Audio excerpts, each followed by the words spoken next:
turn out the lights. Is there something you're scared of? What's there out in the dark? Make sure to keep all your windows locked. Do you surrender? You try to stay awake. These walls you can't escape. Here's one for the lonely hearts, for the ones that fear the dark. You better run out of here. Bet you can't look the other way. Here's one for the broken road. That's the only one you know. You better run out, truth or dare. Get me out, take me anywhere but here. Oh, anywhere but here. Wanting something good to come, waiting for things to run away from. Are you just hiding? Yeah, walking into the fire, talking like you never die, like you're immortal. You try to stay awake. These walls you can't escape. Here's one for the lonely hearts, for the ones that fear the dark. You better run out of here. Bet you can't look the other way. Here's one for the broken road. That's the only one you know. You better run out, truth or dare. Get me out, take me anywhere but here.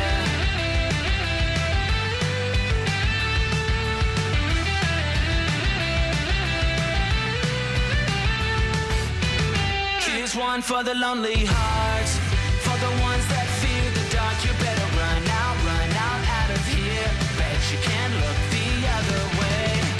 Here's one for the broken road. That's the only one you know. You better run out, truth or dare. Get me out, take me anywhere but here. Oh, anywhere but here. Oh, anywhere but here. Oh, anywhere but here. Anywhere but here.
messing around.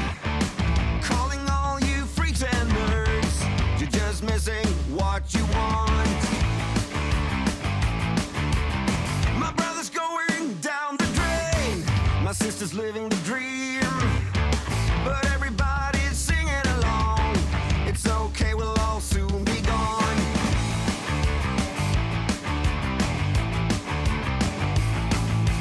Hey, what's the matter with the bright red lights? Hey, in the moment when the world went blind. But everything's alright.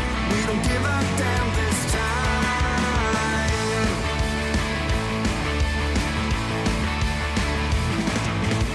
My daddy was a gambling man with no strategy. Who gives a shit about him anymore? Guess we never really settled the score. Half the town screaming out in vain, the other half is fake. But everybody's singing along. It's okay, we'll all soon be gone. Hey, what's the matter with the bright red lights? Hey, in the moment when the world went blind. But everything's alright. We don't give a damn this time.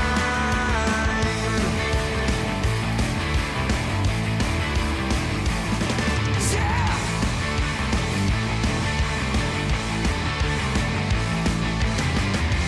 Everyone's a hip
go to consecutive streaming day number 844. Let's go, let's go, let's go. We're not muted. We're visible. We updated the number up here.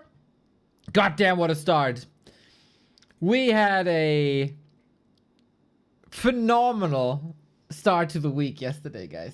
Thank you so much again for the support that you've given us yesterday. That was beautiful, man.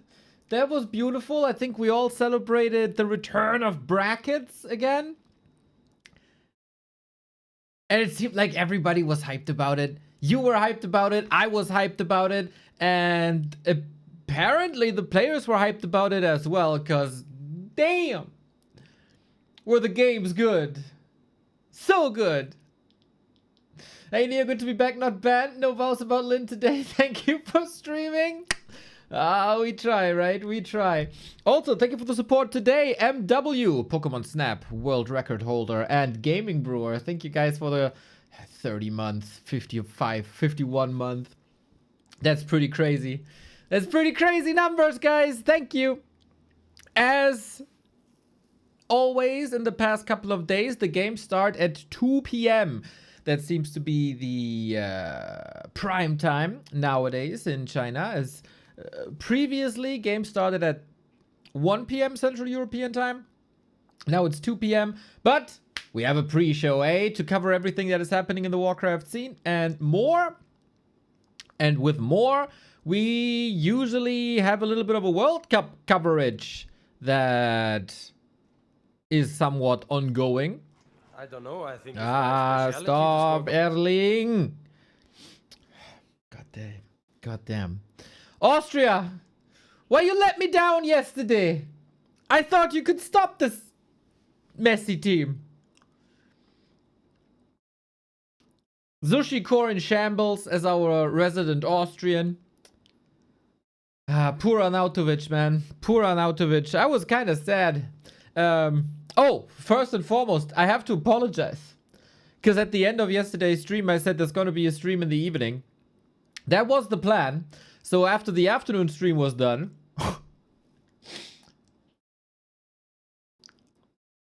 I microwaved some food, sat on the couch, watched the football game, and I fell asleep. I'm so sorry. I just fell asleep. And then I woke up at like 9:30 p.m. And yeah, then it was too late for a stream.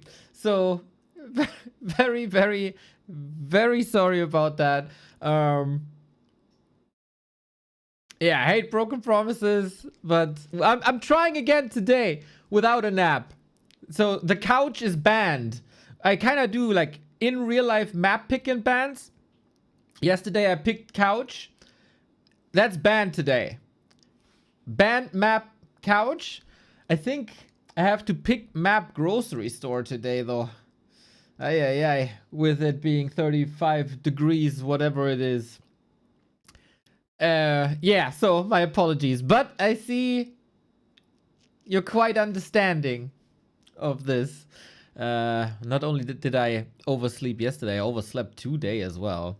Mamma mia, I'm a mess, man. I'm a mess! Old man Neo, it is true. It is true.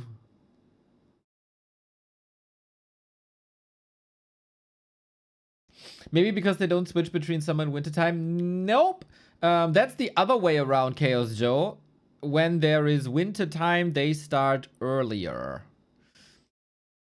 At least he tells the truth. Sport would be a big lie. I'm never doing sport, guys, whatsoever. Like, whatever. Mr. Kali, hello. Yeah, so that's why no stream yesterday. Evening. Of course, the streak is still up, right? And stuff like that. But, yeah. Feel a bit embarrassed about it, but thank you guys for the kind words. We try again today. Austria, you tried, but I'm a bit scared of this Argentina team, dude. I start to be a little scared of that Argentina team. I feel like they can defend the title. That's not good. Austria did well, though. Austria did well. France 3-0, kind of nice. Norway, I mean, close match 3-2. Was it that close, though? A lot of people said Norway dark horse, and I laughed at them. Couldn't expect them to have more than one player, really.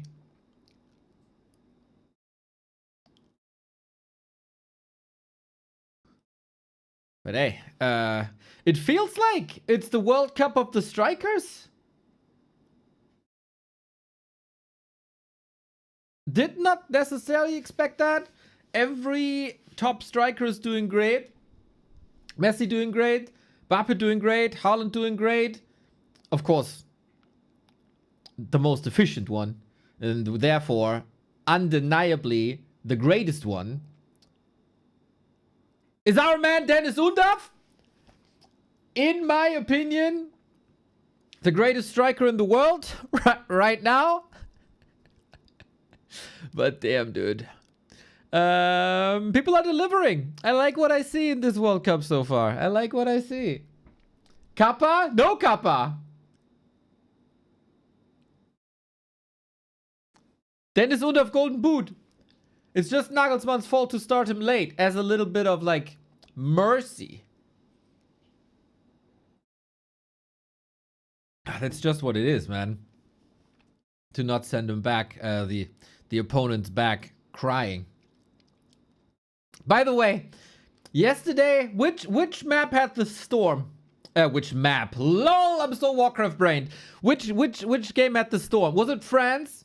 It was France, right? France versus Iraq? That had the storm extended break, right?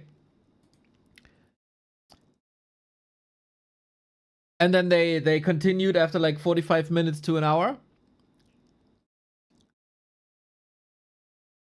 Was anybody watching this? So for people who didn't watch, 2-hour break, holy shit. Did they do a hydration break in the second half? Dude, it was raining cats and dogs. It was pouring everywhere. Did they do a hydration break? That'd be so funny.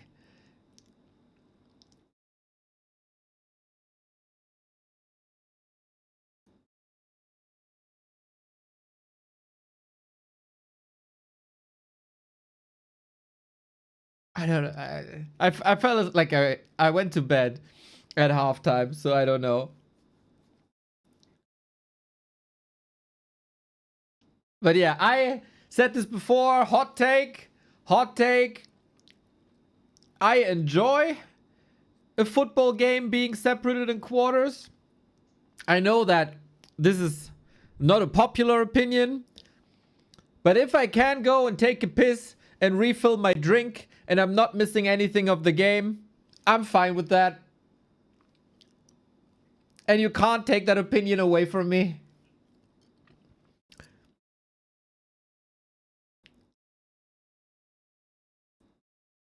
But yeah, a hydration break in the pouring rain. That is funny. You can do that anytime in the football match. Result! I did that. I did that during the Germany game. I did that once this World Cup. In no game did I leave when the game was running because there are hydration breaks, right? And I can time it. I did it once in the German game and I missed the equalizer.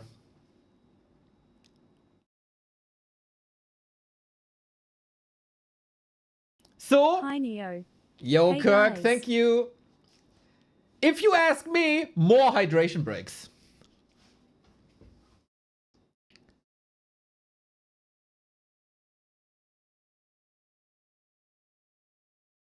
That's because of your poor karma, because of your shameful critique on Warcraft 3 balance.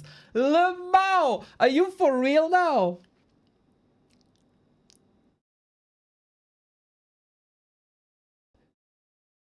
That's crazy. Yesterday I'm called a molester. Today we get this? What the fuck is going on?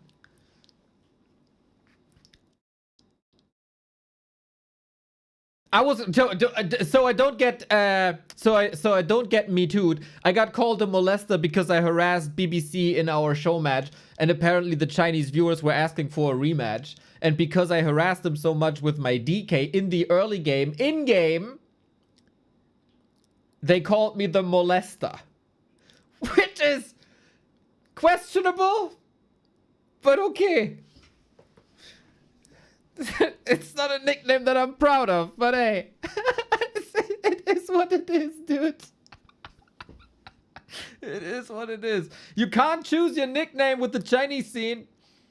Infi is the eunuch. I think he didn't choose that nickname either.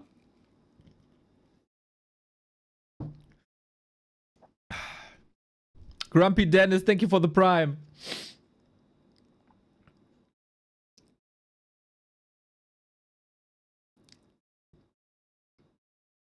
I don't see water. I got the hydration drinks here. But thank you for asking. Reminding me of that is not a bad idea. I do tend to forget to stay hydrated.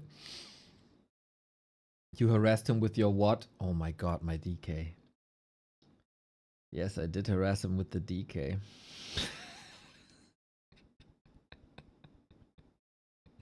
I harassed the BBC with my DK.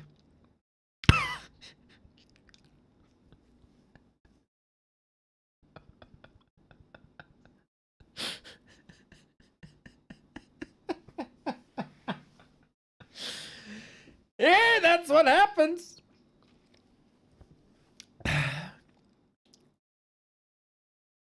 It happens, I guess. Oh, what a day. What a start to the day. What a start to the day. There's like somewhat news in a Blizzard title.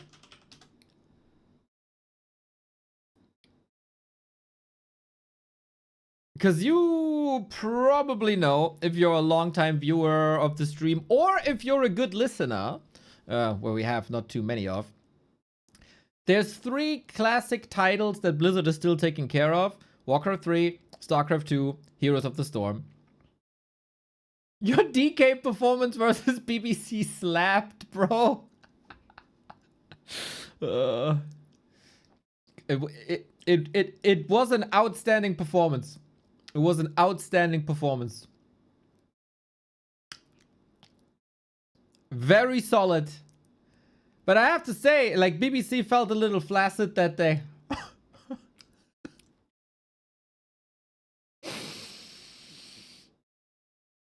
News! As you might know, there's 3 classic teams, classic titles still supported by Blizzard. Warcraft 3, StarCraft 2, Heroes of the Storm. Heroes of the Storm got a patch like a few months ago. And StarCraft 2 got the PTR like 3 to 4 weeks ago. And then there was dead silence on that StarCraft patch for 3 weeks. And then they released the patch yesterday. Which means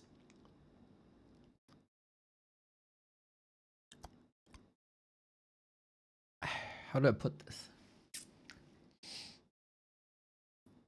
This means Blizzard is back to pushing patches with very risky changes without there being proper testing and discussions.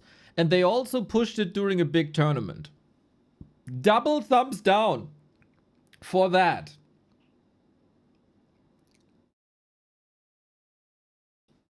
Double thumbs down for that. So I posted about this yesterday. Big fan of Zombie Grub, StarCraft caster, during patch times, because she has no filter towards Blizzard. It is really funny. And you know, we are oftentimes a bit diplomatic about patch cycles, because you always try to see the good stuff in changes, right? And changes are oftentimes good. And I think the majority of StarCraft would agree. But this StarCraft patch changed, like, also in Warcraft, right? We started to understand more and more. If you change units that are available and important early in the game, that has a way bigger effect than if you change tier 3 units, right? Kinda classic. So this StarCraft patch is changing the starting numbers of workers by a third.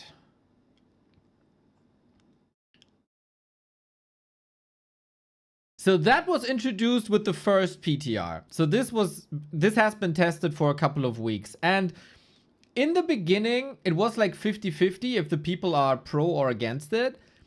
And the longer this was tested, the more people were against it. Because it became evident with like tests and graphs and math and comparisons that this is not influencing the game the way people thought it would be influencing the game. But rather, instead of pushing different builds, it makes it more turtly and very slow. Also, they change Larva of Zerg. So, in case you don't know what it is, the main building of Zerg is spawning lava, and from this lava you build all other units. So you don't have production buildings, you have your main, and the lava is like the foundation that you then morph into a different unit. And the spawning rate of lava has been reduced a lot as well. So once again, it's a change like to the core of the race. That's the first thing you got. Alongside a worker, you got a lava. So because you have more lava more faster, this is then of course a buff to the economy and also to production in general, right? And this change, I think, was only introduced like a week ago to PTR, and now they push it live. So content creator reactions, not actually letting the lava change be more thoroughly tested is actually egregious. Warp Gate and worker change was already something that needed more time or not even done, but to push this most recent change through is actually abysmal. Very surprised the PTR patch has been pushed live so quickly. Looked like the amount of drastic changes and no real rush to modify the game that they could have waited for, say, the end of a Maestros tournament that has been played entirely on the previous patch. And then things get a little more rough. Local participant in Grubby's tournament, right? What's the point of running a StarCraft 2 test realm when you're just going to publish it in a broken state regardless of feedback? Ouch. And my homie Wardy. Pushing this patch live in this state is disrespectful to everybody still involved in StarCraft. There was basically no point in the PTR, no feedback has been taken, and the PTR games clearly showed the game is not in an okay state. Revert it, test it properly, make the game better. So, people are speaking up, and Blizzard is just la la la la la la. Okay, dude. I got involved in the conversation a little bit as well, saying this makes me worried for the next Warcraft patch. Little tests for big changes, pushing patches when big tournaments are running. It's been better than this, Blizzard. Yes, sir. Yes, very, very much so. Very, very much so. Very worried. So the general consensus seems to be that nobody is against drastic changes if they are well tested. And there is somewhat of a consensus that it's a good change and it's not like fundamentally breaking everything towards one race. If everything is getting shaken up, totally fine, right? But if one race is super favored That's not great, especially when tournaments are running. FG is saying that Blizzard did the same at Super League. I said the same to Funka of the French broadcast teams. They did the same to us. And that sucks. That sucks. So, due to what happened in the StarCraft patch,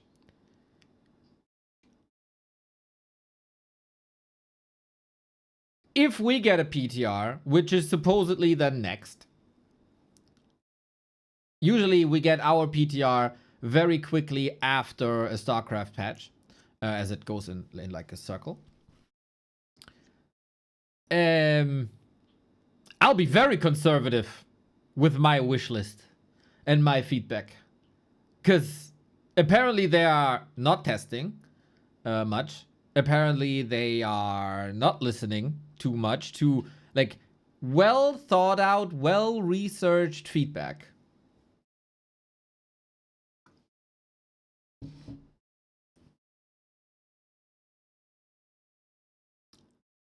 L Blizzard L vibes patch, kind of. So yeah, that's why like for once we report on StarCraft, but it is influencing Warcraft as well, right? So they copy Remo's suggestion 1-to-1.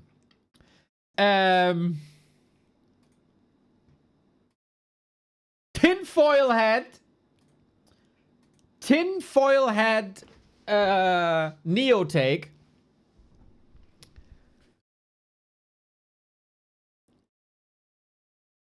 They are waiting with the Warcraft patch till the Age of Empires tournament is over. Grubby has more time again, and he's available for feedback as well. Which wouldn't be dumb, because the man has good ideas and good takes. And he's obviously spreading the word the furthest.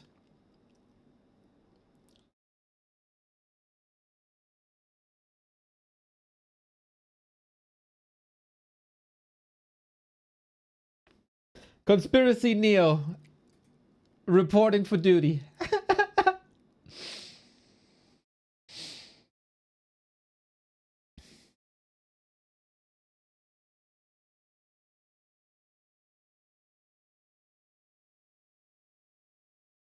What's happening in the weekend? Gladiator Golden Cup with Happy. Grubby must not affect the balance ever again. Dude, Grubby had one of the best suggestions. Of course, not everything is hit. This is the case for everyone. But if we have a patch cycle and we're not picking the gigantic brain of Grubby for Warcraft 3, what the F are we doing?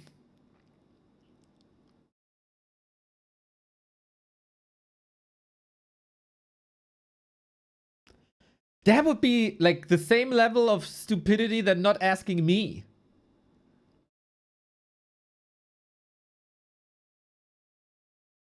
Imagine.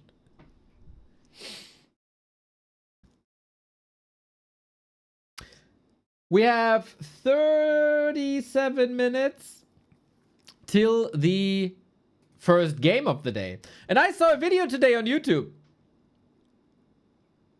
And I want to watch that. Little reaction.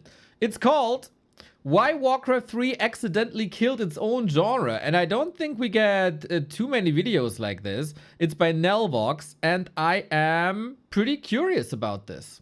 So we'll check this out. Reaction Andy Neo.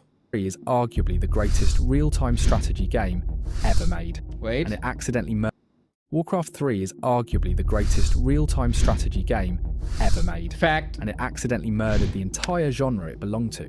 The murder weapon, ironically, was something Blizzard tucked into the box and handed out for free, never dreaming what its own players would do with it. And that was only the first death.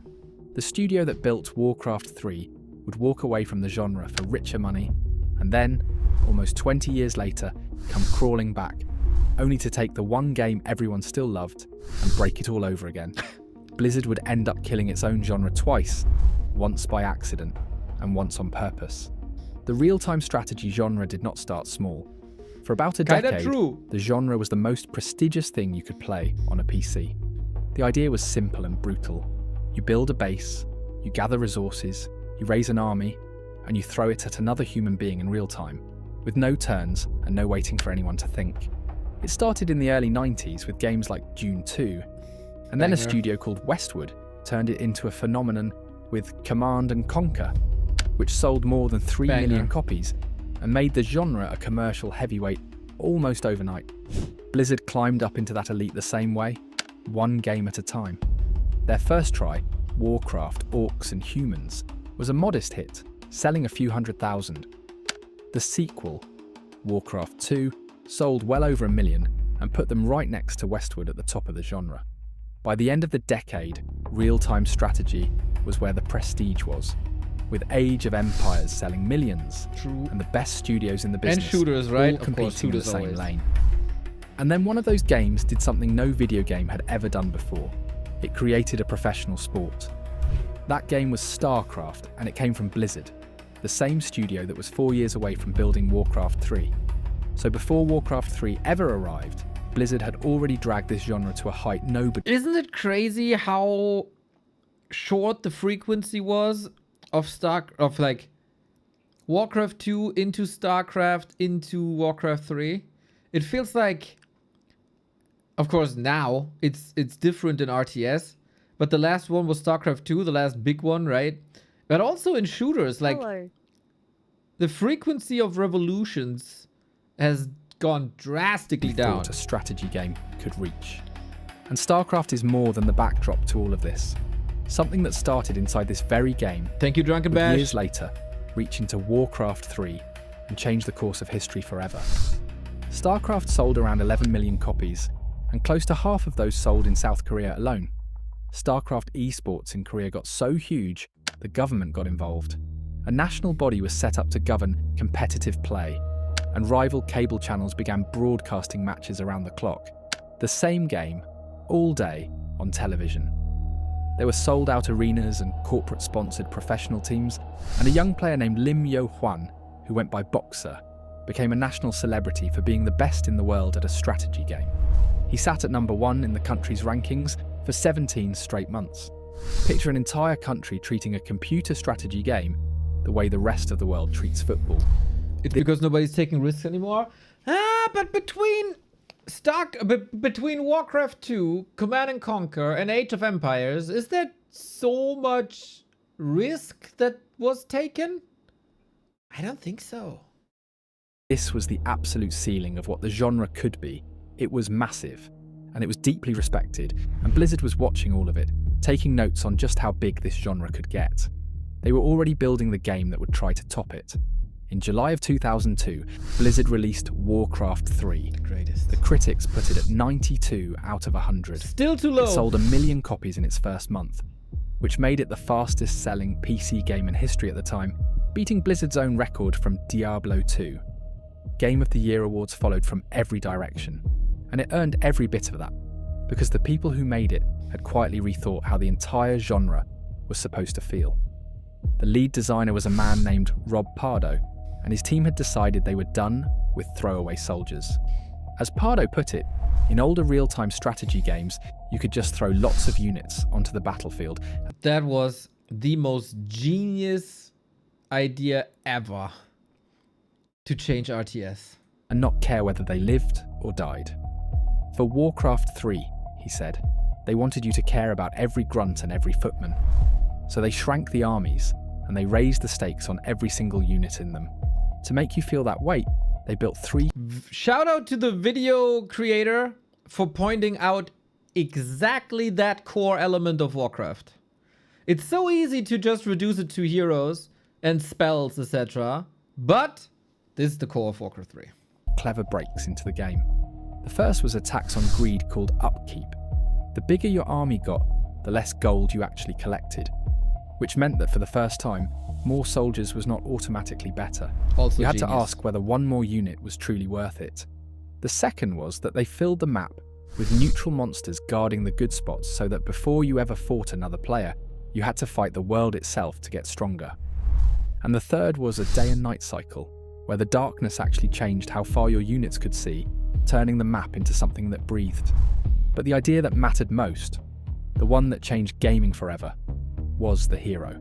On top of your little army, you now controlled one powerful, named character, who gained experience, leveled up, carried items like a role-playing character, and stood head and shoulders above everything else on the battlefield. Pardo said it plainly.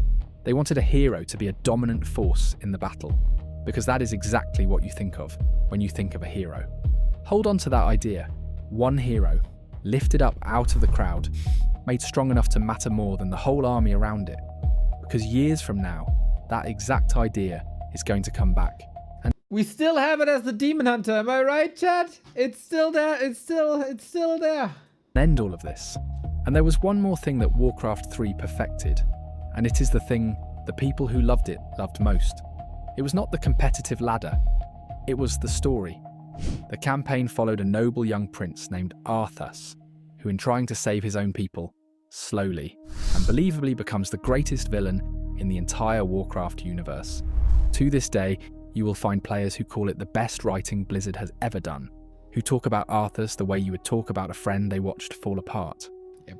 For millions of people, that campaign was the whole game, the one they played as a kid and never forgot. And it is the critical part that Blizzard finds a way to break decades later. His turn, to me, #1 gaming moment ever. Ever. And we will return to that. The entire game also came in 4 completely different flavours. Most strategy games gave each side more or less the same units with a different coat of paint. Warcraft 3 instead gave you 4 distinct races: the humans, the orcs, the undead, and the night elves. And each one played almost like its own separate game, with different buildings, different heroes, and a different... Okay, that's probably AI, right? Let's see if this is right. Human, fortress economy that snowballs into a crushing late game army. Not bad. Learning curve demanding, right. Best base defense and tower rushes, true. Fastest expand economy, true. Deep tech tree and elite casters, true. Units are weak alone, true. Punished hard by bad positioning. I guess that goes for everything. Race of extremes, orc. Beefy melee burst, heroes carry fights. Punishing micro. Can be. Highest unit HP and top DPS, true. Game changing shop and speed scroll. I think the shop is always game changing. Strong tier 2 power spike, true. Even though nowadays not as true as it once was. Weak range and glass cannon air. Wouldn't call it weak. Headhunter's kinda good. Fragile burrows, true. No magic immunity, true.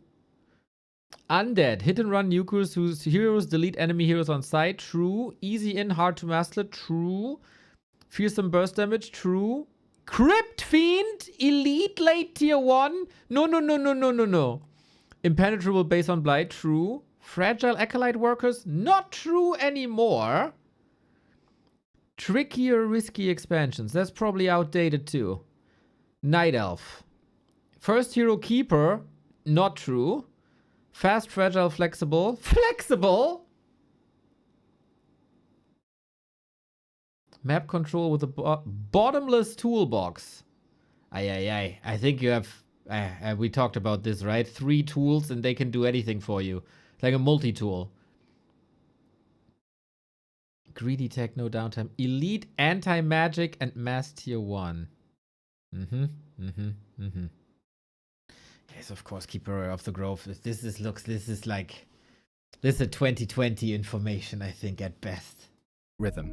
A year later in 2003, Blizzard released an expansion called The Frozen Throne, which most longtime fans will tell you is the exact moment the game reached its true peak.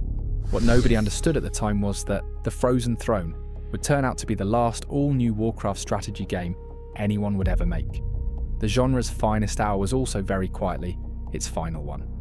So that is the apex. Blizzard had set out to top StarCraft, and they had done exactly that. The best-selling, best-reviewed, best-written strategy game on Earth sitting at the very top of the most prestigious genre in PC gaming. But the thing that made Warcraft 3 immortal had nothing to do with that campaign or that ladder. It was the second program that Blizzard released right alongside the game, for free, with no strings attached. They called it the World Editor. This was, at the time, the most powerful tool of its kind ever handed to ordinary players. It was very close to the same software Blizzard's own designers had used to build the game itself, and they simply gave it away in the box, because they wanted players to make things. And it was an act of pure simple. generosity, a company at the height of its powers, trusting its fans with the keys. And the fans did not disappoint.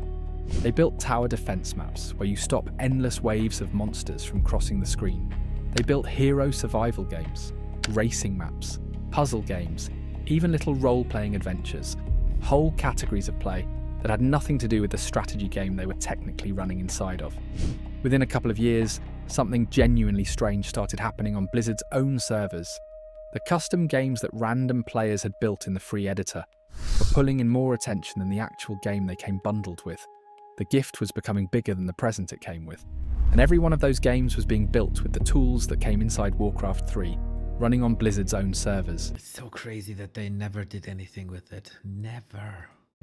The thing that would eventually kill the genre was being assembled inside it, for fun, by its own biggest fans. Reza, And there was a thank clear you. reason for that, one that matters for everything coming next. The actual strategy game was punishingly hard. Climbing its ranked ladder meant outthinking and outclicking another human being with no mercy and nowhere to hide. The custom games asked for none of that. You could drop into a tower defense map or a casual hero brawl with your friends and simply have fun. No humiliation required. So without anyone deciding it, the free editor quietly became the place where all the relaxed, casual players lived. One thing has to be said, and I think that's a bit underrated when we discuss stuff like this. Yep, this is all cool, and the maps were all great. But one big thing that separates the custom map development from the actual Warcraft development is there was active development. Like at some point, what was it, 1.12, 1.14, 1.17, whatever? It just stopped. Like there was nothing new anymore. I would like to turn back time into like alternate dimension, alternate version, timeline, where what happens if you continuously get new heroes and new units? Like what if the development of the actual Warcraft 3 continues and not just the Dota development, the footy development, you know? That'd be an interesting alternate timeline. The friendly side door into a genre whose front door was a brick wall. And that detail matters because when those casual players eventually went looking for a competitive game they could actually enjoy, the thing waiting for them had been built in exactly that side room. And one of those custom games was about to matter more than anything Blizzard ever planned for. In 2003, a modder who went by the name eer0 took an old StarCraft map idea called Aeon of Strife, where a single hero fought alongside a computer-controlled army, and rebuilt it inside the far more capable Warcraft 3 editor. The melee game becomes so bloated that it's entirely unapproachable. That's probably what you would say about Dota as well. If you tell someone in 2007 that Dota will end up with 120 heroes and 500,000 items, they'd probably say the same. He called it Defense of the Ancients. The name most people know it by is Dota. Remember what I told you about StarCraft earlier? This was it. Something that began in one Blizzard game had just reached into another, and it was about to change the course of both forever. Yes. The whole idea was a strange inversion of everything the genre stood for. You did not command an army anymore. You commanded one hero, the exact kind of powerful single character Warcraft 3 had just taught everyone to fall in love with, and the army marched on its own, automatically, as disposable as it had ever been. The thing Pardo's team had pulled up out of the crowd was now the entire game, and the crowd was just scenery. Then other people picked it up. And it's also, like he doesn't mention it, but also the fact that it's a team mode was so important. If you have one-on-one hero versus hero, super boring.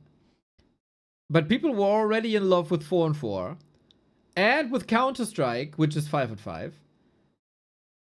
And so it mixes the genius appeal of the hero with the team aspect of 4-on-4, with the tactics of Counter-Strike. It's genius. Kept building. A modder called Gwinsu took the map over around 2004 and added shops, item recipes, and a giant boss lurking in the river. A year later, a secretive designer, known only as Icefrog, took the reins and turned Dota into the most played custom game in the world. So cool. And here is the part that should stop you. None of these people worked for Blizzard. They were strangers, building a brand new genre for free, on their own time, inside the gift that had come in the box with Warcraft 3, a gift Blizzard had mostly stopped paying attention to. So Blizzard had, completely by accident, incubated the single most important new idea in modern gaming on top of its own strategy game. And here is where all that generosity started to cost them, because that idea did not stay home. In October of 2004, a man named Steve Mescon, who went by Pendragon, set up the central website where the entire Dota community lived, and argued and shared new versions. And Blizzard's own attention was already drifting somewhere else, to a different corner of the same Warcraft universe. In November of 2004, just 1 month later, it launched World of Warcraft, which took the very world players had loved in Warcraft 3, the lore and the story the campaign had begun, and built it all again in 3 dimensions. And for the first time, you could step inside that world and walk through it, standing alongside thousands of other real people at once. It was the most magical thing Blizzard had ever built, and it was about to become one of the most profitable things the industry had ever seen. Next to a subscription world like that, another strategy game started to look like a rounding error, and that comparison would soon decide whether a new Warcraft strategy game ever got made at all. Meanwhile, the people quietly building Dota on Blizzard's doorstep started looking for the exit. The first of them to leave took the idea with him. Gwinsu and Pendragon both ended up at a brand new studio called Riot Games. And in 2009, Riot released League of Legends, Dude, it's so a crazy standalone to game me. built directly on the We were in touch with Riot around that time because we had a little esports radio station. We thought, this League of Legends thing, man. It's all about Dota 2, dude. What's this League of Legends ever gonna achieve? That was a wrong call. Dota blueprint, free to play, and designed to be everything Dota could never. We focused on Dota, Dota 2, and Heroes of New Earth.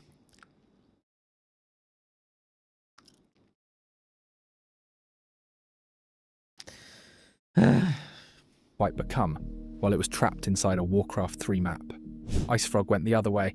Valve, the company behind Steam, Remo. hired him, and he said the move finally gave him all the resources he needed to do the exciting things he had been dreaming about. Bro, Heroes of New Earth, I don't remember what it's called, but there was an eagle hero that was so sick. That work became Dota 2. A third version, built by a studio called S2 Games, became Heroes of New Earth. Yes. The first one anyone actually sold for money. The That's genre so even had a good. name now.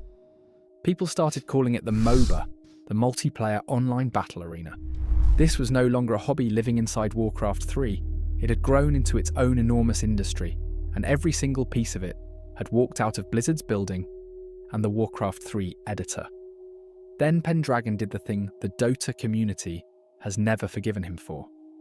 In the summer of 2010, he took the central Dota website offline, the one he had personally run for nearly 6 years, and replaced the entire... Mr. Ape Man, thank you for the raid. We're watching a video called Why Warcraft 3 Accidentally Killed His Own Genre. Then we go into GTT with Life Sok Triumph 120. thing with a goodbye letter. In that letter, he invited everyone to come and play League of Legends instead, and helpfully pointed out that it was free. The forums, the guides, the years of history, the place 1 million people a month had called home, all of it was simply switched off What and an pointed asshole. straight at a competing game. He held onto the community's backed up history for years afterward. The audience that Warcraft 3 had grown was now being harvested, in public, by the very people who used to lead it. So step back and look at what had... Also here, I want to mention that at this time, no development in Warcraft 3, right? Plus, freaking Battle.net was a disaster. So not only was it not developed, it was also not maintained. Hackers everywhere. So I think it's too simple to say that MOBA or WoW killed Warcraft. It also has to be said that Blizzard killed Warcraft and Warcraft killed Warcraft. Actually happened. The single most creative thing to ever come out of Warcraft 3 had grown up, packed its bags, and walked out the front door, taking the talent and the audience and the future with it. And the genre it left behind started to bleed. In 2010, Blizzard released StarCraft 2, and it was glorious, and it is often described as the last great hurrah of competitive real-time strategy. And it came with a powerful map editor of its very own, which should have been a second chance to catch lightning in a bottle one more time. But this time, Blizzard kept that editor on a much tighter leash. The company had watched the single most valuable idea in gaming escape through the Warcraft 3 free editor. Isn't the StarCraft editor a lot more powerful, just not intuitive? And it seemed to have decided the lesson was to hold on tighter, not to give more away. The map makers who might have built the next Dota found that the doors which used to stand wide open were now mostly shut. That one beautiful act of generosity, it turned out, had been a one-time accident, and Blizzard would spend years quietly making sure it never happened to them again. And this was not the last time Blizzard would reach back for the magic it had handed away. The final attempt was still a decade off, and it would become one of the most infamous betrayals in all of gaming. After StarCraft 2, the big budget releases mostly stopped coming. There was no major new flagship strategy game from anyone for years, until Age of Empires 4 finally arrived in 2020. Oh.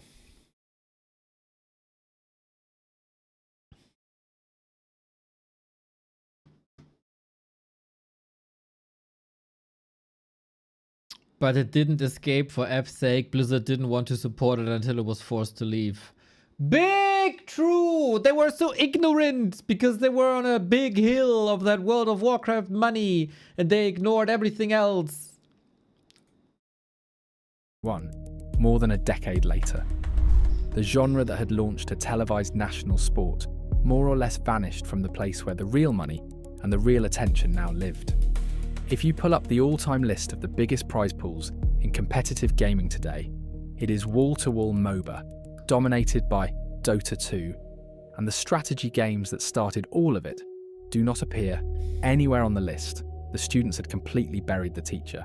Now, if you actually know this genre, you might be getting ready to argue with me, and you would be partly right, so let me meet you halfway. It is not honest to say that MOBAs simply walked up and murdered real-time strategy games like Warcraft 3 on their own. True. People drifted away from strategy games for a whole pile of reasons that had nothing to do with Dota. These were punishingly hard games, often won or lost on how many actions you could physically perform per minute. Strategy games never sat comfortably on a controller, so they sailed right past the console boom. And a lot of what people loved about them quietly poured into other genres instead, into grand strategy True. and the Total War series, True. and into the modern city builders. True. One of the people who would know best, Tim Morton, who helped run StarCraft 2, and then Does he know best though? Does he know best? left to start his own strategy studio, has flatly said that there was never an actual decline in the number of strategy players. There was just an enormous rise in the popularity of everything else.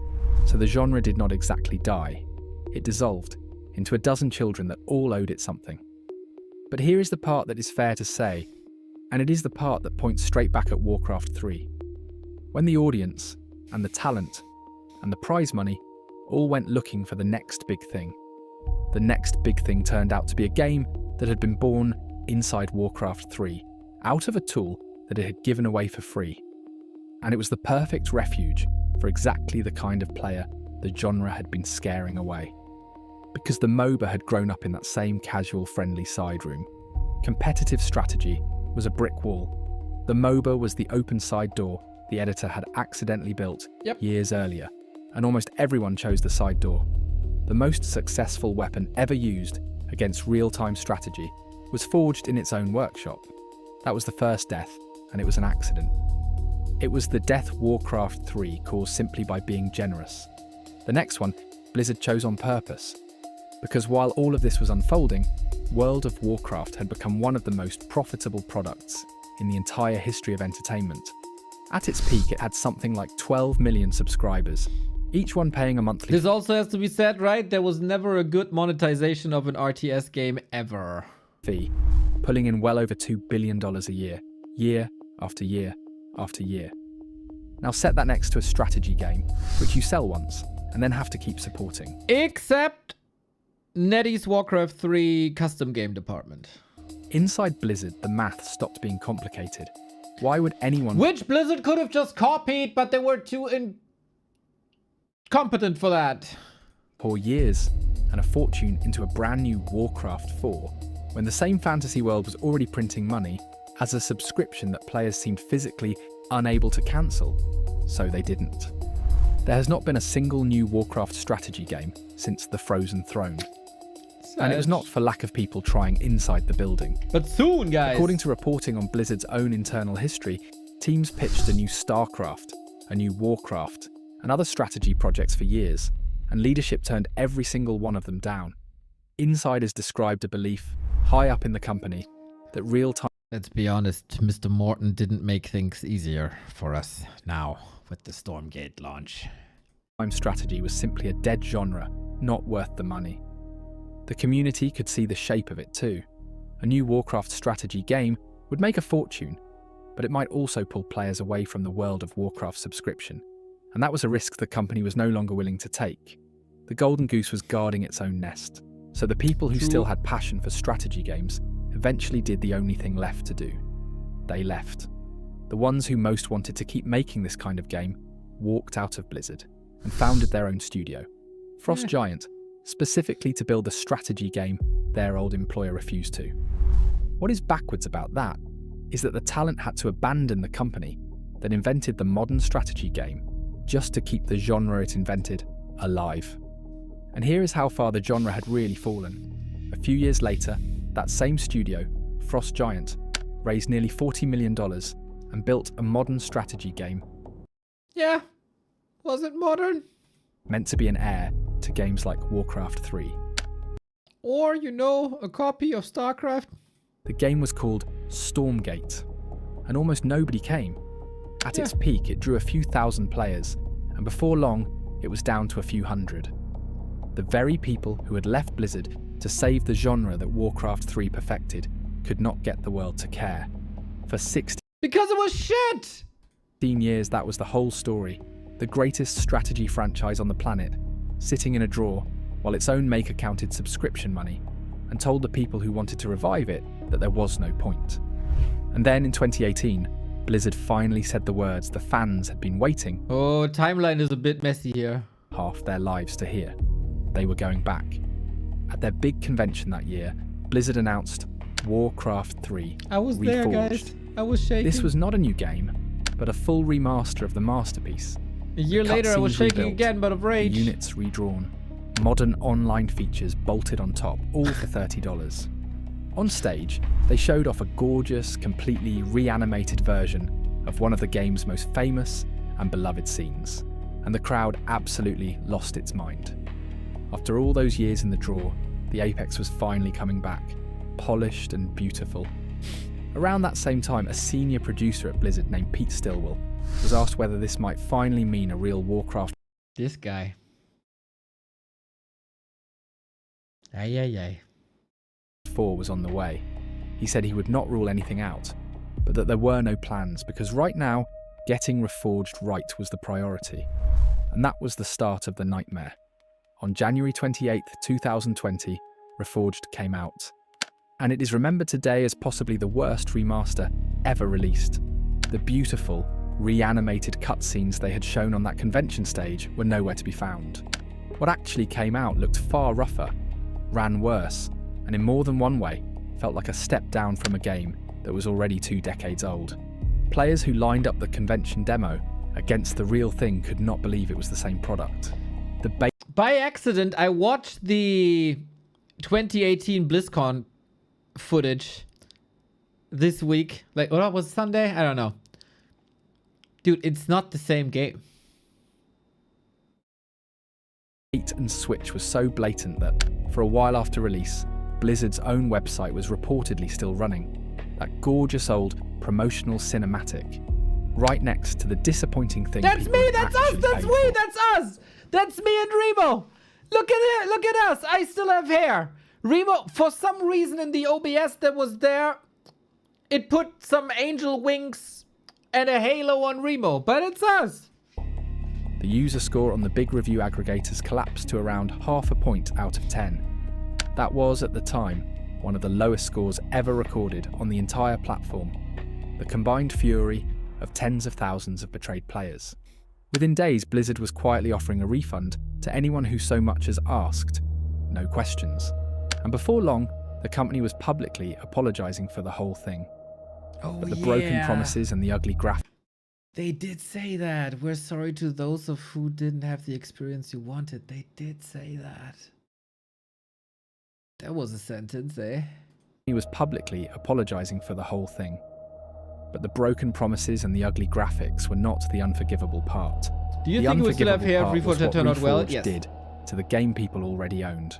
To install the new version, Blizzard forced the original Warcraft 3 Or at least I would have so much sub money that I could go to Turkey 3 times a year. to merge into it. And the new version was missing things the 18-year-old original had come with back when it launched. The ranked ladder, the thing that had once fed a national sport, was gone. So were the player profiles and the saved statistics.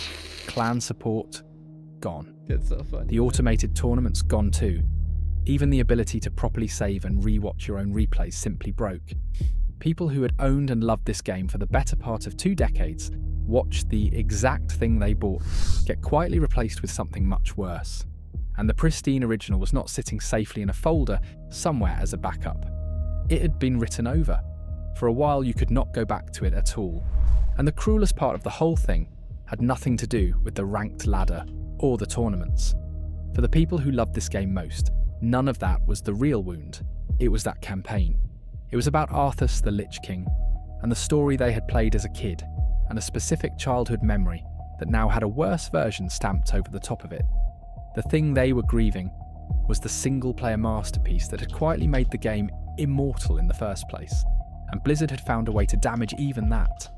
Later reporting laid out how a disaster like this even happens, and the reason was the dullest, saddest thing imaginable. Money! The project had been badly mismanaged and starved of budget, squeezed under pressure from Activision, the giant publisher that Blizzard had merged with years earlier and now answered to, and then shoved out the door early, partly so that the company would not have to start handing pre-order money back. Not long afterward, the team that made it was quietly broken up. The studio that once released the fastest-selling PC game in history could no To be honest, very good that the people who are responsible for this are no longer there. And I think the team we have now is showing some promising work. What the hell is that sound? Oh. longer even reissue that game without ruining it. And then, right in the middle of that disaster, Blizzard did one more thing. New dubs in every other language but English, which everybody hates. Yeah, isn't it great that they didn't put it out in English, like the new English dubs? They probably knew how bad it is. It quietly tells you everything about how the company really felt, all those years later, about the one that got away. Buried in the new legal agreement that players had to accept was a clause about custom games, the exact kind of creation the free editor had been built to encourage. Now, the old agreement had always put limits on what you were allowed to sell, but this new one went somewhere completely different. In writing, it said that you hereby assign to Blizzard all of your rights, title, and interest to all custom games, not a license to use them, ownership of them. Every map, every mod, and any brand new idea, anyone built in that editor from this point forward would belong to Blizzard, fully and permanently. And just in case the law where you lived would not let you sign your rights away, there was a backup clause that let Blizzard do whatever it wanted with your work anyway, for free, and forever. The practical result was that a creator could no longer even reliably claim credit for the thing they had made. The next person who built just to make it clear, I'm not only talking about the developers, I'm also talking about Bobby Kotick and everybody involved. Like from the top C levels to whoever. But also, I don't think anyone should get an absolution. Because about this game, like, everything was broken. Like, everything was broken. On every level. Something as world-changing as Dota, in that editor, would, on paper, be building it for Blizzard. Think hard about what that actually is. This is the company that 15 years earlier had let the single most valuable idea in modern gaming get invented for free inside its own tool, and then stood there and watched it walk out the door and turn into multi-billion-dollar franchises. But, yeah, we have to go now because games are starting. But, of course, the story we've heard a couple of times. Very well summed up. Very nice. Well done. Very well done. We might watch the rest of it in between series. Yeah.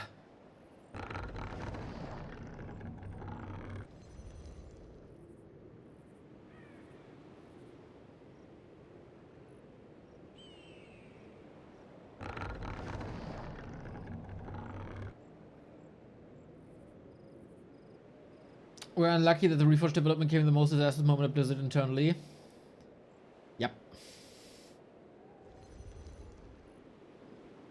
Yep. That's true. But it gave us War 3 Champions, arguably the greatest thing that Melee Warcraft has ever seen. So it's not all bad. And I also like the 2.0 patch to a degree. So slowly but steady, eh? Slowly but steady. Might take a decade to repair the damage Reforged has done. But we're getting there. Anyway, what we're getting at now is Warcraft 3 Esports. The thing the video claims is dead is far from dead. We have a $1,000 tournament here this week. Or today, yesterday. And yesterday we had some amazing games already. 1-0 and Lawlight. Super close series. The 4-1 doesn't do Lawlight's performance justice at all. Lawlight played really, really well. 1-0 just a bit better. 1 or 2 clicks. Then also Lin versus Focus. I think Lin was mostly superior here. Very, very nice to see Bloodlust on a mirror image Blade Master. And Sok versus Kaho. Pure cinema. 2 guys on even level. Fighting till death. And Sok was the one with tanks being superior yesterday and making it into the semi-final. We have every single race represented in the semi-final. The question is, who's the resident night elf of this tournament? Is it China with Life or is it Korea with Moon? Once again, the reminder, the top 3 of this tournament will go into the Gladiator Gold Cup this weekend to face Happy for $5,000. Now, who is the better player in the Night Elf mirror? Is it the GOAT that is Moon that everybody knows and everybody loves? Or is it the current best overall Night Elf player in the world? Even though I would say this title is again contested. It's contested by Moon himself and it's also contested by Kaho. So we'll see. Recently, Moon took 2 wins, Life took 1 win. 3-2, 4-3, 2-4. The matches are really, really, really close. The player who reaches 3 maps first is advancing into the semi-final up against Sok, where it's not gonna be easy because Sok is kinda destroying Night Elves again, as we've seen yesterday. So let's get it on. We have no surprises here as we go to the first heroes. We have also no surprises when it comes to the creep routes. The shops have been cleared. A little bit of more tankiness on Moon and a little bit more damage on Life. These 2 guys are pretty much the polar opposite of the playstyles available. Life is the micro elf, the mechanic elf, and Moon on the other side. Master crafter of strategies with, of course, also a very competitive execution. But while his micro was shining in the 2000s, I think it's more or less decision making and veterancy that puts Moon ahead in direct comparison. We have to say, Moon in the Gladiator Championship Cup, GGCC, lost the mirror match to Kaho by playing pretty much straight up. But then Kaho is also the best Night Elf mirror player in the world, if you ask me. So maybe no shame in that. It really comes down to who's the better player on this very day in this very matchup. It is a bracket once again. In many, many other tournaments, we have round robin group stages, double elimination, backup of a backup. It's just a show match. Not here. This is single elim. It's do or die. Whoever wins goes through tomorrow, later against Sok. The loser is out forever of the GTT. We had a little bit of a prediction game. There it was slightly in favor of Moon. We have a little bit of an advantage here for Life as he got the heal wards. He got that item. He got boots, of course, and the Berserker.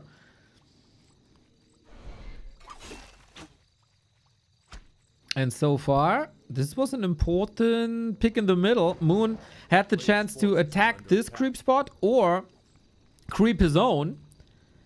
And he decided to attack and didn't get anything done. And so Life's ahead now. But what the hell is going on here, guys? What's going on here?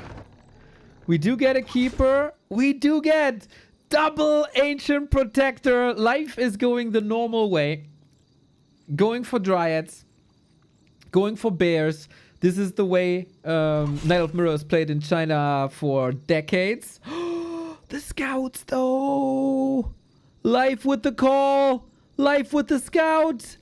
Oh, damn. Is it lucky? Is it intuition? Is it everything you wanted? We'll see about that. What a call. And the Berserker now as well. Can the 4 archers defend here? They actually scare away the units. It wasn't in time. Heroes of Life coming from the right-hand side. Demon Hunter is healed to hold the fort alone. One of the towers must go through. 2 of them are quite hurt. The Bursey does go down indeed. We have a cancelled keeper, which was nicely faked by Moon as well. 2 towers down. The 3rd one comes up. And that is now the anchor for the push. During nighttime. Bursey down. Archer hurt. Tower up. Life taken. More than 1.5 minutes for the saving tier 3. But how much damage can Moon do with 1 AP and Naga? Moon did start a Keeper of the Grove as a fake, so if Life scouts the base, you see, okay, there's movement in the altar. That's the normal way to do it. I don't have to expect too much. But then this was cancelled. We got the Naga. Off we go. But yeah, 1 AP doesn't do too much. There's a reason it's called Ancient Protector and not Ancient Attacker. You need more of them.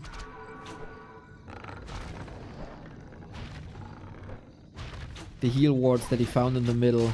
Goaded for a defense like this. It's the last seconds of nighttime. Archer falls. Good start for Moon in this push. We have a glaive. We have a glaive with siege damage to put pressure on the buildings. That is a game changer. And also a reason maybe why... Oh, Moon wakes up the creeps. Also a reason why Moon didn't creep with his Ancient of War further. If this cannot be attacked and dealt with, the buildings will disappear. You have another solution. 2 Dryads. Oh, focus fire. No consumable here on Moon. Gotta be a bit careful. The Ancient of War is also in position for Life. There's some smart adjustments. The creeps here helping is so big for Life. 2 glaive throwers up. I think I said it many times. When there's talents in the game, they make everything better. I start to say the same about glaive throwers. The intruders are gone. The creeps win. Moon very hurt. Can we get some healing here? Life will get bears. Life will get rejuve. Oh, one more volley maybe. And Life will be stuck at 40 supply. Maybe even more. Lolite played glaive throwers versus human. Versus orc. And now we see them more in the mirror as well. Players' forces are under attack. Very, very broke Life. More towers coming. Plus an Ancient of Wonders. No, we do have Master Training. 3 bears up. And do you have enough damage now? Piercing damage doesn't do too much for against them. Siege damage is terrible against them. It's down to the Demon Hunter and it's down to the Naga. Life very conservative, very calm. Not making too many mistakes so far, I would say, but if the keeper goes down and if more bears go down, the momentum is swinging back into Moon's territory, who can, of course, go for potions now. He is on tier 2. He stayed on tier 2. And he continues to demolish this base. This will always force more resources off of Life. New Moon Worlds, maybe even rebuilding the Hunter's Hall. Do you need the Hunter's Hall to build bears?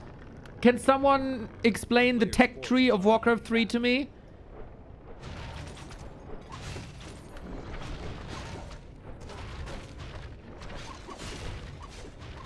Onto the keeper we go again.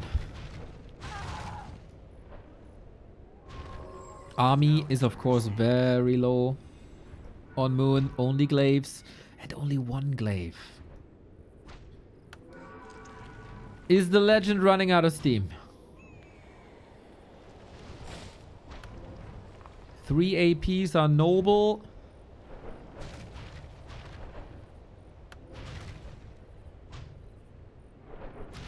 Solid poking back and forth. The longer the game goes, the better it is for Life. He is tier 3. He got bears. He got the meta army. Another Moonwell down. This is, of course, supply blocking Life a little bit.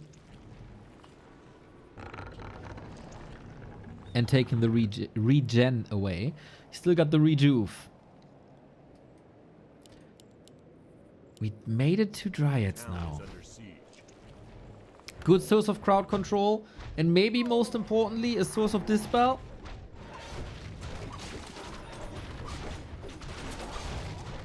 Focus fire continues. Is this the number of bears you need? Is the damage output by Moon enough? First bear down. We have Dispel in research, but not available. Same that happened to Lawlight yesterday. He had the Dryads, but couldn't deal with the Frost Armor because the Dispel was coming too late. But of course, you want one Dryad first, right? And then get the Dispel upgrade. That all takes some time. Wisp in position. Too late. Demon Hunter by Moon. Needs another potion, but it's on cooldown. Out of the fight. Naga, super squishy. Has to be careful as well. 2 AP still up.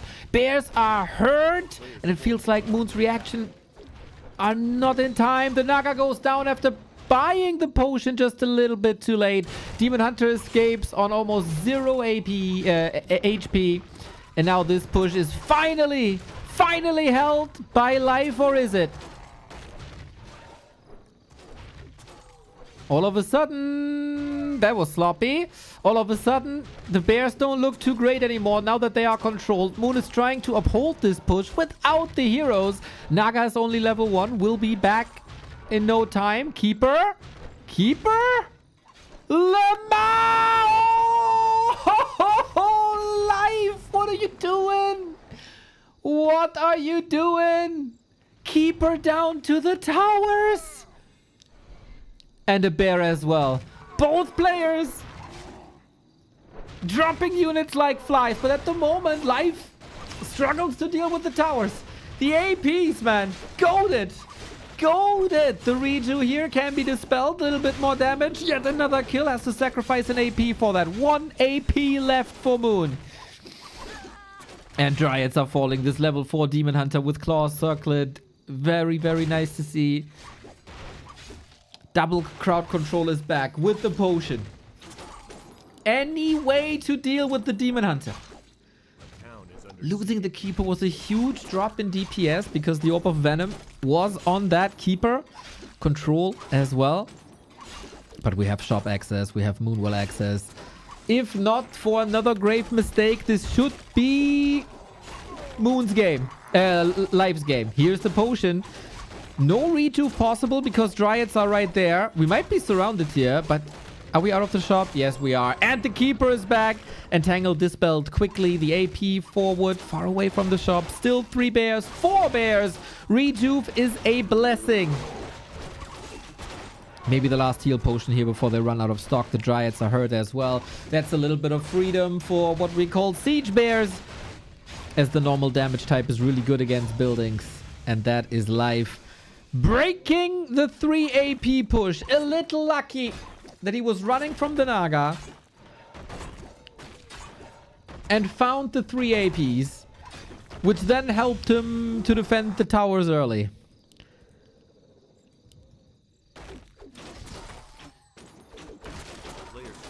Moon still sees a way though. He's teching to tier 3. What advantage does he even have? I don't think there's anything.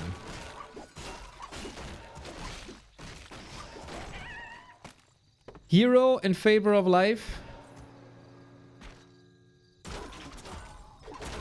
Supply in even, but it's tier 3 supply versus tier 2 supply.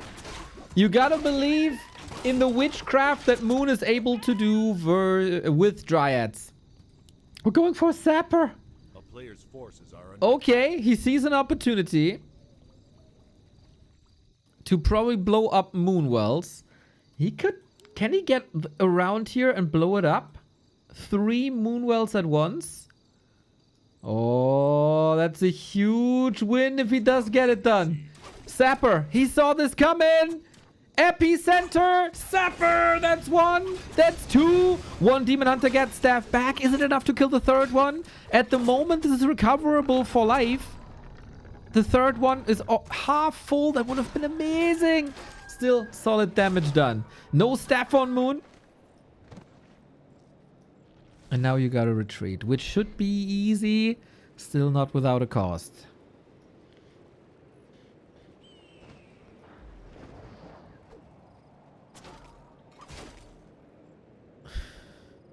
Life can't go up to 50 now. Moon has time. 4, tier 3. He got the double lures up. He can get bears himself now. Not saying that he's favored. Not saying that the momentum is shifting. But I am saying that since it's Moon, there's a chance.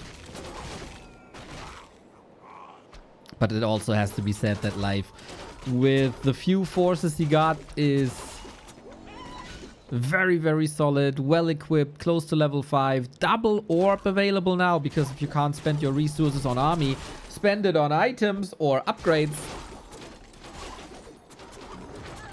And Demon Hunter level 5, plus Entangle, plus the normal damage of bears. Moon's Demon Hunter is very, very, very much in trouble.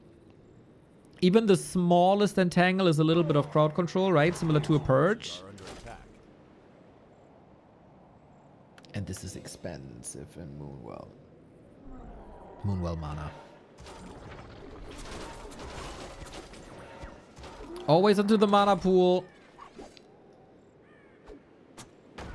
Make things expensive. We get a Chimera Roost, and Life doesn't have good anti-air outside the 2 heroes. Can Moon survive maybe 2 more minutes with potions, with hero focus? Yes, he forces a town portal, and Chimeras are the hard counter to the army of Life. Is it the strategic genius of a Chimera transition?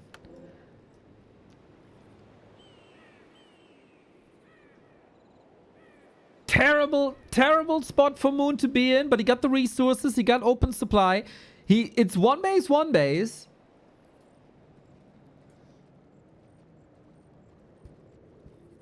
But will Life give him this time? Banger Night Elf Mirror to start the day.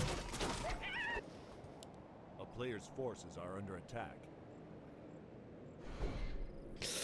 Oh, we're getting caught! Not like this! Not like this!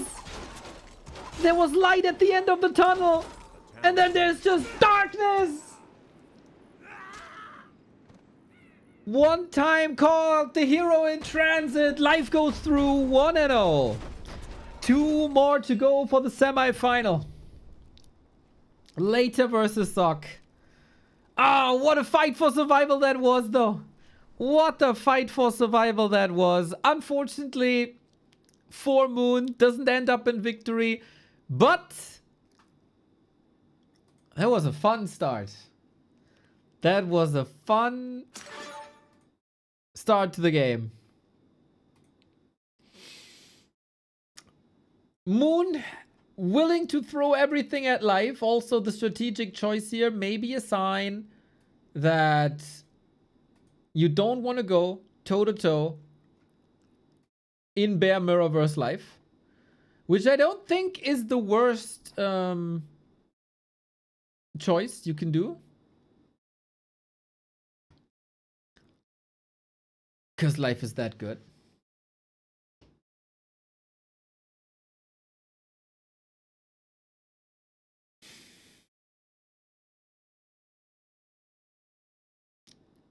Now Moon still has to win 3. Life has to win 2. But hey, Night of Mirrors can be fun, huh? Night of Mirrors can be quite fun.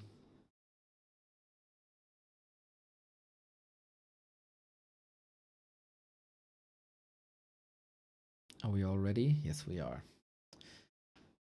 Yeah, would love to show you the predictions. There is 6 people still with a perfect bracket prediction in our community. Yours truly is one of them. Prophesizing every single result, similar to Nese Ager and Johannes and Julian and Vesti and Sebastian. So let's see. This series might tell us a lot. From the top predictors, a lot of people, like 4 people said Moon, 2 people said Life. I said that Life is gonna win it all. So far, so good. Reminder again that we have a single elimination play all series. So we're gonna see all 5 maps.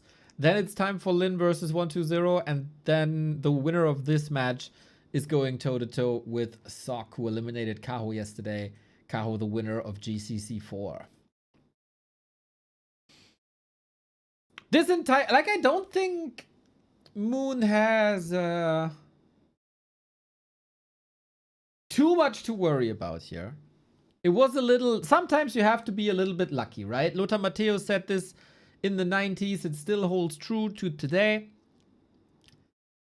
And Life was a little bit lucky that his retreat from the mid-game Naga led him straight to the 3 APs.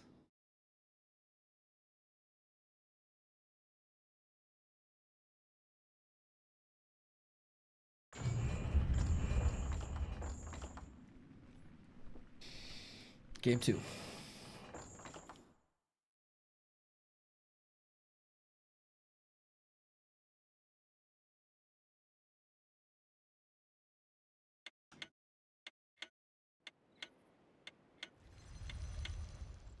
Probably the 2 best elves in the world right now. Kaho currently holds the #1 spot. According to numbers. But Moon and Life is what dictates the game, I think, at the moment. But only one can survive for a perfectly balanced semi-final, which is guaranteed. 1 undead, 1 orc, 1 human, 1 night elf is what we're gonna have in the final 4.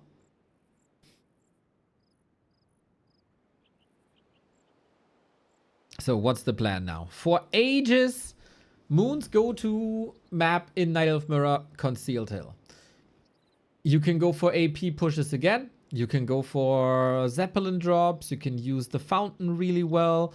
You can try to mana the Ogre Lord in the meantime, in the middle.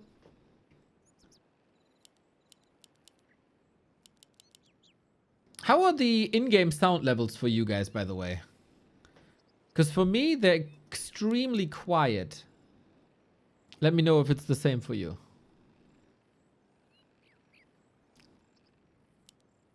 But at the moment, there's not much sound going on, huh?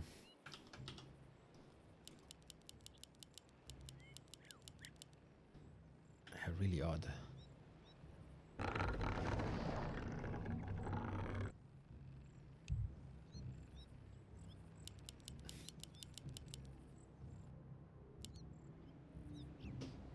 A player's forces are under attack. Okay, I boosted it a little. Should be better now. Keep me up if it's good now or better now.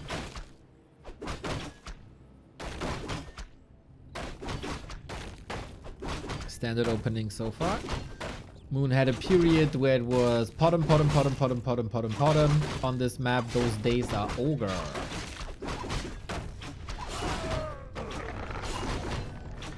Player's forces are under attack. Concealed Hill, a map that's been rotated out. of War 3 Champions. Relatively old. Pretty much played through. We got our perfect creep routes. From orange to green. Maybe to shop. Or some player want to be a bit more aggressive and runs across. A player's forces are under attack. This tournament will, of course, accompany us throughout the entire day. It's going to find a conclusion tomorrow, and the top 3 will go into the Gladiator Gold Cup this weekend, facing Happy. The big return to competitive after like a month. The town is under siege. Oh, first blood? No, detonate by Moon. Close to 40 years old. Still peak of the scene. As quick as the younger players. Oftentimes even smarter. Sometimes a couple of atypical mistakes though. But Life has shown already on map number 1 that he's not without flaws here either. Oh, score. You're right. You're right. Sorry about that.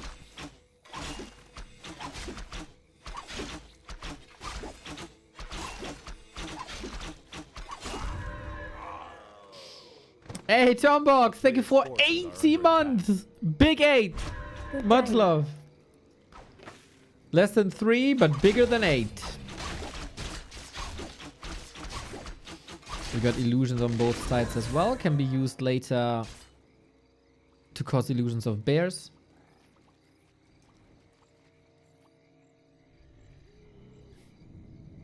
And we get some free healing here. Not interrupted on any side. By waking up the creeps. Calm developments. Slow developments. Moon is scouting if there's creeping going on. Is he going for the lab? He got archers here. Is he going for the red spot? He got archers here. Extremely smart. On the lookout for creepjack. So far though, doesn't lead to anything, but it will now. The Demon Hunter's in a perfect position. Ogre Lord is following and Moon is right there to disrupt this. 4 archers versus 4 archers. I think the presence alone shows Life. Yeah, let's not deal with this Ogre Magi. This Ogre Magi has killed 2 of Neo's heroes. And yeah, let's better not F with that. Life's game plan? Kind of ruined early on. But exceptional scouting by Moon. And he again has 2 wisps here for a potential AP push.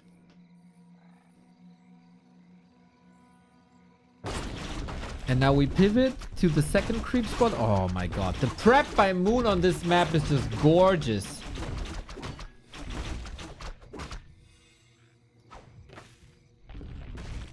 Two available creep spots, both disrupted. Question is, what does that do in favor of Moon? It's Keeper again. This time he's not cancelling it, I think, if he's not rushing to the tavern. No, we go through with the Keeper. We did move more wisps to the south again. This seems to be an integral part, but Life has the counter wisp here. Oh, this is a super high level Night Elf Mirror. I love to see it. As we are now fighting for the Ogre. Okay, whatever Moon wanted to do, the 2 wisps at the shop. That's been cancelled. We get the first entangle of the game on an illusion.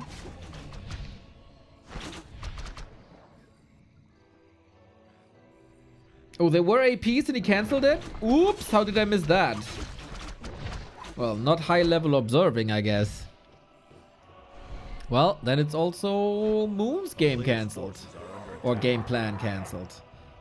We just continue to fight and we keep up Tekken, and Life now is the one to tech faster. Got the first Dryad out, got the upgrade out already, was teching faster. But it's Moon with the kill, as he is the one creep jacking. Will this Ogre make a difference? Nice deny.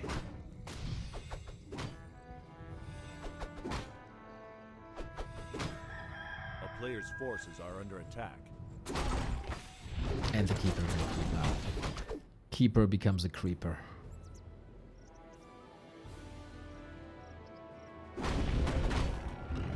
These guys know each other so well, man. They read each other super well. They counter each other super well. Not like unit-wise, because they both have pretty much the same hero and army composition, but just presence on the map, contesting camps, slow the other down. But Life survives this in a better state, this mid-game. And Moon has some catching up to do again. Forces are under attack.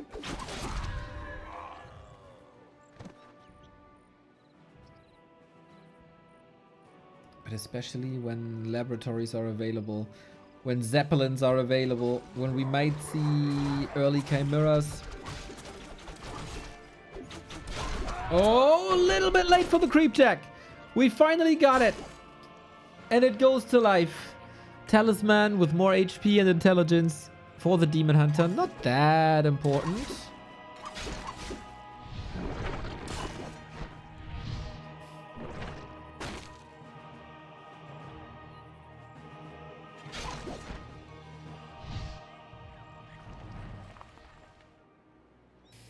He's an entire master upgrade ahead. Thankfully, this is the fastest master upgrade in the game.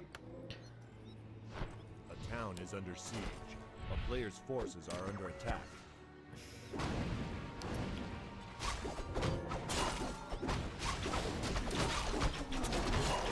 So Life more or less 30 seconds ahead. And an item ahead. XP also. He got the Thorns Aura. Moon can't fight at the moment before he gets level 2. Otherwise, there's too much of an advantage that the bears hurt themselves while attacking. For Life, that is. But hey, we can catch up in no time. Not even this though here. Ramp Aura would be great. Lion Horn is also exceptional. More armor on every single unit helps in a fight. It's one free defense upgrade. And some free healing here now. Moon doesn't have a TP. Life doesn't have a TP. Both meet at 50. Need some smart movement across the map now. How much damage can you reasonably do without taking said damage? Well, the Moonwell shall not fall. Invo Potion breaks the first entangle. Time for some free damage as well. Same situation on both sides. The Keeper of Moon is now actually a bit ahead. Dryad control by Moon was exceptional the past few days, especially in the series against 1-0. So how much of that we'll see here live? Going straight for the hero! And that Keeper is down now. Moon under pressure once again. It is Bears falling, Archers being rotated out by Life, but if that's the only losses that Life is taking, then this is looking phenomenal. Unfortunately, for Life, we got a Demon Hunter going solo now. Invo Potion transferred and used. Keeper is safe. Can't say the same about the Bear. Fight is a bit all over the place. We don't have much crowd control anymore as one of the last Dryads is falling. Who gets the better Bear? Concave. Looks like Moon is attacking 3 against 1. Body block. But the crowd control of the Dryad. We get another bear in here. 2-screen operation by Moon for another redo. But this could be 3 bears down for Moon if there's no intervention. Living on the edge. Living on a prayer. But that prayer is rejuvenation. Moon stays alive. Great fight by both. Moon has to step it up though. Needs the production, needs the Keeper back. We need more Prime subs, and 2 of them are coming in. Thank you, Phaser Machine and Grovebird.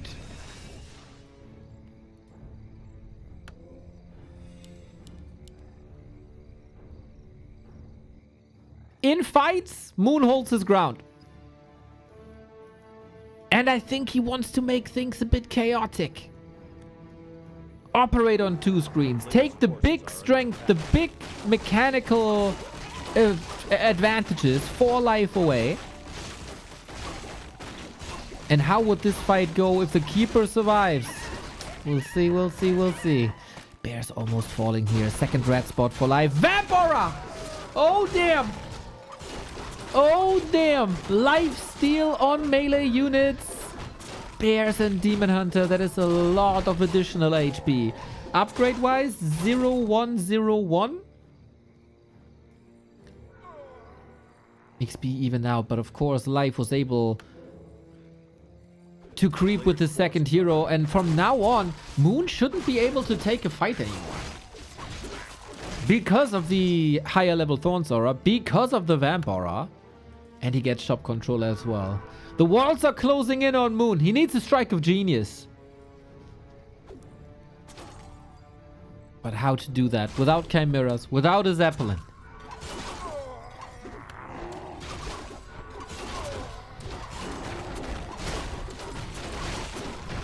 Maybe with home turf advantage.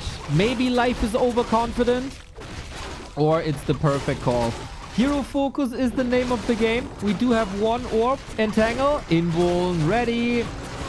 Bear staffed out, but that's only one. It's some free damage on Moon's Demon Hunter. And the home turf advantage isn't that big if the Moon wells are all dry. It looks like from here on out, it's just the Life Show who might have gotten a little motivated by the performance of Kaho and GCC. Yep, that's a 2-0 here. Moon at this stage of the game, unfortunately without chances. One big fight in the game goes to Life. After we were dancing around the Ogre Lord, the Ogre Lord goes to Life. He takes the matchup from there more or less. The one big fight also goes in favor of Life. And from there on out, it's incredibly hard to come back if you're Moon. Because where do you creep to catch up? Where do you stall time to catch up? Life did not allow that. And we also have to say Life was constantly on the lookout for APs or any other shenanigans.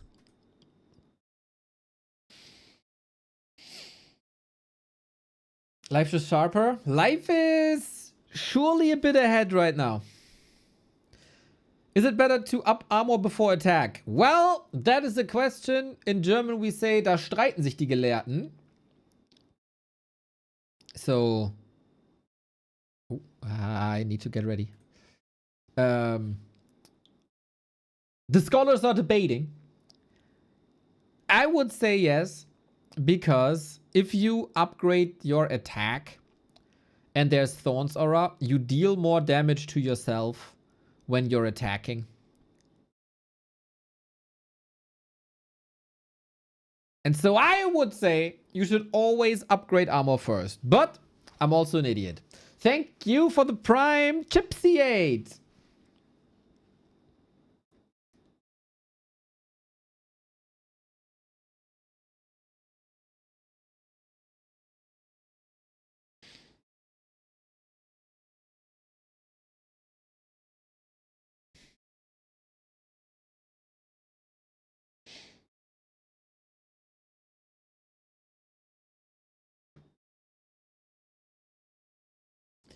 Moon under gigantic pressure now, of course. Has to win 3 in a row.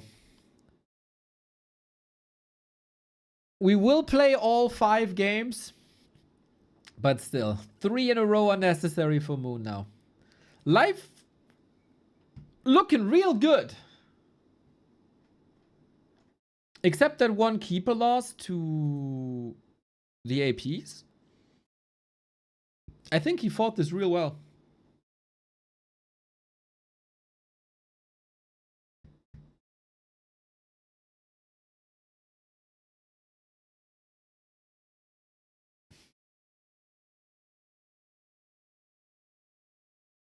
Can Moon withstand this pressure and step it up a notch? Because his performance is by no means bad. It's just not as good as Life is.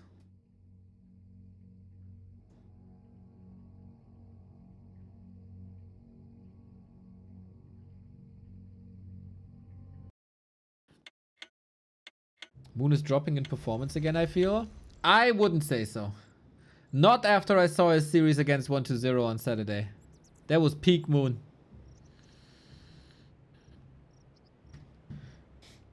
But also, it seems to be that Moon doesn't have the time or energy to have all 4 matchups on an elite level right now.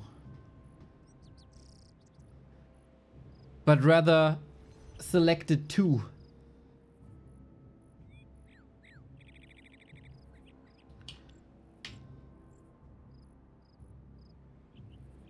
I will never not believe in a moon. On Hammerfall, without an altar. It's time to bring the Fire Lord, ladies and gentlemen. We're switching things up, not on the Chinese side, because we'll never switch things up with Chinese Night Elves in a mirror match especially. But the Korean side, the creative side of Night Elf Mirror. No altar means Tavern Hero. Tavern Hero in this day and age oftentimes means Fire Lord. Does this reek of desperation? Maybe a little bit. Can this be the missing ingredient to play an asymmetric mirror versus live? I definitely think so.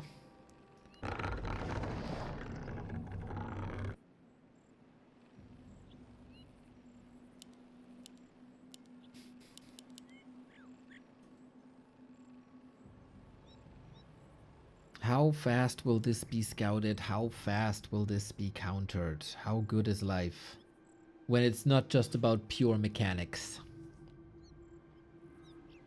A player's forces are under attack.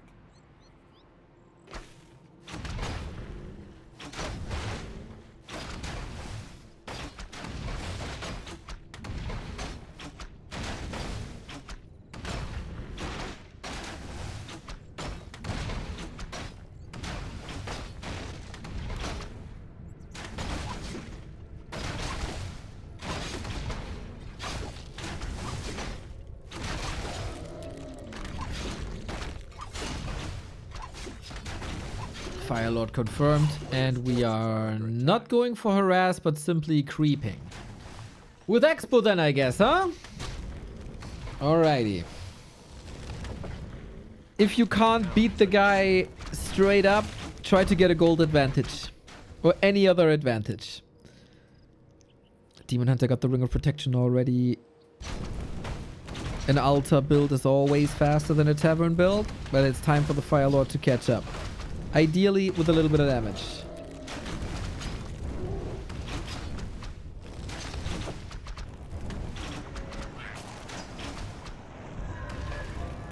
Here's the second lava spawn, but the detonate gets rid of both! Disaster! Life hard counters this with 2 workers.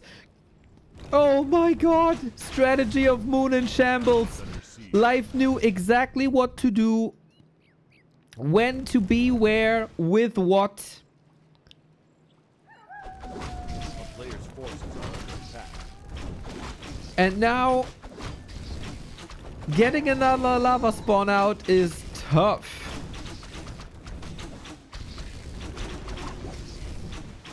We got Soul Burn, which is sweet. But the lava spawns can't be this close together. You can never lose 2 lava spawns to 2 wisps.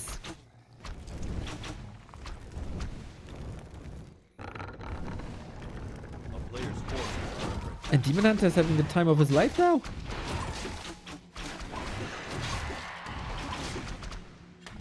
Tech is running on both sides. Expansion coming up for Moon, but this will be a long way. Double Ring of Regen also amazing.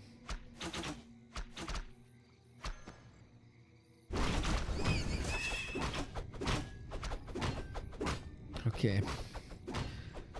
We are getting closer to level 3. Moon also seems like he expected this ambush coming in. And I love that Soulburn use.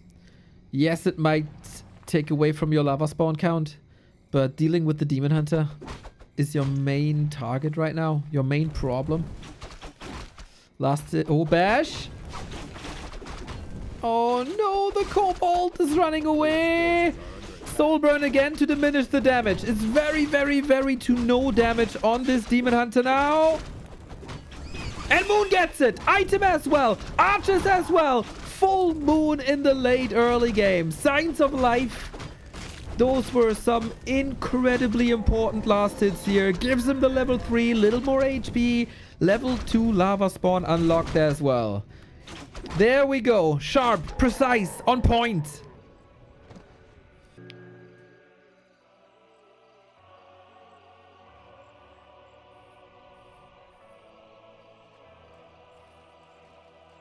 The late early game. You can also call it the early mid game.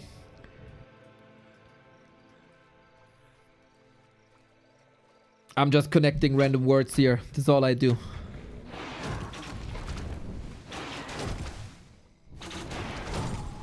Players' forces are under attack. Naga second for life. Oh, Archer can't go for a second hero. Moon's tech is not done yet. Double claw for the Fire Lord. Amazing. Gets more experience. And he has a lot of gold.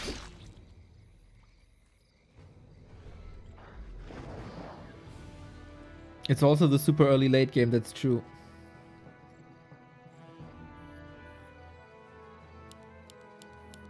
A player's forces are under attack. Oh, that Fire Lord worries me a little bit. A town is under siege.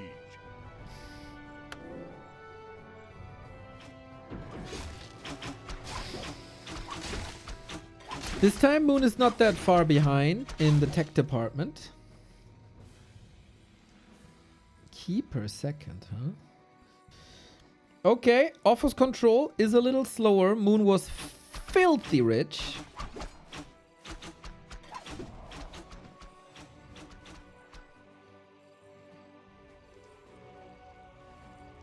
Still on 3 archers.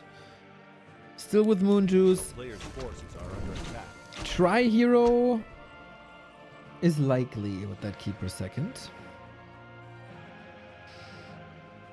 Life again faster with the tier 3.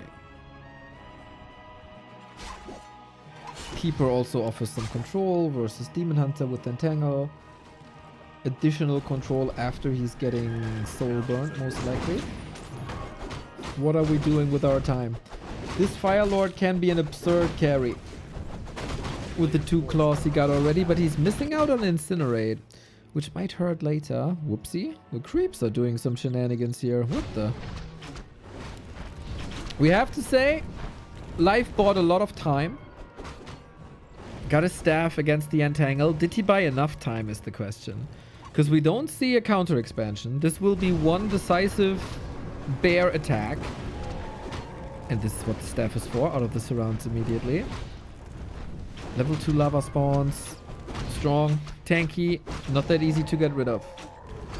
Players' forces are under attack.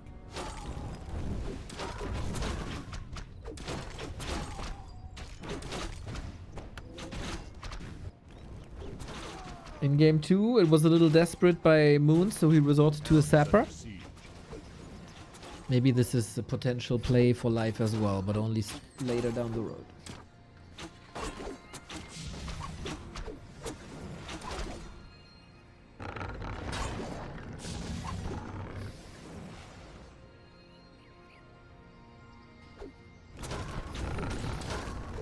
Lava spawns, piercing damage, they're draining mana of Dryads.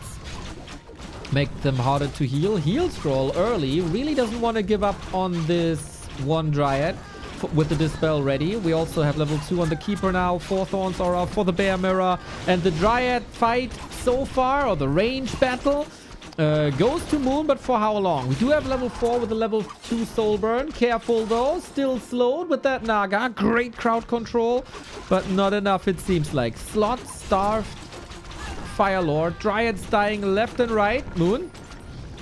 Ooh, careful of the Keeper. Careful of the Fire Lord. Careful of the Naga. Archer body block looking fine. The 2 second heroes might fall back to back. Is it the Demon Hunter running the show? The Dryad need to slow down the Demon Hunter. At all times, basically. Can't afford many Demon Hunter hits here. It's like he's baiting with that Fire Lord, killing every single unit of life, and he's just dangling the Fire Lord in front of the Demon Hunter's face. Come on, kill me, come on. I know you want it, but he can't get it, and he uses that time to completely decimate the army. Plus, an AP is up, plus Life doesn't have a counter expansion. Reveal use. He's okay. You got nothing? Nowhere? Okay. Okay. You will never get this. Na na na na na na. Exactly that. That's the game plan here. Or the fight plan. What's the flight plan?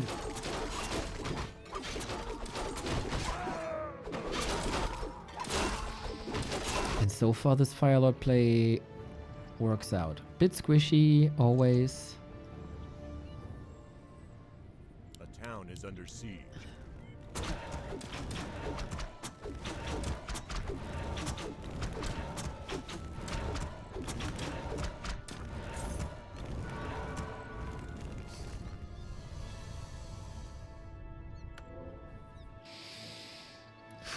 A player's forces are under attack.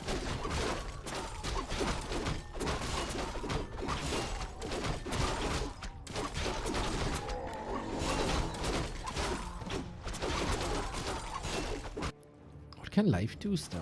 If the game just goes on and on and on and on, Moon will have almost twice the income.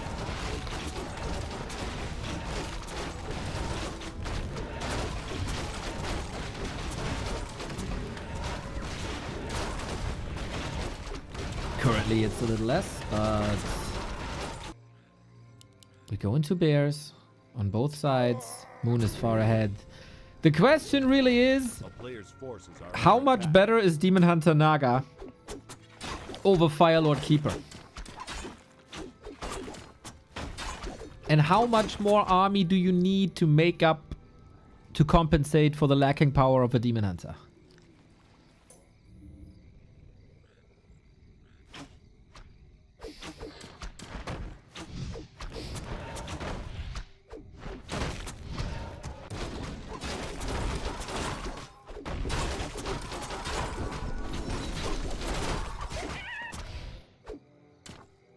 Is it better at all?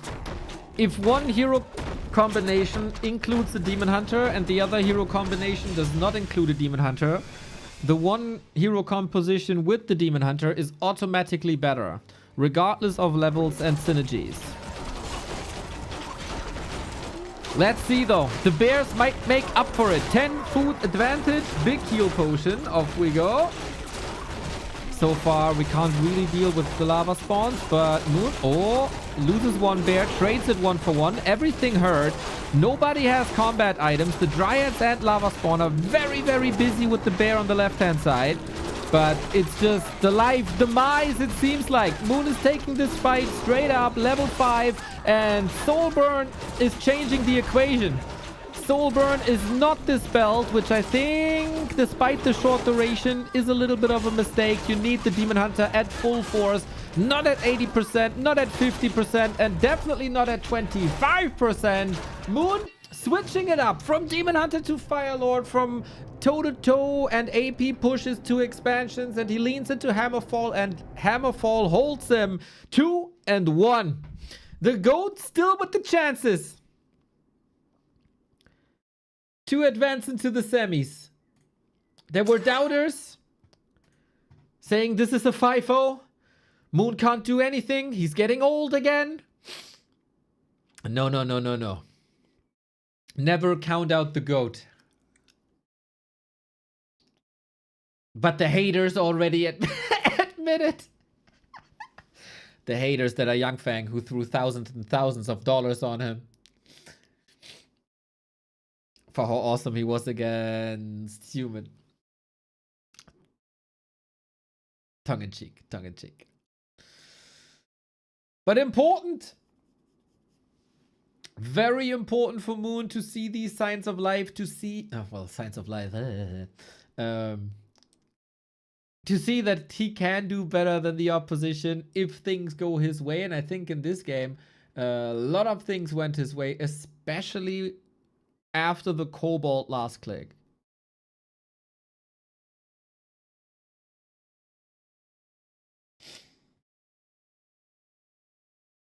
Last click? Last hit.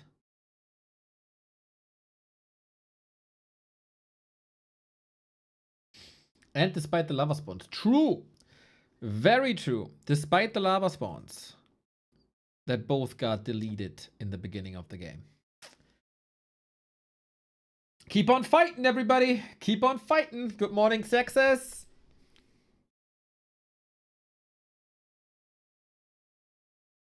YouTube says never count Moon out. Big true.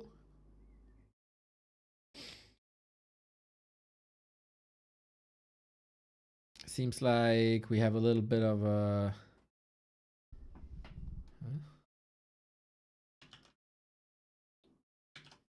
Something is happening in Ops chat. I have to translate it. Ah. Life can't find the red color, so one of the observers occupied it.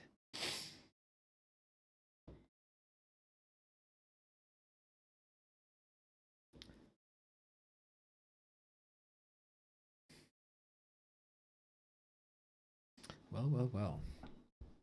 I can tell you guys that while June is coming to an end, to everybody's surprise, July is starting soon. And with July comes War 3 Champions Finals. We had some very, very generous donations already. Umi, the language learning app, is back. Kleine Schildpad was insane with $2,200 and more. Young Fang chipped in as well with big 300. And I can tell you that prize money is attracting some people.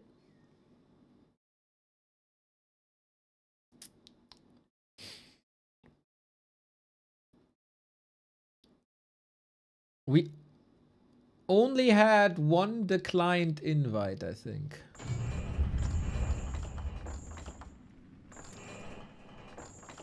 More information. I'll try to get all the info out tomorrow. But my backlog is growing instead of shrinking, so.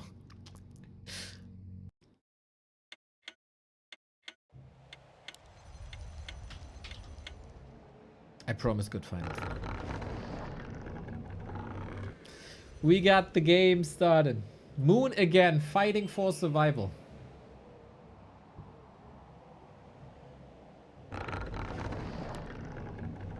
Will life fall apart here? Was Hammerfall just a specialty? That because of the map layout was favorable for Moon?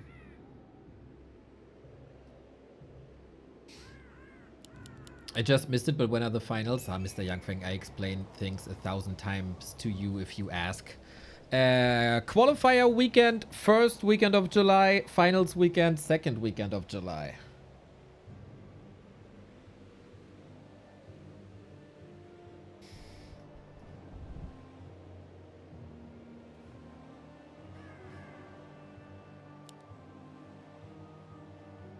You heard that there's some good players, huh?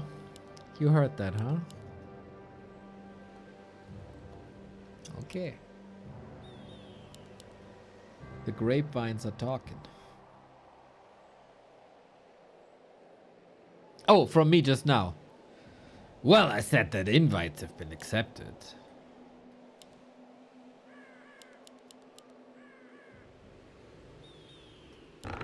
It's gonna be competitive.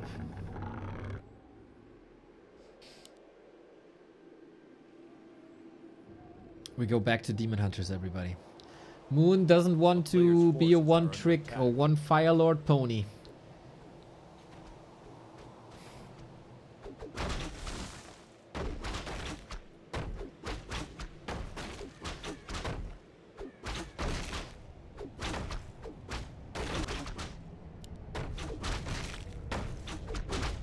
Can he beat life in Demon Hunter, Demon Hunter?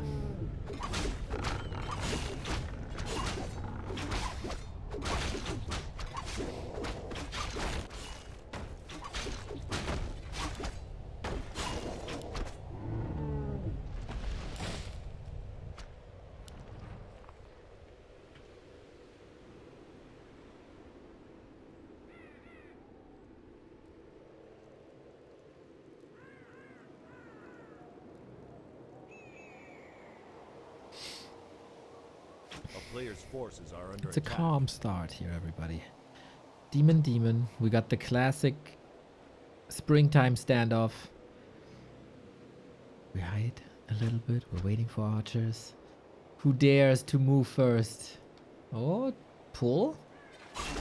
You have the damage before the null runs back. Not really. Life is right there. This did work out, though. Oh, any last hitters for Moon this time? Body block by Life. Well done. But the troll is still up, and that's the difference maker. That's the difference maker. Hey. For level 3. Level 2.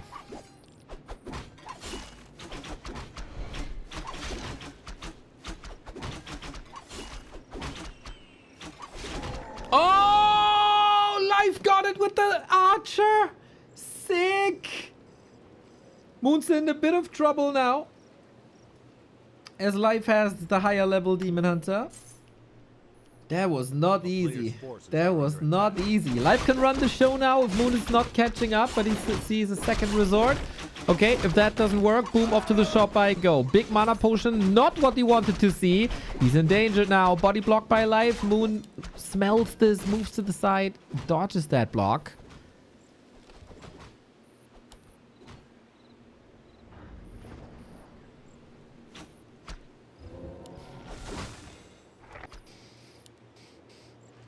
A player's forces are under attack.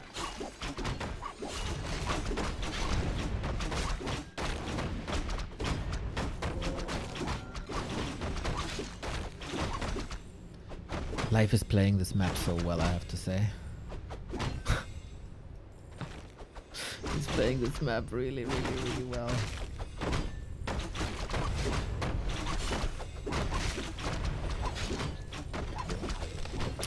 Rune Bracers, not a great item though.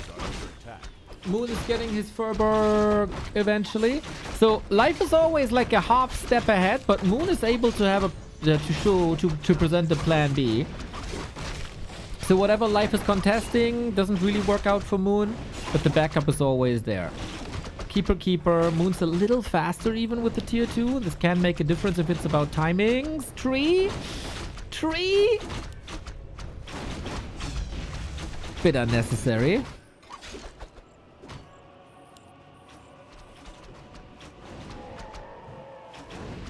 player's forces are under attack.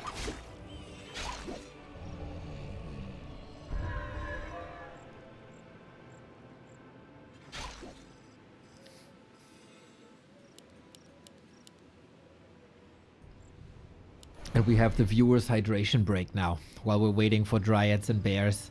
A little bit of creepcraft.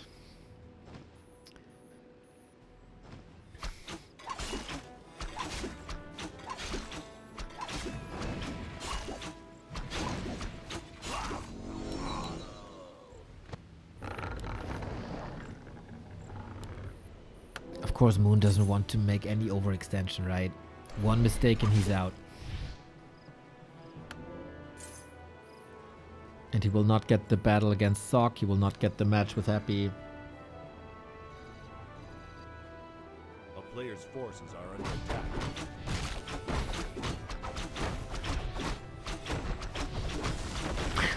Viewer hydration breaks, you're gonna run 10 minutes of ads. Oh, I might remind you that if you have a Prime sub lying around, I take it so you don't get the ads.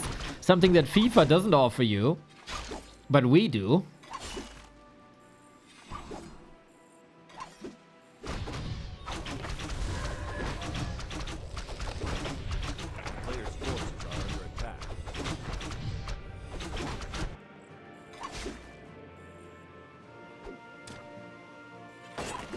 Moon is trying to be disruptive with very little. The Keeper isn't here, so the staff goes through. Life during nighttime wasn't able to build the next Moon well, cuts a bit into mana. And Moon is unfolding his own Keeper level 2. Item-wise, except with the exception of the big Invo potion. Oh, we got a ring now as well. Was about to say Moon is ahead, but now that I see the ring, probably not.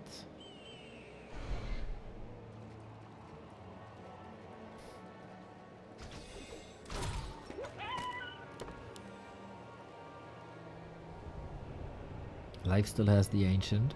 Can creep here. Can also creep the red. Upgrade wise, 0-0. Tier 3 finishes at exactly the same time. Maybe with a bit of momentum that Moon got on map 3. He got the necessary confidence for a straight up air mirror.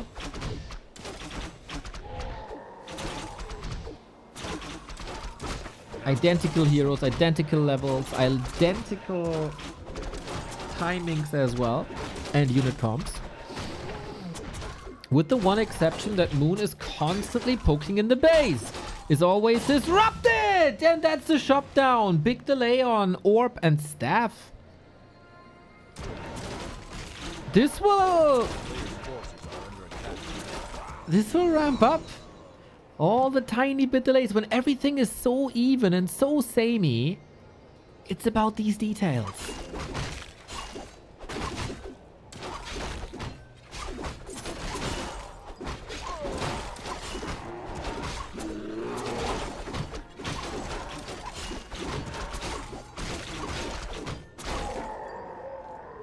Nice in sync kill here.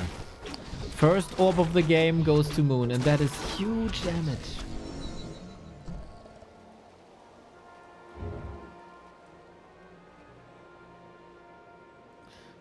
Moon seems confident. Oh my god! No way!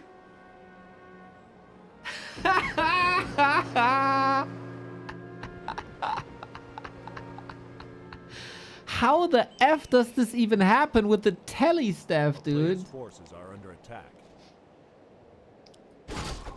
So Life portaled back into the base, probably just clicked the minimap and clicked on the one spot where he's trapped. Okay. Okay. That gives the red spot to Moon, who's getting further and further ahead. It's not the first time this happens to Life, by the way.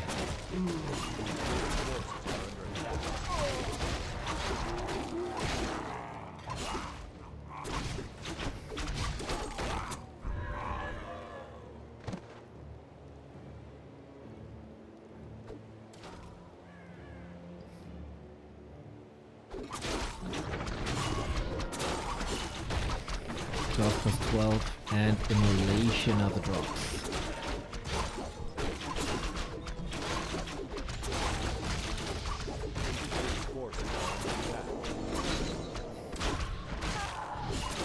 So now that we are moving towards the laboratories, both are optimizing their armies and get rid of archers. Life also goes for a wind. Knowing, of course, that Moon is a big fan of Zeppelins, going for a scouting hippo, an anti-Zeppelin hippo. Those were resources that are not going into upgrades, not going into bears. A player's forces are under attack.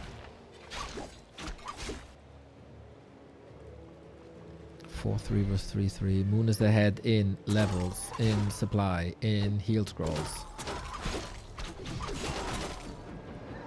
Doesn't want to run away from Dryads to get some chip damage.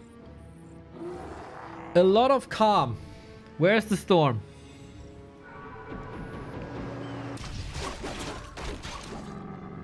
And when is the storm?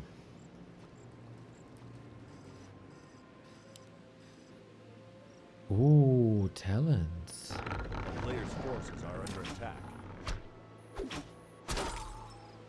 I always said I will never understand why, if you have an Ancient of Wind and Knight of Mirror, why don't you go for a Talon? The anti-armor is so good.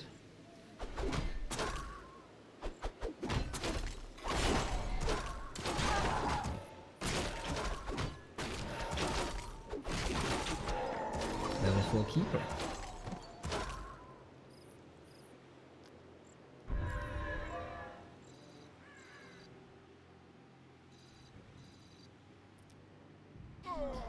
Are we getting the storm now?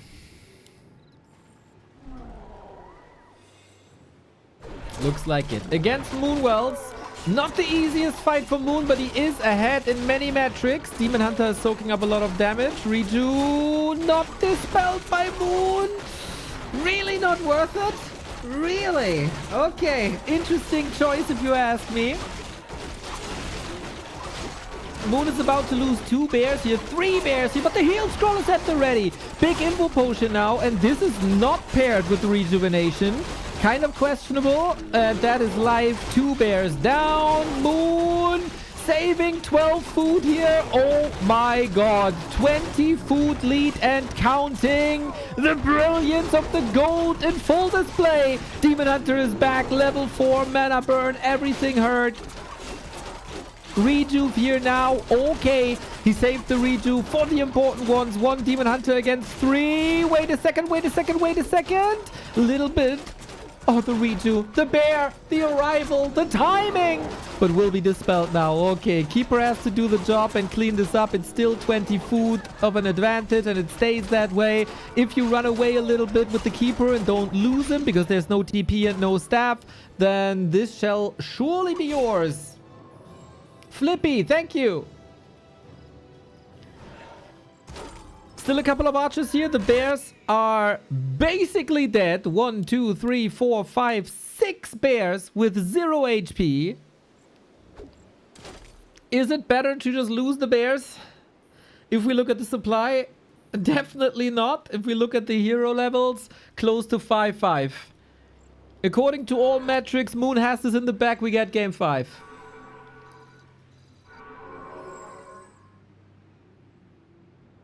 This is the army. What a fight by Moon, dude. Holy smokes. And oh! Wait, weren't these bears just mega hurt?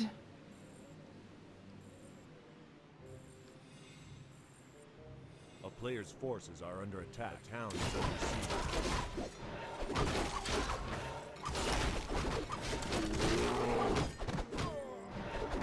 You could poke fun at people that say night elves need healing, but I would never do such a thing.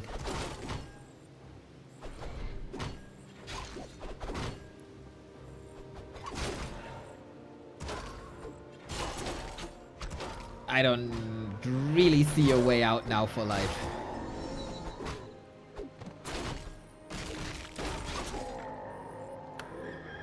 Like, what can you do?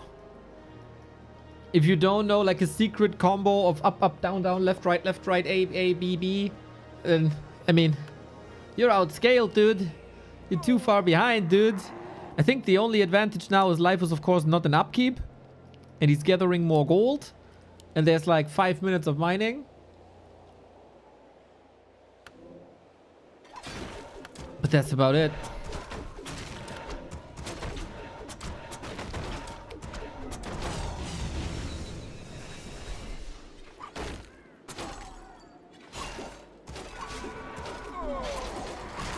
Awkward position as the bears are blocking themselves. Life is able to create the worst possible fight position for Moon.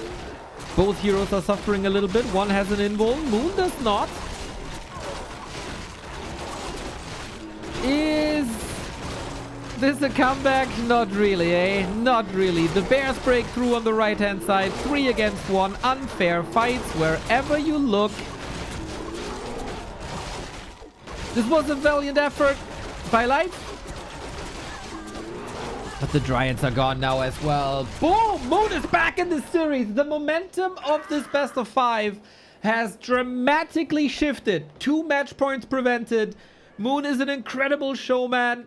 And once again, dude, watching Moon's games, just spectacular. That fight there. That fight there. What a fight. Saving all the bears, knowing exactly he has the ability and mana to heal them up once again. Life losing one bear after the other.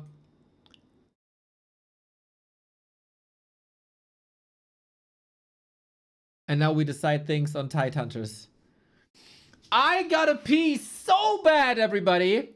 I'm gonna take that little break now, throw you an ad. You check if your Prime subs are available, and otherwise check back to warcraft.com/support for all the ways to support us, and then we decide the semi-final opponent of Sok on the next 5th map.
Didn't even start yet. Didn't even start yet. We didn't miss a thing. Springtime. Bomb. Bomb. Take your mic with you, you weirdo. Isn't it a little more weird that you want to hear the sounds? They are relaxing though, eh?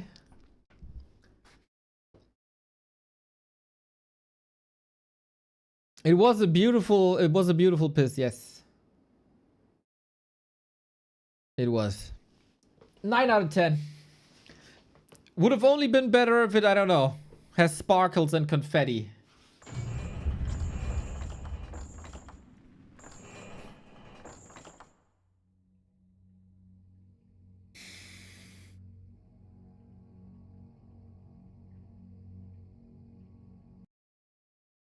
Off we go.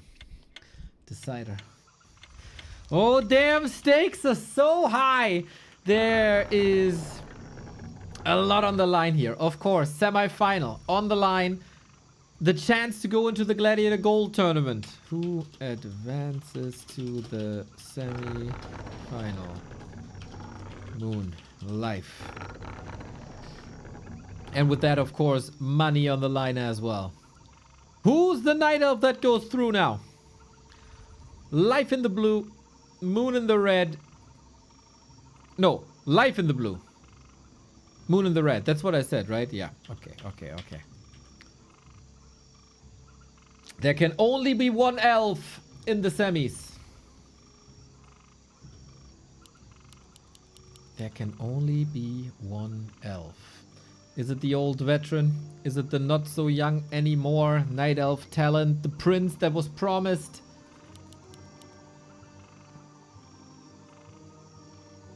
There's probably gonna be a sigh of relief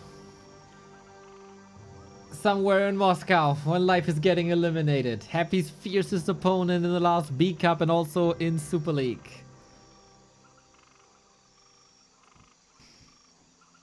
Once again, 6 people of our community have predicted the bracket perfectly so far. 4 people were betting on Moon, 2 people were betting on Life.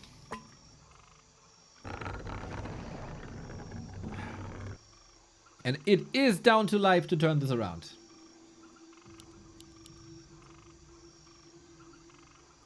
A player's forces are under attack. Plot twist, Neo mixed up players and Life already won 4-0.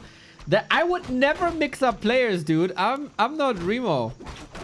That would never happen to me. When did this ever happen to me? Yut, except maybe yesterday.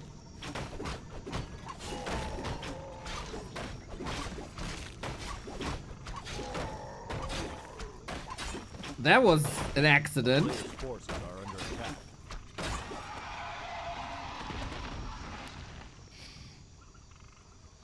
But apart from, I mean, wrong payout? No, I didn't do that. I didn't do the wrong payout. No. You can blame me about, about a lot of, you can blame me for a lot. But that, not so much. We got Demon Hunter. No Fire Lord shenanigans. No Keeper first. No Potom tricks. Straight up. Shows me Moon's confident.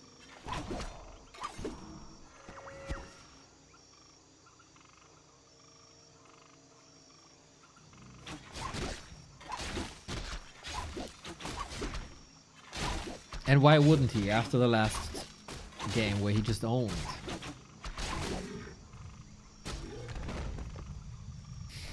For neither of the players, the semi-final will be easy.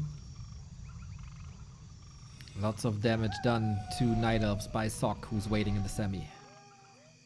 There's no second chance anymore. There's no fallback net, no losers bracket, no round robin group stage that can make up for it. The thrill of single elimination brackets, everybody.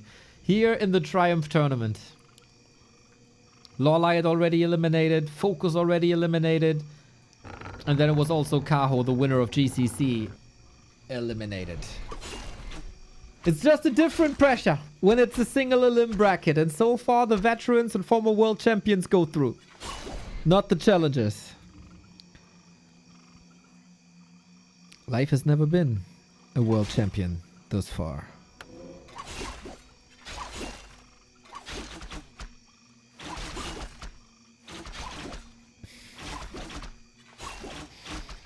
Oh, solid block by Life. We have slippers. Moon is confident with his inventory, as he has additional armor, additional damage. Block against the demon. Yeah, nicely controlled this. Nicely controlled this.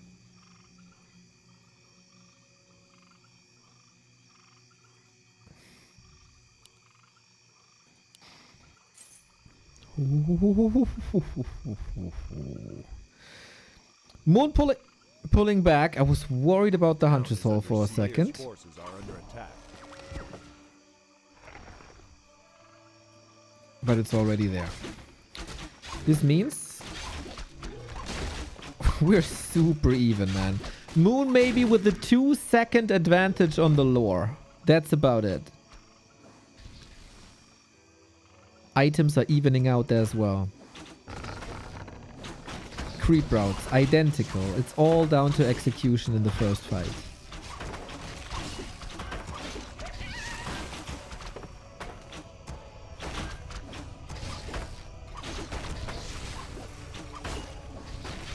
A player's forces are under attack. Ring of Regen for Moon saves a little bit of Moon welts. Second circlet for Life, also amazing. Can make Moonwell healing more efficient, so in that regard it's also rather similar.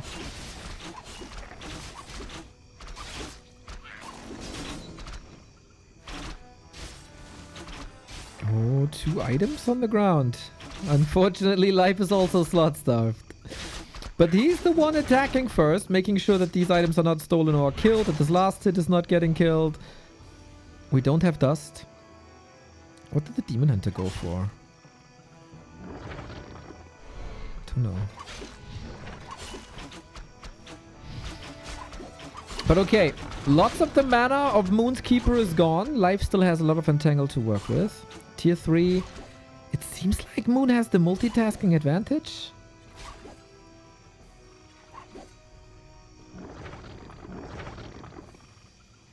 Just a bit. Just a tiny bit. Second Dryad coming for Moon. Tech is faster for Moon. Items, I would say, are slightly better for Moon, but just minimal differences. Oh, that Shadow Melt save with 2. I see a lot of good here in this series between them. Whoever is advancing to the semifinal is definitely going to deserve it. And it's definitely going to be a threat to Sok, as good as Sok played yesterday. It will be a tight match.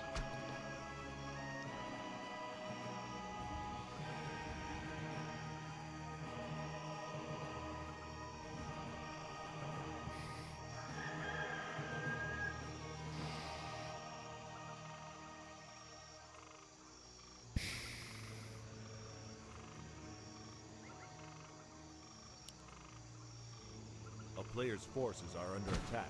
We're battling for the red spot now. While items are gathering in the middle, waiting for tier 3. And again, bit of a stalemate here.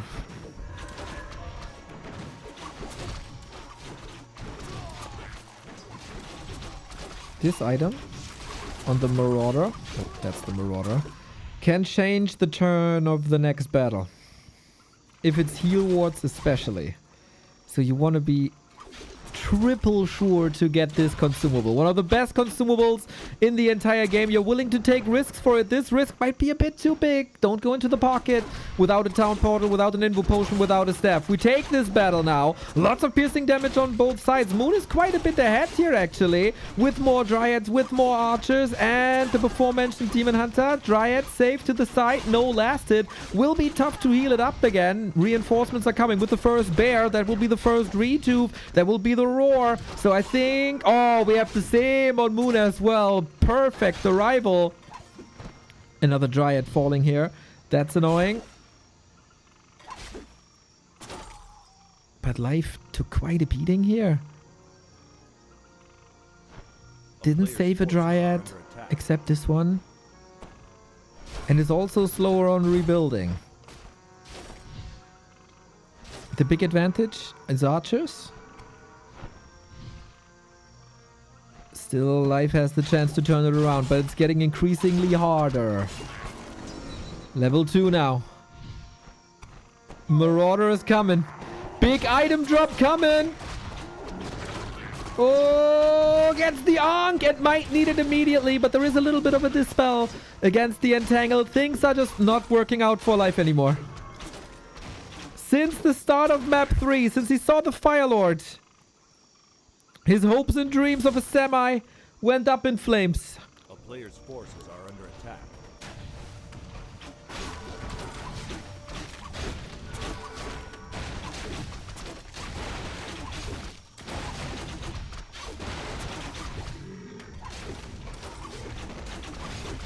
Moon playing it conservative, careful.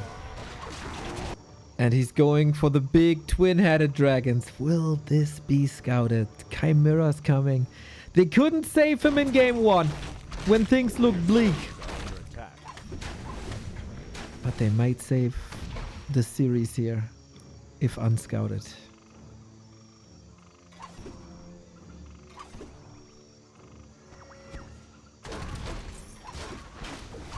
What a disastrous week this would be for Life, the Vice World Champion. Not in the final day of the GCC. Not in the Gold Cup. Player's forces are Instead, 39-year-old Moon. What a story that would be. Boots of Keltalas on the Demon Hunter. The strong hero just got even stronger. Level 4 as well. Tank, machine, heal pod, Ankh. RNGesus wants Moon to go through. Every item drop is best in slot. Every single one.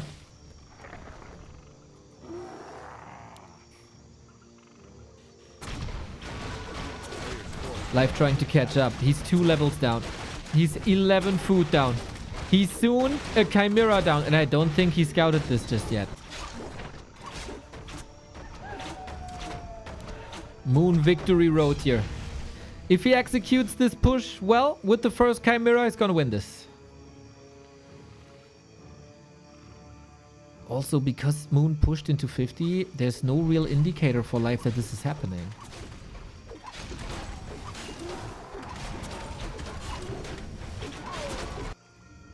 Archer scouts this. I love this. I love this so much. A player's He can forces check are under everything. attack. Item levels, inventory, hero levels. Moon knows it all, man. Moon also saw the positioning. And when there's no XP on the map anymore due to creeps, how is Life supposed to catch up?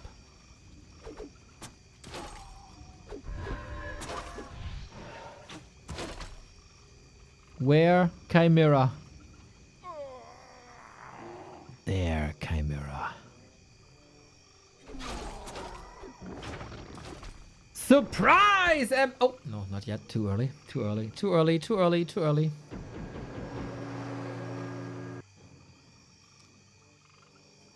Chimera number 2.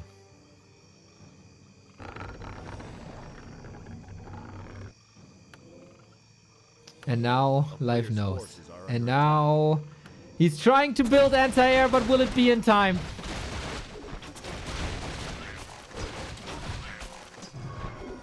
Hippos won't be enough. I think. Not one. Moon gave it away just a little bit too early. What we're pushing for the main now. Dryad's coming. This is... He's hitting all the panic buttons. All the anti-air panic buttons. Come on, build an archer as well. Build an archer as well, just for anti-air's sake. We don't have a slot on the Keeper. Can't entangle Chimeras, of course. The bear battle should go easily to Moon, especially with the position here. You can keep the Chimera safe. Wind finishing now. Needs a little bit more time.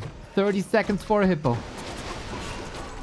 Redo on the Demon. Little bit of Dispel. This time he's using it. Does he have enough piercing damage to deal with the Dryads as well, or is it just the magic damage? First Chimera didn't do too much. It's Roar on there. Demon Hunter is taking lots of damage. He got a potion there as well. Moon still so much HP on that demon. The bears are disappearing quickly. 16 foot lead. Demon Hunter almost dead. Bears all falling. And now what do you do with your anti-air?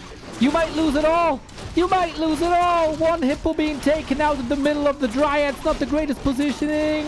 Moon is losing quite a bit here, we have to say. But Entangle on the Demon, there's no fallback net anymore, except maybe a staff. Run, Keeper, run, Keeper, run. Life's Dryads, he's fighting tooth and nails. Chimera coming in. Saved as well as the Keeper. Demon Hunter still has that Ankh. Life's Demon Hunter needs to survive. There's a lot to clean up now. Staff from afar. And this is one archer after the next, just getting slaughtered. Close to level 4, Moon is. Everything about to die. Lots of wounds to lick. Life bent but not broken.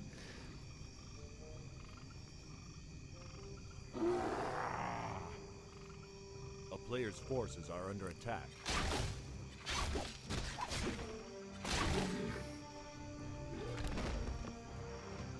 No level 5.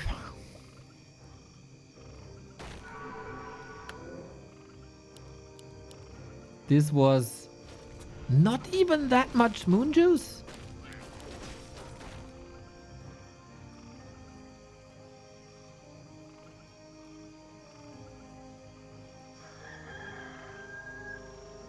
One Chimera died.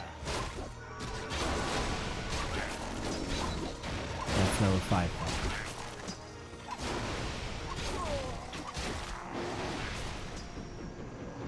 Saving every unit now. It was the big heal potion. We didn't trigger the Ankh.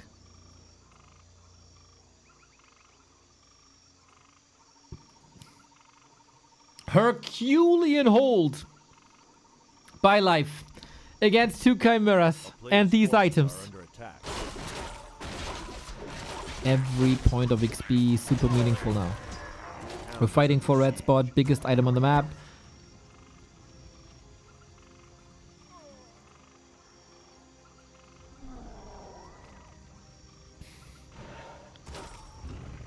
We stay at 1 Chimera. Now that we see that there's more anti-air available. And backstep. Maybe. Oh, Moon has no TP. Has to take the fight with the Granite Golem. Even Happy was slaughtered by this Granite Golem once. Clap. Slow. Life gets the reinforcements. He got Moon presented to himself on a silver platter. The army position is not that great. Demon Hunter by Moon has to carry a lot. 2 Hippos coming in. I don't think you can afford dealing with the Hippos. They're too tanky. You need the Dryad control here. No Dispel on that Entangle. Demon Hunter hurt. Chimera down. Oh, Life, are you doing this? Are you somehow doing this? More catch up. It's another Dryad dead. This is Bears. Sacrificed, suffering, whatever it is, man.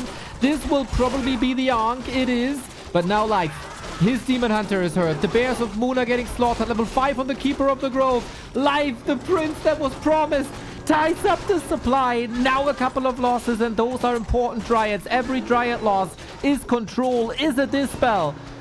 Staff is on cooldown. Entangle! The level 5 Demon! Rip! Rip! Rip! Demon level 5 by Life. When it matters most, man. The redo is going through. We don't have to spell anymore. The redo is just straight up going through. Life saving. Rejuve. Entangle. He got both heroes. Oh, Moon, what a fall from grace. He was so close. He was so close. And he showed the Chimera. And that gave Life the time to respond.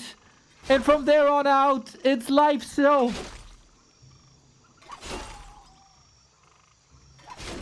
Unbelievable scenes on Tidehunters.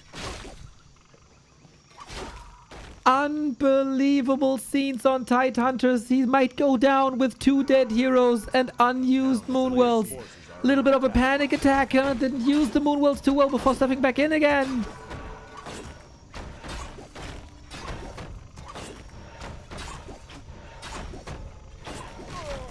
Oh my god, look at that swing. Look at that swing. Life was supposed to be down and out. Boots of Keltalas, Ankh, big potion, rings, everything item-wise going for Moon. The two chimeras are supposed to delete the bears. The demon will not come back. The keeper is back, but that was so expensive. And right there. Right there. Oh, this all the Moon juice gone, isn't it? Now, we need the brilliance of Moon, but how can you do it? He's blocking himself next to the shot. Not enough. Die back. Die back. And Moon is out. Inches away from a reverse sweep, but Life is alive.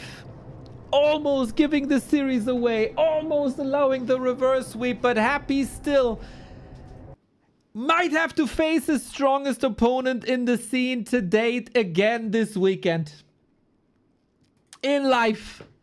Oh, there were so many players in the Warcraft scene that would have lost the series, not show the mental stability here when the push comes in. But Moon showing his cards just a little bit too early. If he doesn't show the Chimera on the right-hand side, dude, how would this series go? How would this game look? Two Chimeras appearing out of thin air when there's not the 2 extra Dryads and not the 1 to 2 Hippos and the setup for more.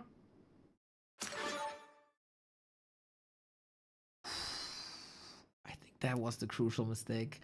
Outside of that, some fantastic Warcraft by both of them.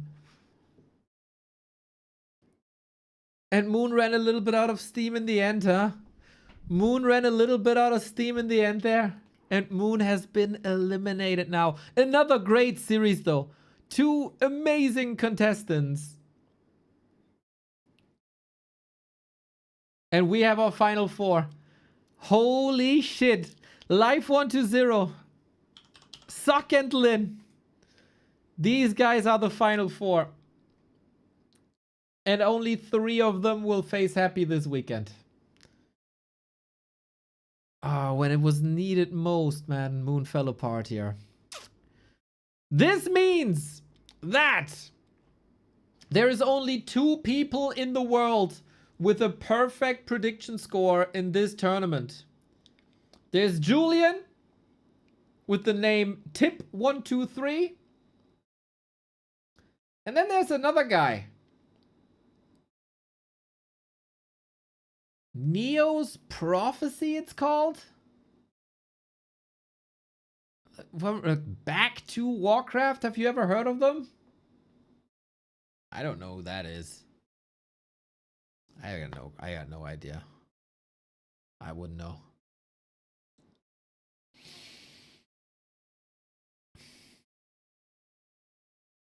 Shout out also to the 3 people who got surprised a lot by the outcome of the tournament. Zushikor, only 1 out of 4. Sarkism, also 1 out of 4. And Mr. Vez, 1 out of 4. Impressive. Impressive. I mean, not everybody can be a prophet, guys. Not everybody can be a prophet. But hey, we got our semifinals. We got our semifinals, and I think those are banger matches. Very, very close prediction. Shout out to the guys who picked Life. Anyone with 0-4? Nope. We're getting ready. In 2 minutes, Lin versus 1-2-0.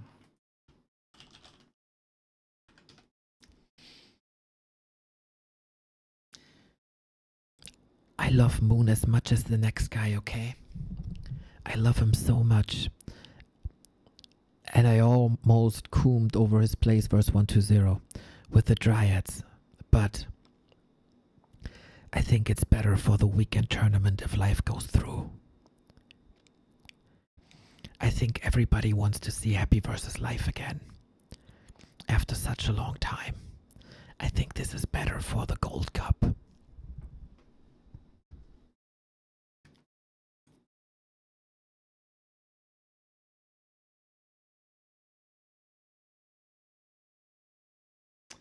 Ah, Mr. Elvenstar. I already did a video on this.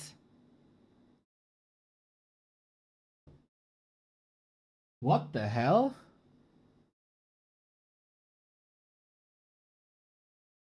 Neo Krolu, what the hell is that, man? Neo, check this. Blizzard messed up something and they added a new unit to Night Elf in campaign.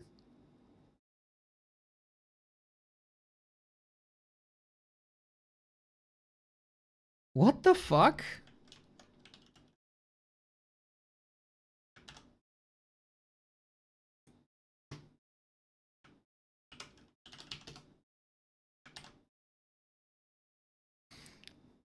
Ancient Sentinel training, a dangerous unit in a short circuit. The hotel, the ability to punch and combat stepping, attacking ground units.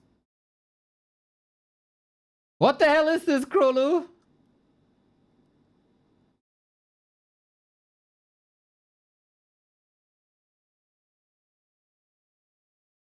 Does anybody know? Does anybody have an explanation for this?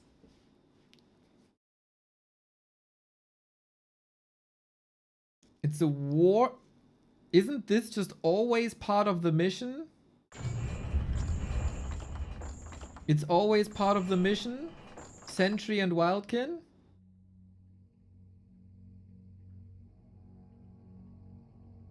A Wildkin with War Stomp.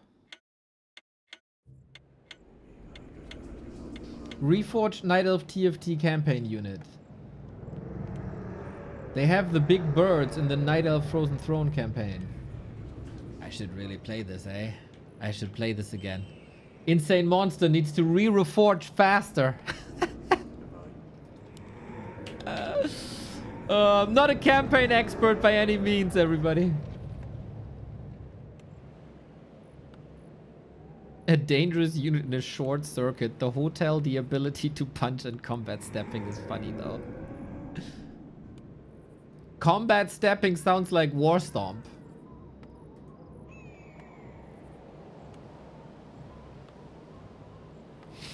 But hey, this is not important. Right now. It might be when the PTR comes out. What's important now is our semifinal. Boom! 1-2-0 was able to defeat Lolai at 4-1, but it was a tough fight between them. Lin was able to defeat Focus, which was a fun game.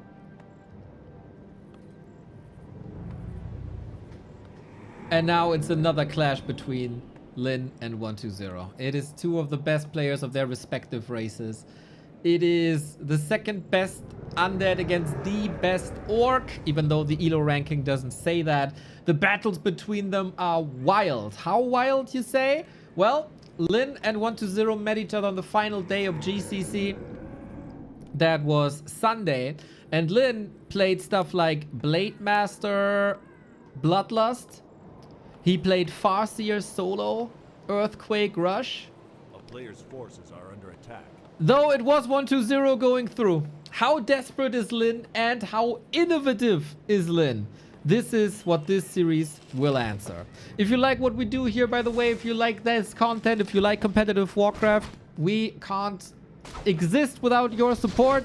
Back to warcraft.com/support for all the ways to support us. The sub button is your friend, the prime sub button as well. And if you want to prevent the community from ads altogether, the gift subs are there for you for some social service as well. Lin again, opening with the Farseer.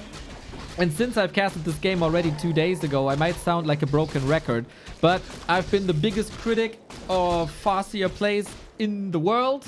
I said real orcs don't play a Farseer. I retract all of that if you're up against 1-2-0. The Wolves are good against Fiends. The Chain Lightning is good to have against 1-2-0's units who rarely ever goes Gargoyles. And because of that reason, the Farseer might work. Is this Players' forces are under attack. the Farseer solo again?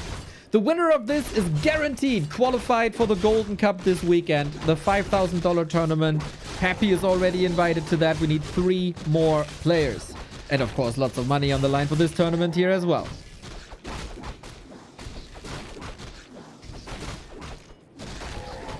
Lin has surely some ups and downs in this matchup, especially against 1-2-0. They oftentimes counter each other, even though they're best friends, or maybe not best friends, but they're a streaming trio alongside Colorful. They know each other inside out. What's 1-2-0 going to do about it? We already have a completely different game here today than we had from 1-2-0's side in the last encounter, where it was fast expansion, not the case anymore. So 1-2-0 with ghouls being aggressive is not contested, takes the natural away, but Lin is here expecting some ghouls to retreat and intercepting them. This has been a trend. Attack, hurt, ghouls. Nice Chain Lightning to get rid of that troll. Forces the coil, gets that coil. Another last hit. Goes to Lin for the level 3. With, of course, a little bit of help from the 2 claws, but the amount of damage that Lin is able to blast out with Farseer and Grunt is remarkable. 3,500 already, keeping 1-2-0 on level 2. Brilliant timings, brilliant creep route, brilliant reactions. That is a sick early game for Lin.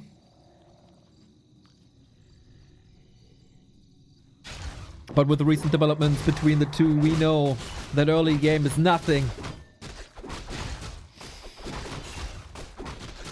With this early game, we are not going solo Farseer.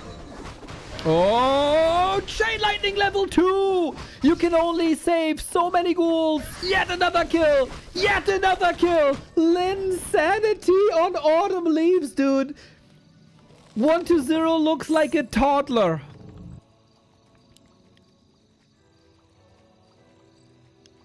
And it's a Farseer Shadowhunter Wyvern build, eh?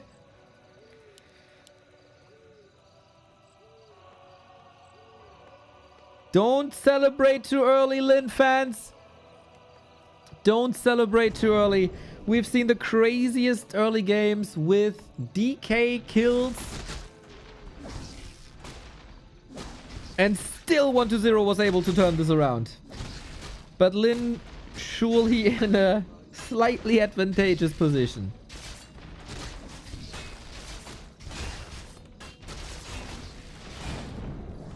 We're aiming for Acolytes now. Lumber might be a bit low for Undead standards. But the tech is running. Hero is coming. Statues delayed. He took the Acolyte off the grid, which is nice. Is 1-0 finally responding with something else than Fiends? I think he's becoming too predictable in series versus Lin. And Lin is making a great effort finding solutions against the Fiends. Killing ghouls is like winning the game. Mr. Yangfang, if anybody listened to my takes on balance, people should know that I'm very, very much with you. Ghouls belong in the base. Ghouls belong on the wood. So how much of a detriment is this pick of level 2 Chain Lightning? It enabled the kills. And soon we have Dispel. Maybe it's just a Farseer with Chain Lightning, man.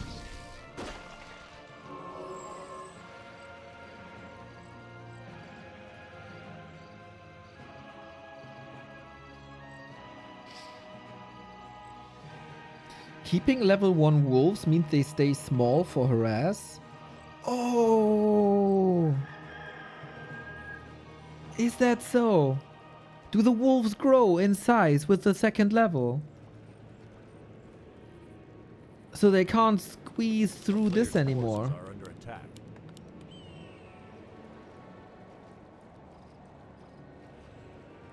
Oh, that's so smart then.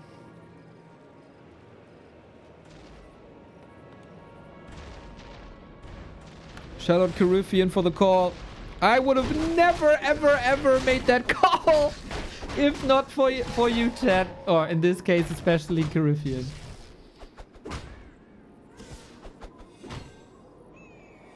A player's forces are under attack.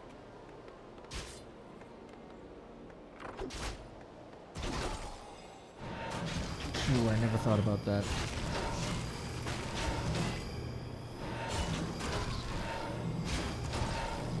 But still the question, can you convert this early game into a win?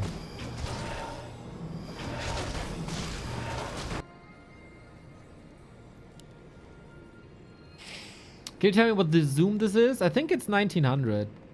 I usually zoom out a bit more to like 2000. Off we go. Lin is embracing the dirtiness in the horde and I like it. The breadcrumbs were already there this weekend where we had Earthquake in 120's base with Raider attacks. Now we get the Wyvern Harasses back. Oh, we got the Shadow Meld. Lovely. Grunts do some good damage to structures due to normal damage type. We get the Coil as anti-air that reeks of desperation. One Wyvern goes down. Maybe a second one as well. The Spirit Tower is doing tons of damage here. SH hidden again. And now the town portal to save the rest. Wolf still able to go through. Focus fire is a little bit off here. Might have killed another Acolyte, but that was some critical damage here already. In the meantime, Lich was doing damage in the main, but Lin is not supply blocked. The TC is alive. Another ghoul goes down. We kind of missed this, but peons were in the burrow. TC was coming out. Shop is still alive. We lost 2 units here. One of them was a grunt, but that's fine. If we get the healing done, this is amazing. We go for Garg now, but it comes at a Raider transition. We have 6,600 gold here. Wow, that's a 500 gold difference. Holy shit.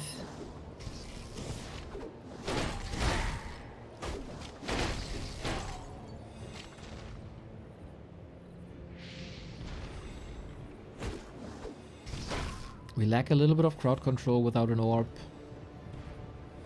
With only one end snare that you want to keep safe.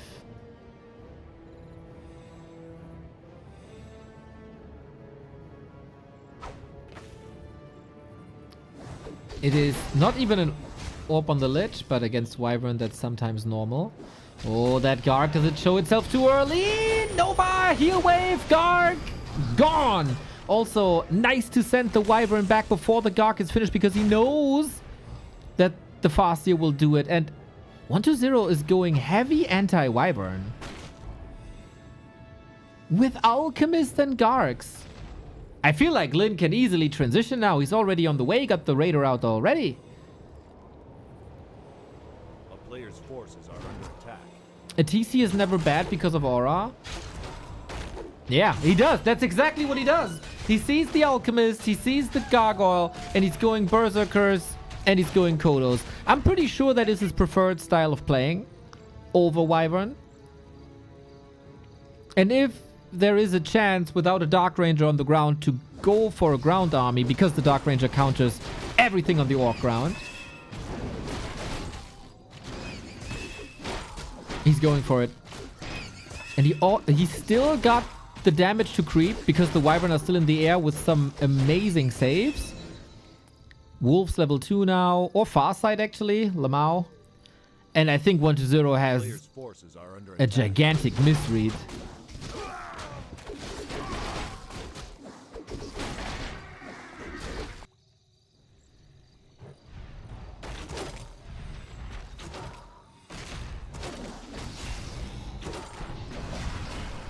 Lots of Destros now. Lin is at 50. He's currently not producing. He leaves. Oh, the wolves here. Nice. For the scout. So he knows 120 is there. Lovely. With destroyers. Okay. Use your mana. As long as you don't use it against me. That's fine. 700 gold, heal scroll, invo potion, upgrades. Lin is investing into everything but army.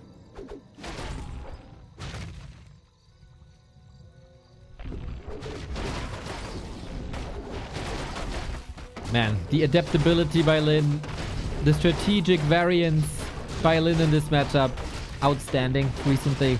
Surely born out of despair. Regardless, it's amazing. We don't have a level 3 Shadow Hunter yet. We need a speed scroll here. Or misclick maybe. But there's very little crowd control outside of Nova.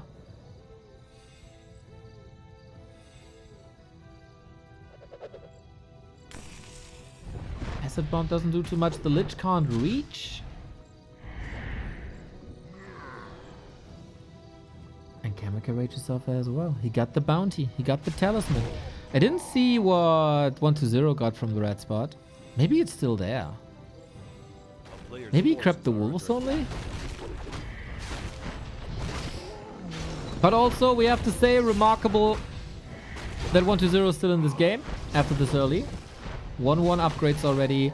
Lin going 1-1 as well. A bit unfortunate that he didn't creep the Shadow Hunter solo. Maybe he thought he doesn't have the time. We do have a dangerous level of Coil Nova unlocked. Is this the Coil Nova game over? Was Lin too careful? And too greedy maybe also? Because he didn't push into upkeep. He was floating 1400 gold. Now the production starts. And Orc unit's rather sturdy. Lin holding on.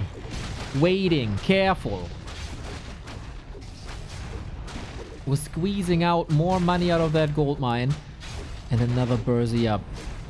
Kodos for piercing damage, also nice. 120's arm, it's 5 destroyers. 5 destroyers without mana. These units are so useless if they don't have mana. And Lin is so fine with this.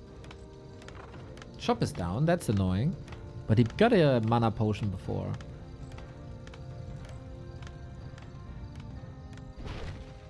Oh yeah, 120 did indeed never get that golem. And, like, it's only the heroes doing damage. The Garg damage is neglectable.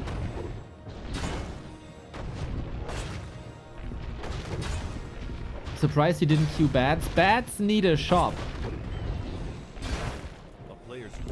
And the shop was gone. Close plus 12. Good damage. We don't have a town portal. We don't have a speed scroll. It's a rather fragile state of being for Lin. To rebuild it? Oh, later, huh? There's the bat. Okay, it was on his mind. Double heal scroll, invo pot, mana pot. TC is so tanky. 1150 HP.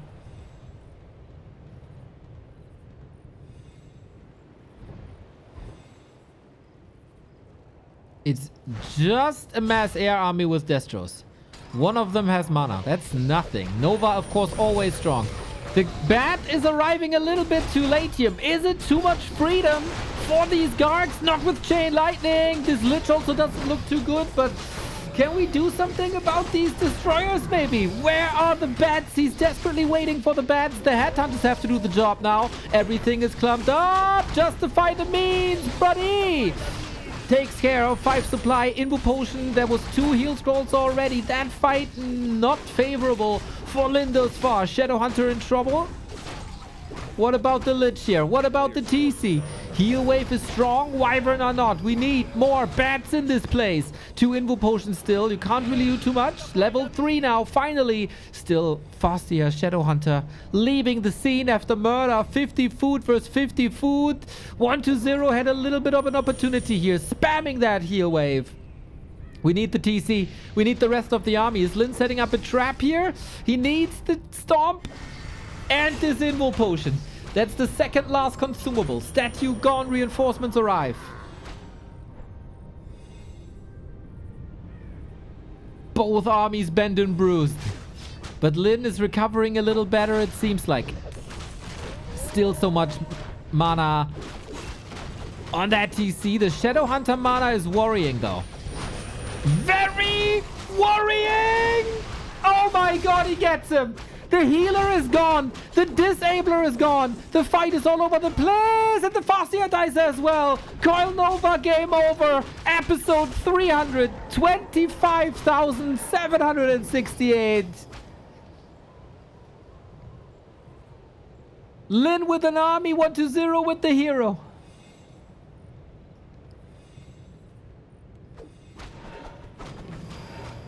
Was that the right call there? Without a speed scroll, without a TP. The Kodos are still hard to chew through, but Acid Bomb helps with that. Destroyer gone, this Gargoyle also. Nice sniper, 2 Headhunters are falling. It's not always only the Dark Ranger that deletes the Headhunters. It's also Coil Nova and right-click damage. This is why you move over to Kodos at some point because they are so sturdy in HP, but now we got level 5. Oh, 70 seconds for this Farseer. It's a TC alone. So low TC in an Orc base. 1-0 could easily expand. Now it seems like it's the Burrows who do the damage, and Lin has to tap out. Oh my god. Everything about this game screamed win, Lin. Lin win. But 1-0 always saw the light at the end of the tunnel. And 1-0 steps to the left-hand side, goes for the red spot, takes the cloth plus 12, gets the XP that he needs for 4-3. And Lin was roaming around, not accomplishing much. Taking a fight that he wasn't really ready for, where he had no way to eject. And I think if he's not that greedy, he can get a lot more map control.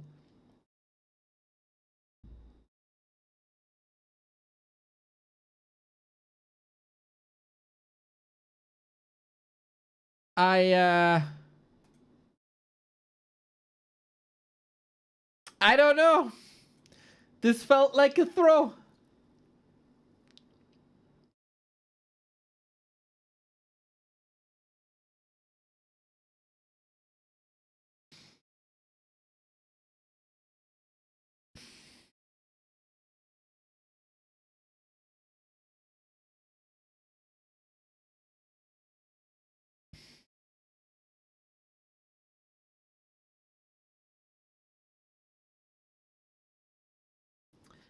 Sweet, sweet, sweet comeback by 1-0.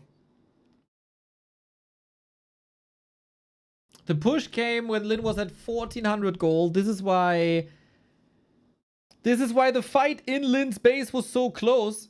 And this is when 1-0 tied this up after the amazing early game.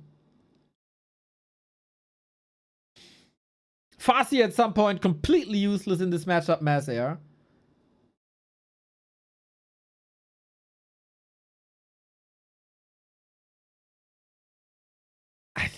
I think Lin was simply too greedy.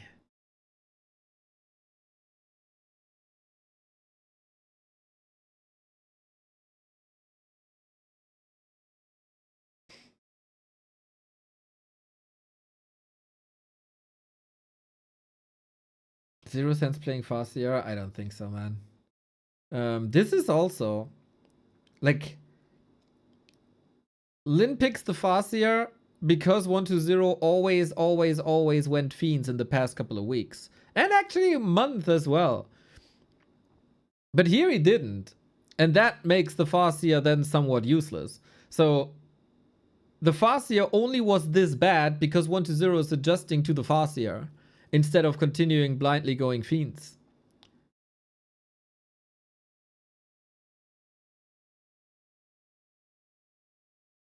And I also think if Lin has a speed scroll right hand side, it's a whole different game. I mean, there are destroyers to dispel the speed scroll, but then this game would never go this late without the Farseer. I can't believe that I turned into a Farseer apologist. When did that happen?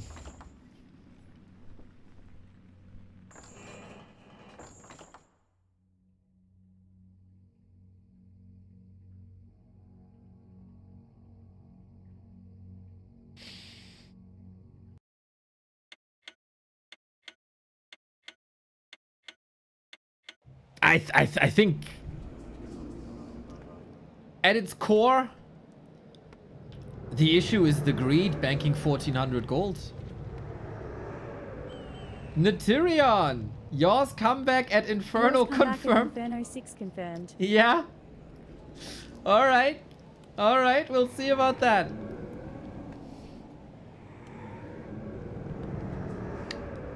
Of course, 120 and Lin both want the battle with Happy at Gold League. But it must be somewhat personal between them now as well.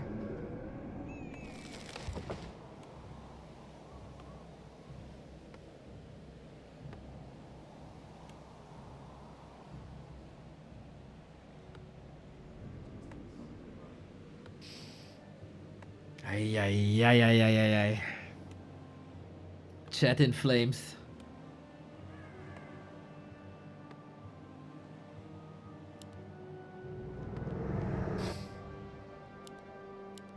We stay... No, we are not staying with the Farseer. We're going Blade.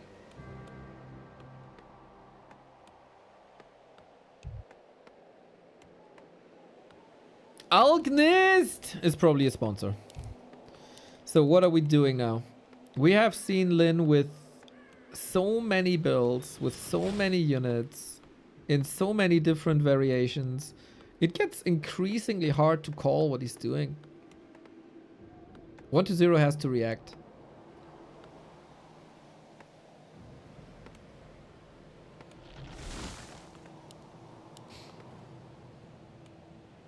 Blade Master, of course, item dependent. So, according to chat, it was all the Farseer's fault last game.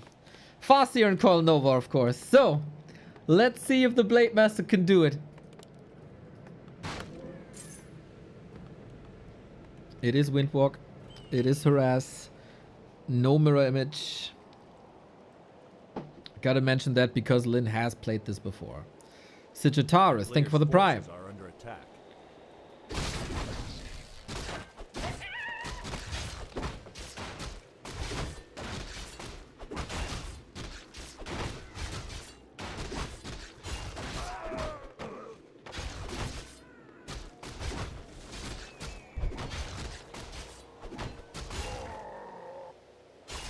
Can we steal something? DK starts with claws. That's nice.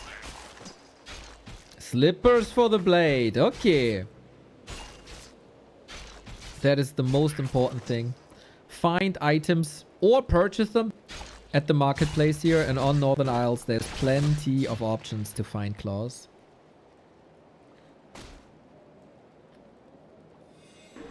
Players' forces are under attack.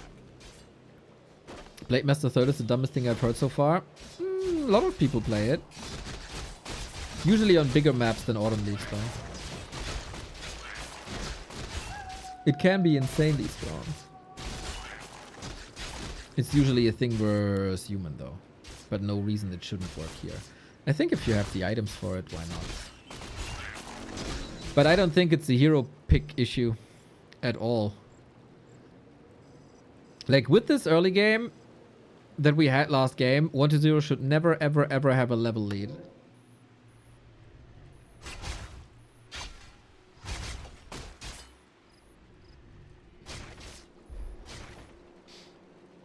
But that is of course too advanced for the Twitch chat.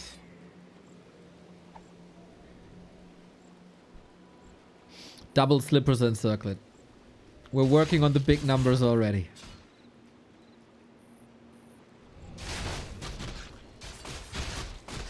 Can we chop them ghouls again? Ring of Superiority stolen. XP goes to 120 though.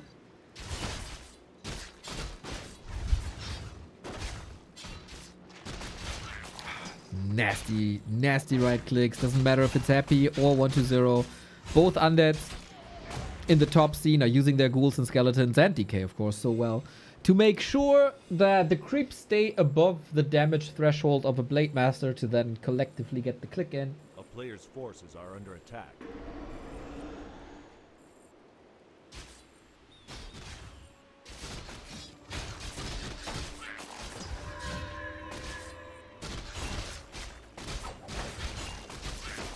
And I don't hate this for Lin. It is Grunt into Headhunter. Oh, I hate this Grunt surround, unfortunately. Deny is necessary. Doesn't get it. 2.6 on the DK. With 1 green, that would be level 3. But it's also Ghouls Falling. Speed Scroll. Windwalk. Yet another. Is he greedy to aim for this one? Too far away, I guess. I can't reach anymore. Solid escape. This could have been bloodier for 1-0.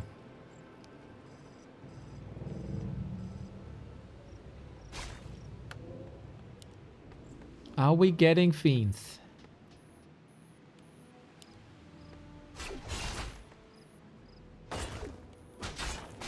This blade is super strong.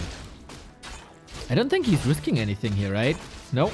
Nova in 14 seconds. We have reveal, okay, but it's no coil level 2. Lin, good damage assessment and getting the slaughterhouse. Big delay on statues is huge. And the Shadow Hunter is here. Hex Hex. And of course, with the Lich not out yet, we don't have a Wand of Negation. That should then be the distance you need. The healing goes through. Excellent by Lin in the early and mid game again. Oh, I say that and I jinxed him! Big jinx! Shadow Hunter needs to survive, needs to level. Lich has been hexed and there is an opening, but it's too little, too late. And this might be another one. Oh my god. The healing self is cancelled. Reaching for the Nova. GG! GG! He ran into the Lich. Oh my god. Oh my god. That was the mother of all jinxes. What did I do? What did I do? I'm sorry. I didn't want this. I didn't want this. Terrible, terrible, terrible situation.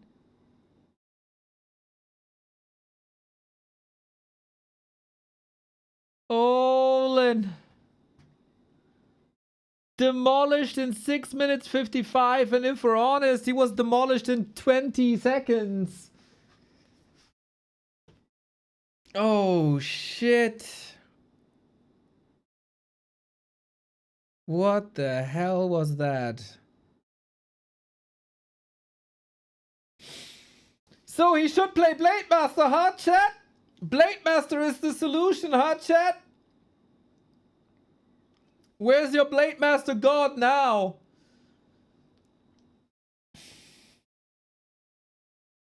Huge disappointment. Huge disappointment. He had this. He had this saved. And 1-0 also. Where the hell did he come up with that surround? Where the hell did that surround come from? Unbelievable how clean he locked that in. I didn't see it coming. You didn't see it coming. Lin didn't see it coming. Out of nowhere. And this is, of course, now, like, the odds are big time stacked against Lin. 3 maps in a row he needs now.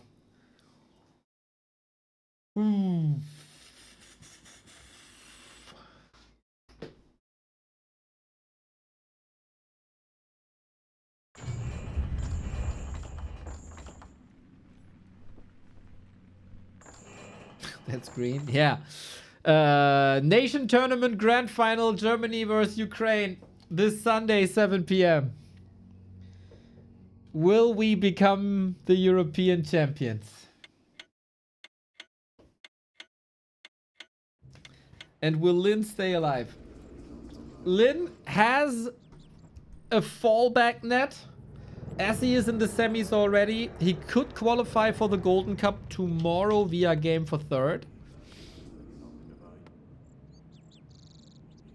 But it's not looking great.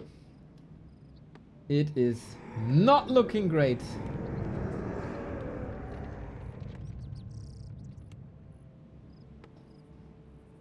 Game 1, map control. Game 2, overextension into god tier 1-0 surround.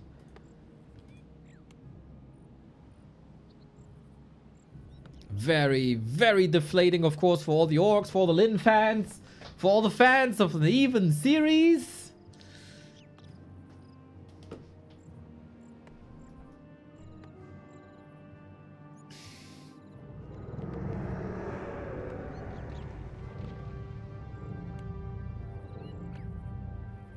Let the hate flow through you, everybody. Cheer on, Lin. We won the close series. Moon was able to bring back a 0-2 to a 2-2 against Life. We stick with the blade. Always a little bit of a hero roulette. Nowadays, hard to guess for 1-0. But he showed today that it doesn't matter to him if it's Farseer or blade.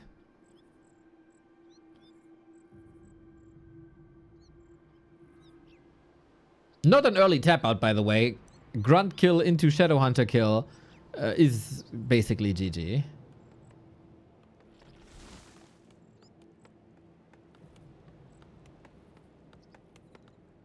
What's left in the tank, Len? You got the most amazing early games with lots of ghoul kills with the Farseer. You got the most amazing early game with double slippers on the Blade Master on Northern Isles. And it both wasn't enough.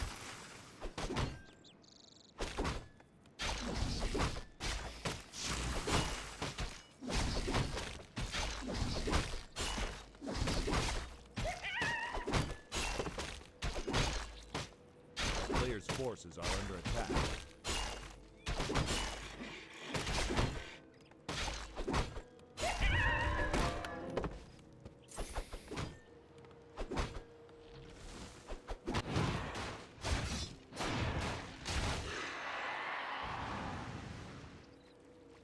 I see a lot of doubters in the chat, but I saw lots of doubters for Moon as well. And then boom, he won with the Fire Lord, and boom, he won game 4 as well. A player's forces are under attack.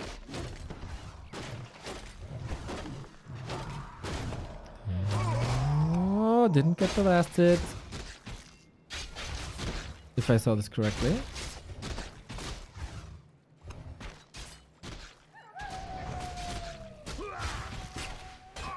Can't allow a grunt surround. Always gotta be on your toes here. Hit, move, hit, move, hit, move. Player's forces are under attack.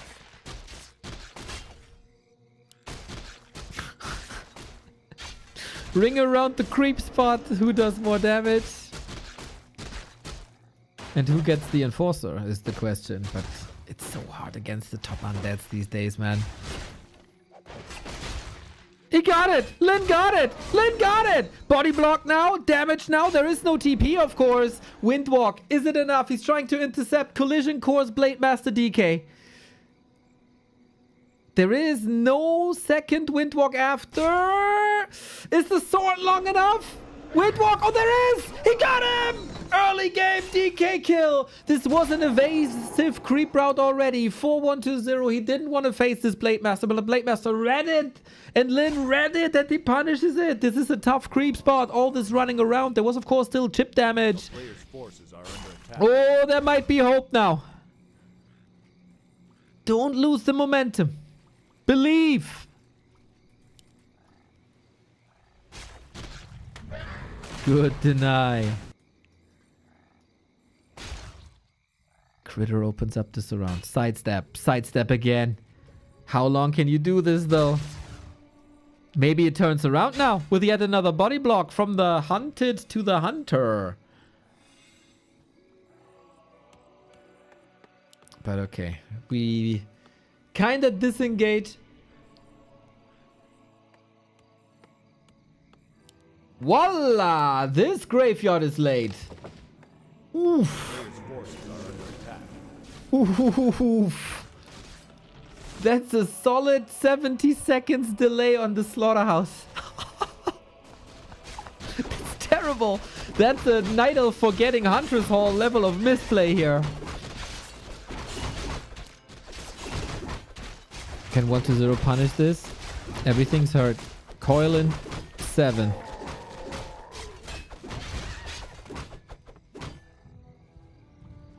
Yeah, even 1-0 can get whelmed sometimes.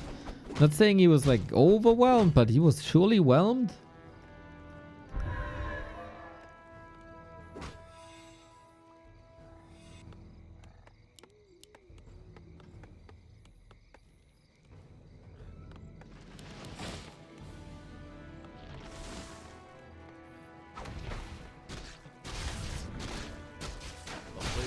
And this, of course, is lower mana and less Coil Nova. Lin feels it, man.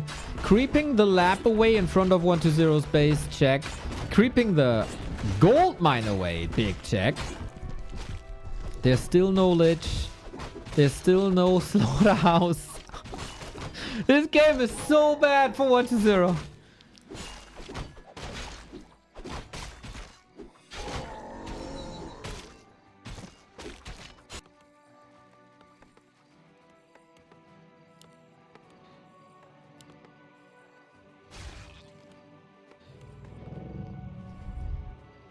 What will Lin do with his advantage? He had a similar advantage before. And he had a fantastic early game on Northern Isles as well. And he threw it both away. A player's forces are under attack. Acolyte harass during tech. It's only 16 seconds though. But usually at this point in the game, you want to have 2 statues out and you want to start Destroyer upgrade in 5 seconds. So that tells you how late this is.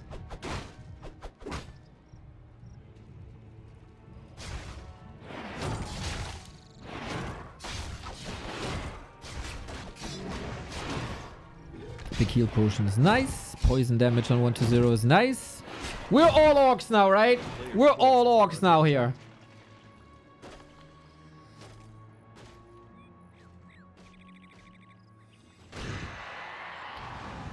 Please don't jinx it. It's not in my hands, guys. I'm not responsible.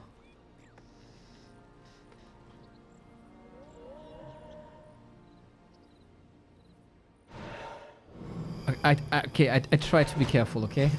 I really try to be careful. Lich inventory, amazing.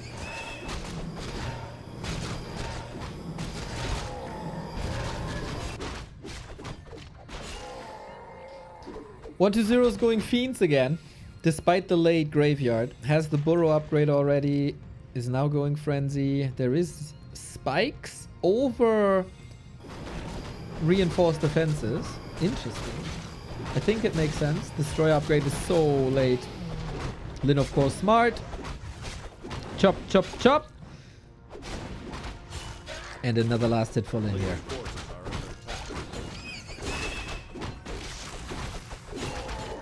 Level 3 Shadow Hunter is a necessity though.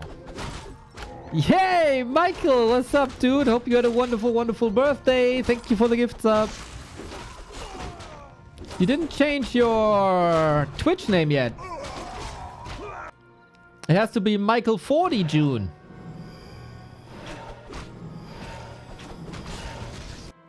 A player's forces are under attack.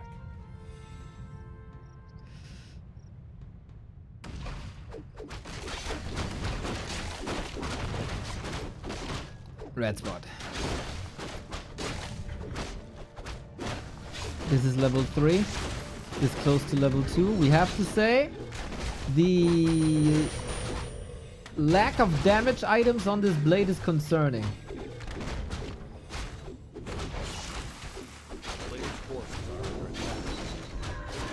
It's very tanky.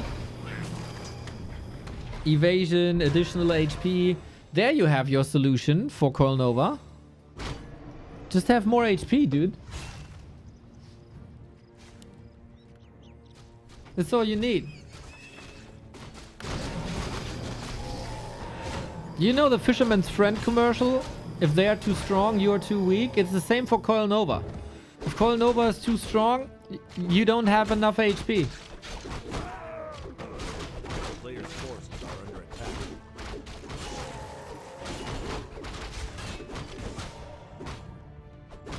We get the Zeppelin. Only Lin is able to do this. Orb micro with Zeppelins.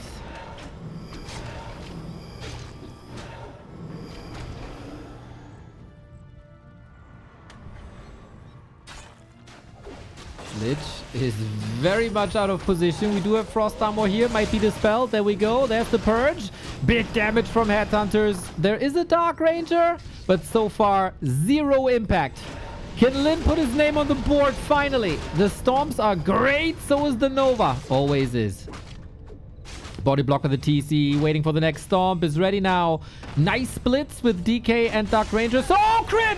Oh, 120! Wouldn't that be ironic if a 120 crit eliminates the hero of 120? Not just yet, though. Zeppelin coming in. Might need it on the Blade Master soon.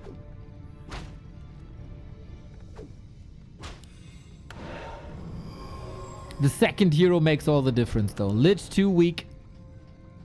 That's the first time I ever say this. Lich levels too weak. Not that this gets clipped and used against me.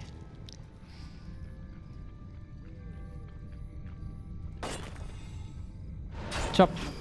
Chop. Purge. Gamers! And that's another statue down. Level 4. The big red numbers, boys! We have so much more hex. But we're not overcommitting this time. With the speed scroll, but Blade Master mana is a little bit low. More XP. Take the XP away. Expo is up. Players' forces are under 2 base, 1 base. Great levels. 120 low on lumber. 5 ghouls will salvage this though. Creep Jack. And that could be nasty here, but the TC is level 3 as well. Mana Stone, amazing. That coil wasn't ready. Was there a silence on the TC? Yeah, great execution, 120. Great disable. So far, Fiends have 0 impact. And always the statues. Stomp is good, but no hero kill opportunity just yet. It's the focus on the statues, always and ever. Can't say Lin is unlucky with the crits. But this Expo might ruin 120's game here. He might be able to survive this fight. Even that would be outstanding, we have to say. Web, finally some reason for the Fiends to exist. TC, not Stomped, hits 3 Fiends at the Lich. All the damage dealers gone. And now the Berserkers have to catch up just a little bit. Get the Destro, win the game. The amount of mana for this DK is endless, though, it seems like. Always a coil. Mana management 120 top notch. And we do have web over and over, but how many more? 2 more. Nothing was in, so nothing is crashing here. Will this Dark Ranger make an impact? Can we pick up the Headhunters, Berserkers one by one? We have no mana no more. On that TC, we got healing on the blade, though. Amazing micro by both. Fiends are phenomenally controlled for the most part. Don't lose the hero. Coil Nova survives it this time, courtesy of the Periapt of Vitality. Give this Periapt a Medal of Honor. This healing ward is cancelled quickly. We got Burrow, but there should be a unit close to the lab. There's another statue going down as well. Lin's advantage is growing and growing and growing. Body block, body block, body block. But there's always a coil, of course, with the statue, with the potion there was. Blade Master has to lick his wounds. And Lin's army is getting huge. 2 armor upgrades also. How unique.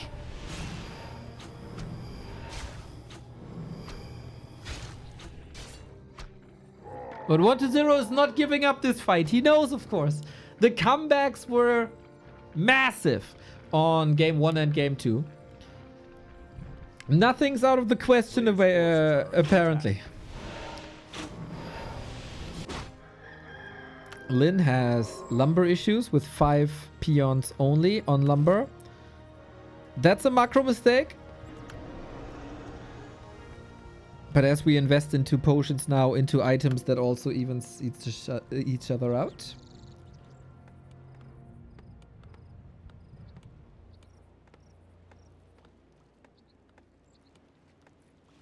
A player's forces are under attack. 120 stays at 50. One consumable left on 120. This time no mana pot. No destroyer. It's a lousy fiend army. That's all this is. Burrow is solid, but this time we have reveal. Lin on the finish line. Can you finally close this out and do some damage to the undead? 1 to 20 crit. Still on level 2. That looks like a low roll to me. End this now. End this finally. Double stomp on the heroes. The statues have also... the skeletons. No more on the TC. Oh, he saves this DK. For now, that was the potion. We need more ensnare. He actually saves this DK, boys. He actually saves this DK. Lamau. But the TC is a big grunt with an aura. You get the mana stone as well. Epicenter stomp. Nobody could survive this fight here. Nobody can survive this fight. 120 is outnumbered. He's out leveled. He's out damaged. He's out punk. It's another coil. What do you have to do to break this man? There we go. Lich is down. Don't lose the blade though. He doesn't. And finally, Lin wins the game. After the DK loss early on, it was an uphill battle for 120. He was trying quite hard, but Lin had the answers. 120 also opened up the way by forgetting about the graveyard. This might have even been more harming than the DK loss early, we have to say. So late the statues were. And if the statues are late, your destroyers are late. And Lin played it well. He had an opportunity. He had map control early. He took 2 camps away. He contested the rest. He got an expansion as soon as he could. And did not give the lead away.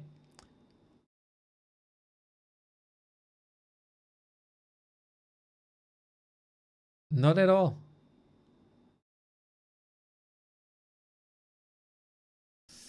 So, reverse sweep now.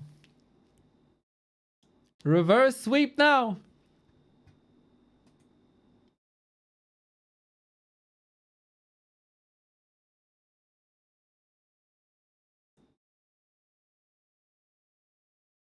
What are the odds?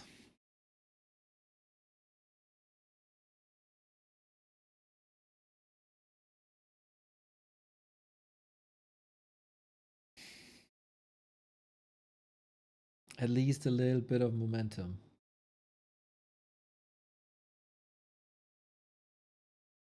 At least a little bit of a lower bear on the burnt soul of Lin.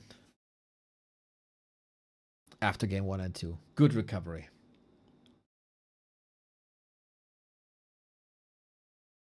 And I think in the late game, 120 is poking Lin a little bit. Nah, you doing a mistake again? Nah, you're inviting me again? Is there another little mistake that I can exploit? Let's see. But no, there wasn't.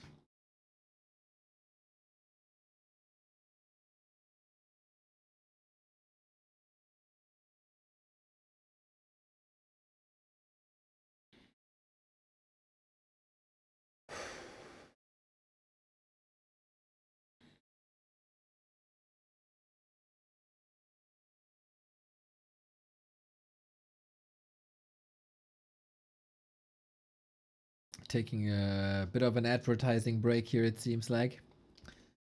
So, of course, the call for you as well. Back to warcraft.com/support for all the ways to support us.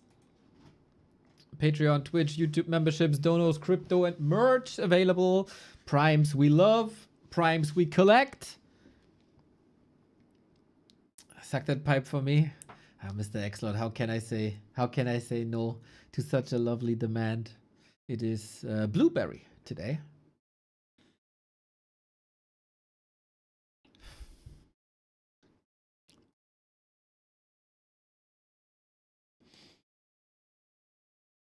This Sunday, Germany versus Ukraine Nation Championship Finals.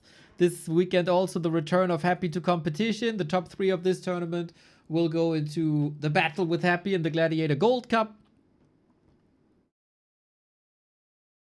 And then the weekends after, War 3 Champions Finals.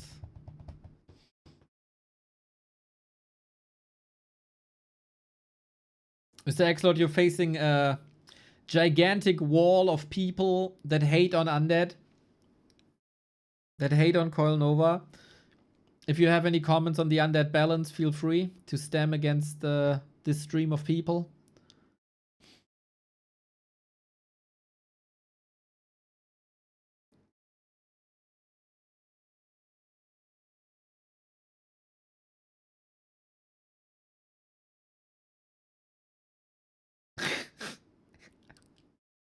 Thought so.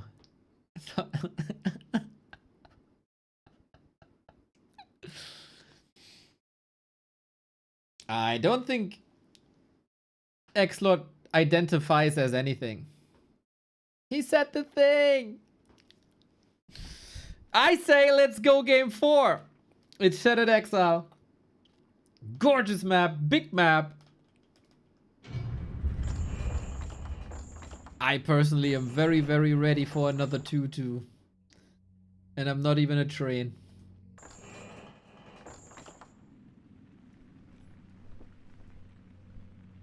So far, this is pretty much a series as we could have expected it from the results.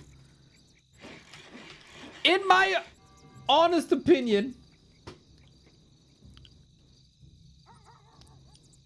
And I know a lot of people will not like this.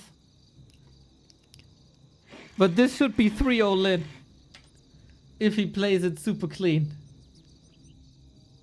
He always created a state from which he should be able to win the game. And he didn't. I know that's an uncomfortable truth. But it's the truth.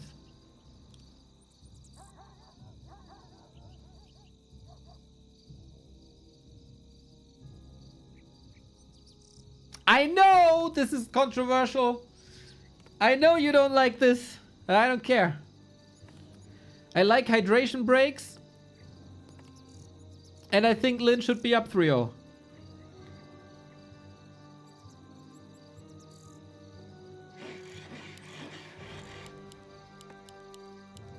You think second map should have been Lin's? With double slippers, creep steals and slaughterhouse cancels. Yes.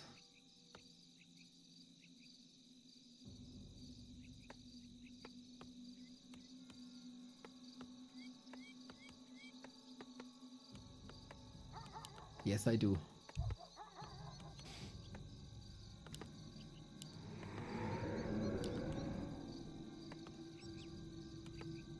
Alrighty.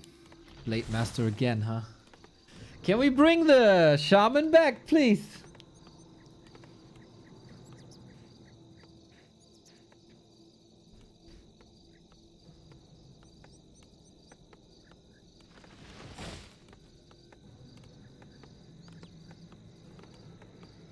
(1-0) still one map away from winning this, advancing into the final, qualifying for the Golden Cup. Momentum is with Lin. A player's forces are under attack.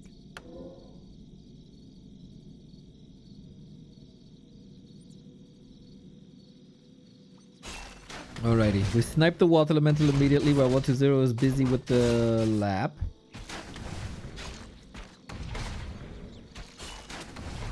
Gotta respect the acolyte. You gotta. Oh, he knows he has to. Okay, Lin still with attention to detail, even investing a Windwalk to get this done, and he gets rewarded with Claws and with Circlet. Thank you, MF Doom, for the sub. Slow and careful game by 1-0. Not really good for the Lin fans that 1-0 gets a cloak. Makes this DK a little more Night Elfy. Ugh.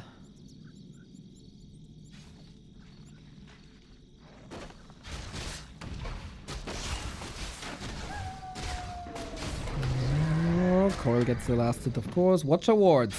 Lin's gotta be careful here. Again, can't afford a surround. Can't afford to lose this grunt, but wants to get something done here as well. The lightning shield. Oh. The player's forces are under attack. Doesn't do any critical damage. And of course all these ghouls will be up to green HP in no time.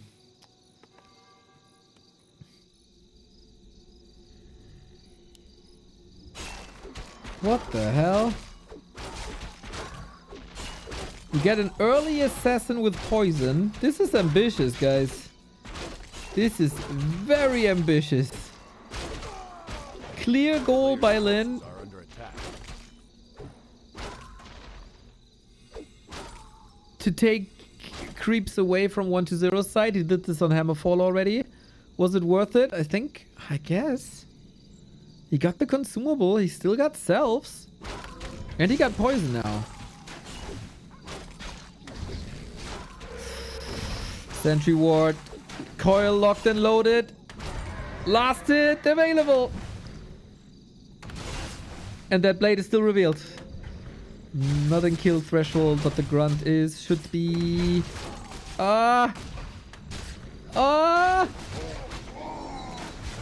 Level 3. Aua. Aua. That's an expensive assassin. A player's forces are under attack. For all the Lin fans, this was not good.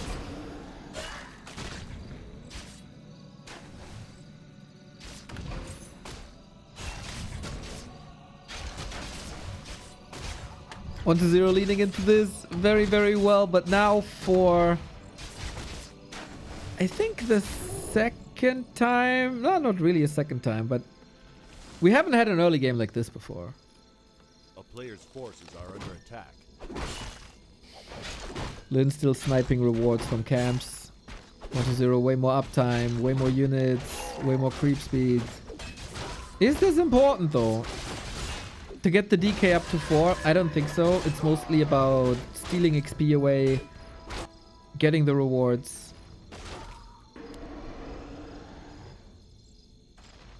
And slow down the Headhunter. The Shadow Hunter.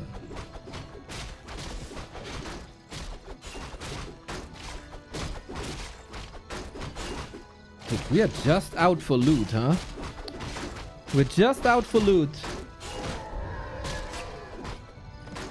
And Devotion Aura is great. Reduces the impact of Orb of Corruption big time.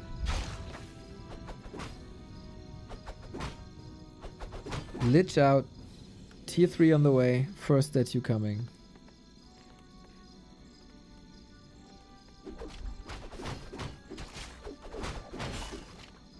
Oh, we have to hex against this DK and we do. Crit. Got it. Can't be too greedy. Retreat. Ideally, let the Lich go into no man's land. Lich is not creeping. This wasted time for the Lich.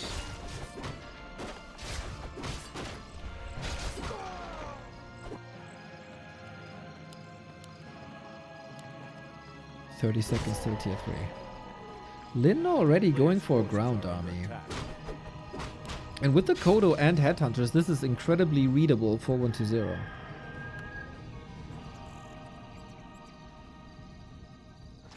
Again, you gotta applaud the ingenuity of Lin. Again, a different game plan.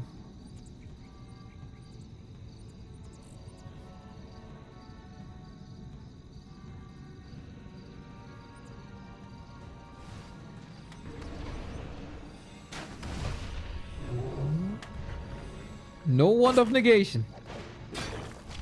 But no Purge proc. There it is. Okay, losing the first statue is big, especially with this much mana. Goes for level 3, goes for crit level 2, wants to brawl, realizes, hey, there is no dispel. Let's do this. But there is a lot of coils, and I don't know if you want to be so close to the ghouls. Frenzy, not up yet. Yet another coil. Blade Master in trouble. Heal potion necessary. Where are the crits? Where are the numbers? The big red ones. Gets another Fiend right there. 30 food for Lin, of course, still trailing. Lich leveled nicely.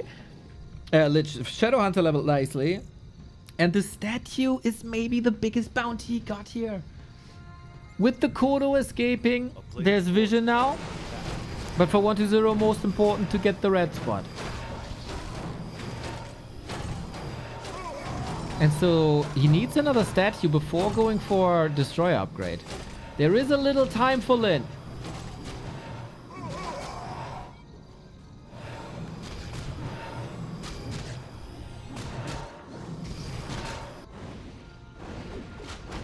Just a little.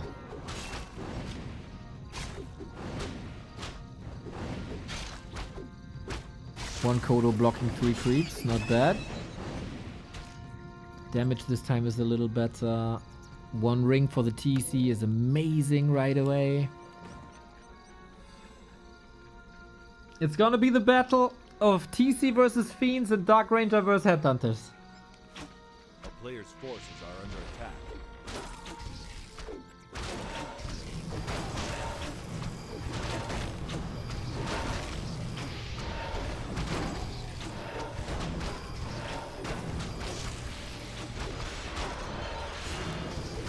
Helm of Valor is nice for the DR. Lin is going for the red spot as well.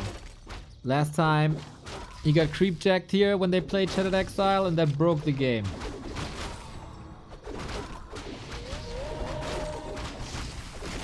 $195 crits on level 3.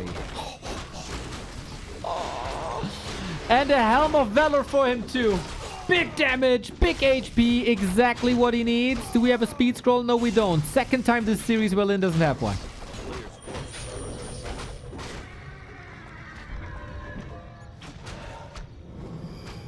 Nova will slow everything down again. Might go on the cost of a Kodo. If you can trade it, that might be okay. Not just yet. Lack of speed score is daunting. But given how bad this early game was at the left-hand side shop with the grunt going down, I think Lin is in an okay spot. You can hope for crits. You got high armor.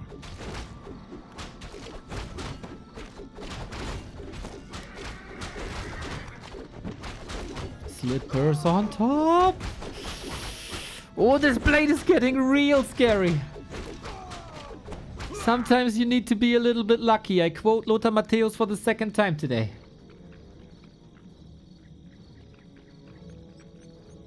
It's nothing too fancy here on 1-0 side. We've never seen a single Banshee. We've not seen a Worm.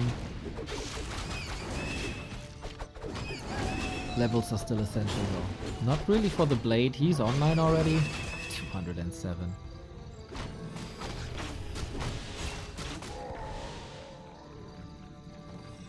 I wonder in a game, are there more coils or are there more crits? I couldn't tell you. We got double Invo Potion. Dark Ranger a bit exposed, but Frost Armor always. Lin needs level 3 before the fight. He's close, but 1-0 is closing in. Here's level 3. Are we ready to fight? With no upkeep versus upkeep? Lin can't even go for more units right now. Oh, rally point, rally point, rally point. Okay, do we want this fight? I don't know, dude. I'm not sure about this, dude. So everything is borrowed. Oh, a little bit of a misclick there. TC needs some healing. Invo Potion Epicenter breaks the silence. Huge damage. Destroyer. Coil at the ready. Shadowhunter far in the back. Kodos, did they eat? They got a ghoul. TC gets the stomp off, but level 2 hero dead. And that's also the burrow, the dust gone. The That's uncomfortable. That's very uncomfortable. 1-0 might punch the ticket for the Gold Cup this weekend versus Happy. Lich! Lich! He got the Hex on the Lich, but not on the DK, so the healing is there. Always a super defensive Shadowhunter for Lin these days. Doesn't want to expose it because that can lead to his demise.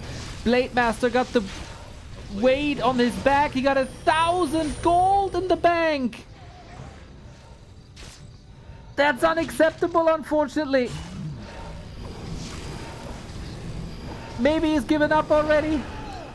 Ooh, that silence was very late. 1,000 gold.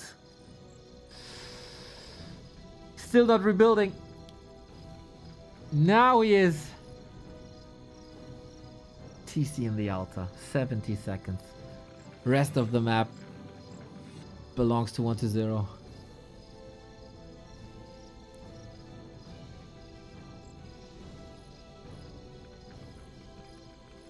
Uh-oh.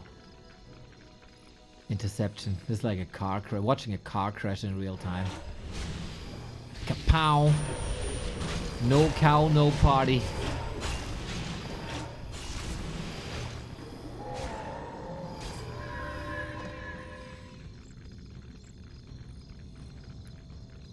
One to 0 plays a damn fine series.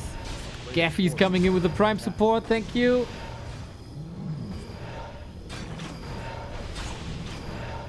Trying so much. If he has the time to spend his gold, maybe. In the orc base, there's not too much to do because there's fortified.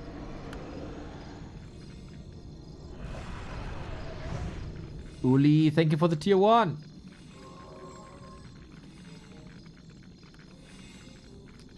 What can you possibly do from this position? 4-3, almost 3. Still double invuln. TC is back far away from 3.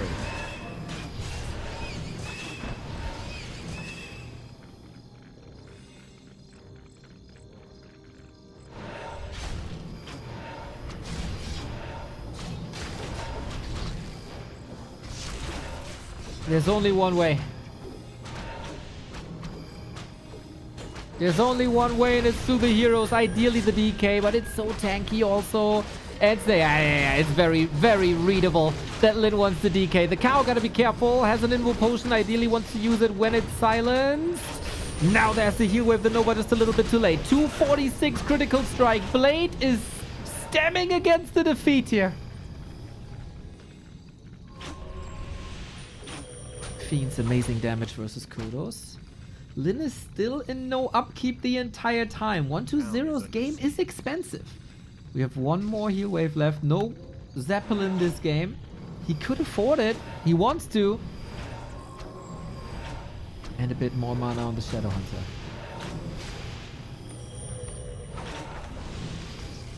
But it doesn't seem to be a Zeppelin game because, of course, we know that 1-0 has no web. Lin doesn't. Oh, no silence here because there is no mana on the Dark Ranger anymore. Maybe with a free TC we can do something. But now there's also no stomp no more, so it's just a bit of right click. Can you disable the DK? No, you can't. Nova on the blade. Crit versus Coil Nova. The big battle. Invul potion up. The one on the Lich will expire first. There is a bit of healing again. We need a hero kill, but the coils are just always, always, always there. One more crit. He got the Lich. Oh my god, Lin. Can you save your heroes now? There is more healing. There is more sustain. I didn't believe, but Lin did. Lich back though. Careful, careful, careful. 1,000 gold by Lin. Again. So rich. Mirror image. He can dodge coils. He's probably expecting banshees.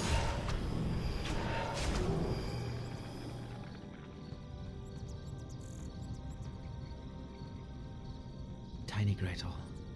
Oh, so risky. Oh, so risky. If 1-0 muscles up, breaks upkeep, and pushes this, 1-0 has a great chance of winning this game. If he lets this expo slip and Lin muscles up with an army, it's Lin's game to take and we get game 5.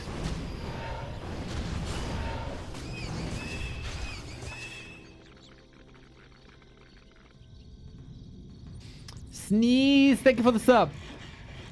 Hello.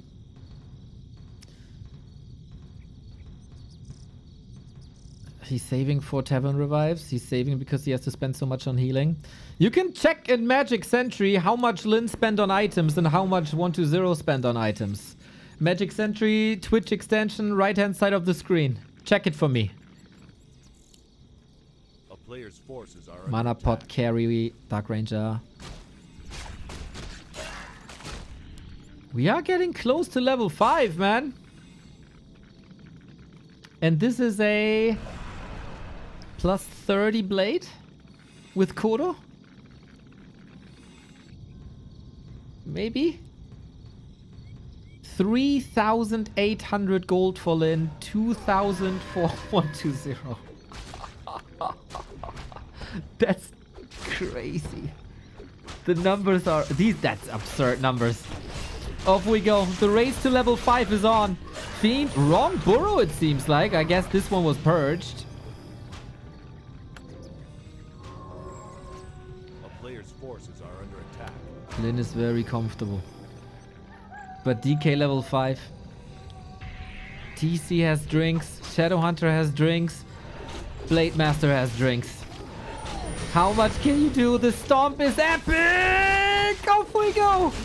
Can Lin seriously tie this up? It feels like he got the rhythm now. 189 crit, too late. Level 4 on the Shadowhunter. A few more stats. Destroyer caught off guard. The TC saved. Oh my god. Oh my god, there's way more control in now. With 3 Raiders, they don't do much damage, but every end snare should be a kill. Lich suffering big damage. No Invo Potion on the DK up until now. Had to be passed. Exposes the Lich. The Blade Master in trouble. Blade Master in trouble. Blade Master in trouble. Shadowhunter is waiting for the heal. Wave to the rescue. Cow is soaking up damage. He got this potion. Coil long range cannot prevent. Exposed. Level 5 Blade with the DK. 2-2-2. Jackpot Lin. And now clean it up and take it home. Clean it up and take it home. 9 supply in Fiends about to vanish. What can you do? No more healing. He got this. Unreal, dude. Unreal. 2-2. A 2-2-2 crit for the 2-2 score. Holy shit, dude. What a game by Lin. I didn't believe. You didn't believe. Probably 1-0 didn't believe that this wasn't his game anymore. But Lin believed in the power of the blade. And this time the heroes didn't go down. And this time he didn't sacrifice the map. This time he took it. Woo! And now the Gladiator Golden Cup is 1 map away from any of the players.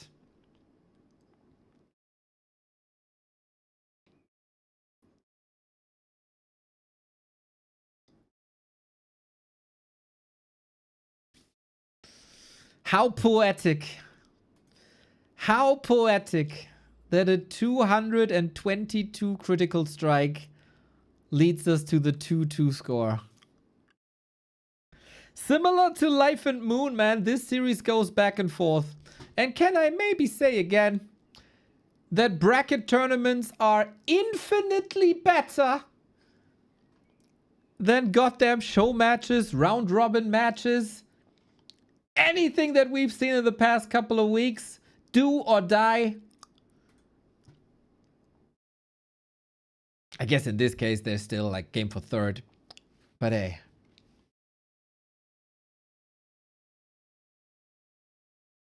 Damn, dude. Despite the grunt loss early,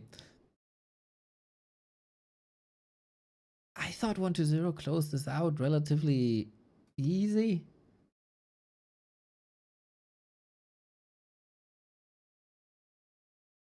No. No. The item hunt build by Lin, man. One camp after the next. Loot, loot, loot, loot, loot.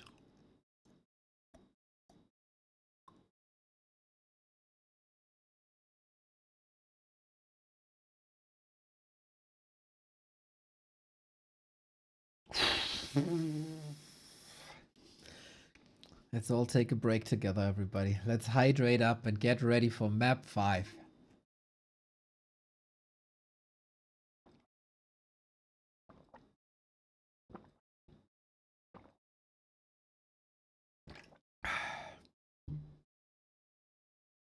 We got another series after this, by the way. Life versus Sok. The second finalist will be decided there. What a series. What a series. Both gamers, amazing performances.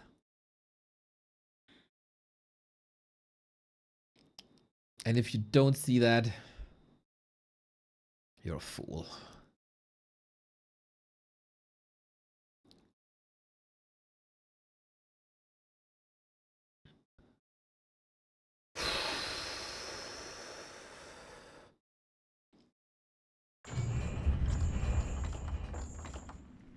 Chains are rattling. Lots of feathers are getting ruffled. Lots of chains are rattled. 2-2 game 5 decider.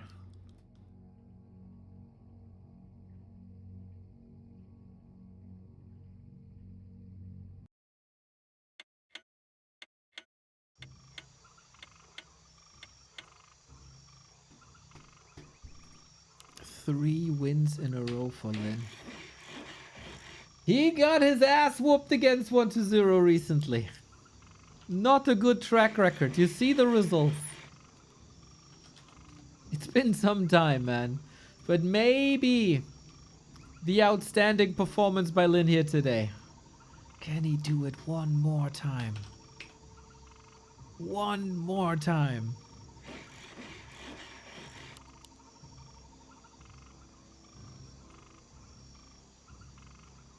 Gotta do it now here on Tidehunters.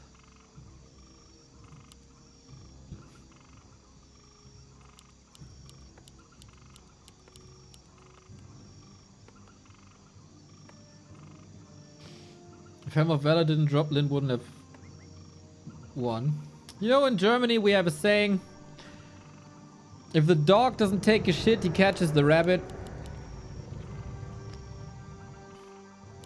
Do with that what you want.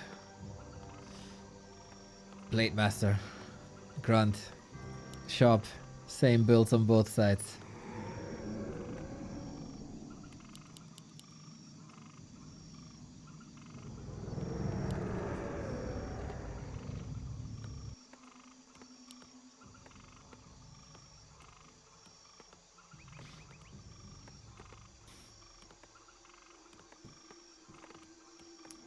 Game for third is tomorrow for the loser. Of course, not much money as if you advance into the grand final.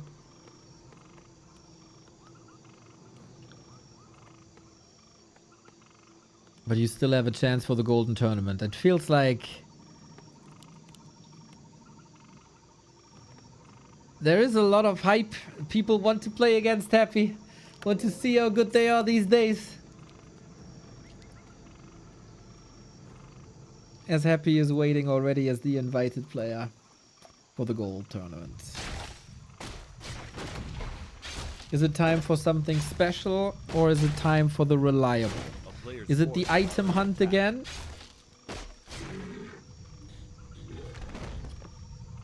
Or are we switching up the styles? 1-0 has 6 acolytes. But it's just for scouting, no expansion. 0 expansion play today. And Lin is indeed out for items. Circle it already.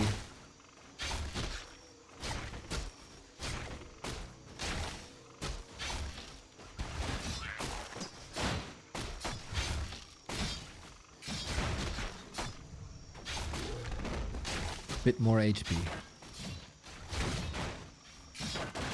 Way smaller map, of course. 1-0's map pick for a reason. Might be brawlier, might amplify ghouls a lot more. Oh, Acolyte at the Magi, huh? He knows. But he starts the Gargantuan. And with that, there's not much you can do. Critical strike available now thanks to that Acolyte. Slippers bought. Damage is rising up. DK in for the steal. It feels like we need some crits here. There's one. So close! But the big invul potion goes to Lin and the last hit as well. But we're on a hunt now, man. We have 4 coils. All only for 70 to 100 damage. Here's one. A player's forces are under attack. Oh, he's above the threshold again. That's 2 coils and a deny. Big mana spend for no XP. And since Lin lost the grunt every single game, it's not that bad.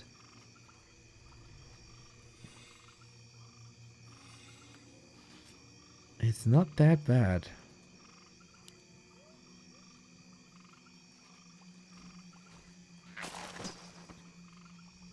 Level 3 undeniable though.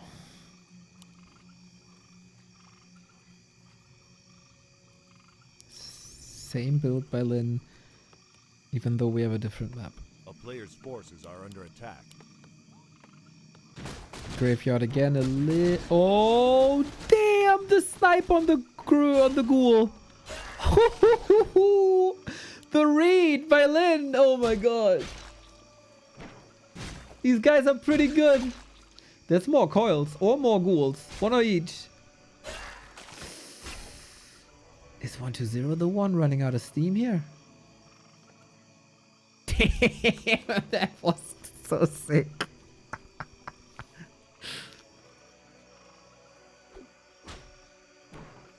A player's forces are under attack. -2.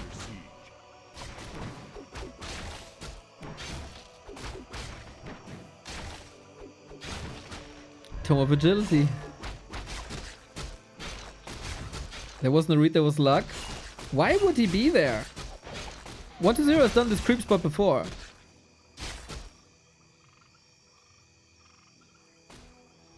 I don't think he's speculating for 120 to be at the orange. That's ambitious.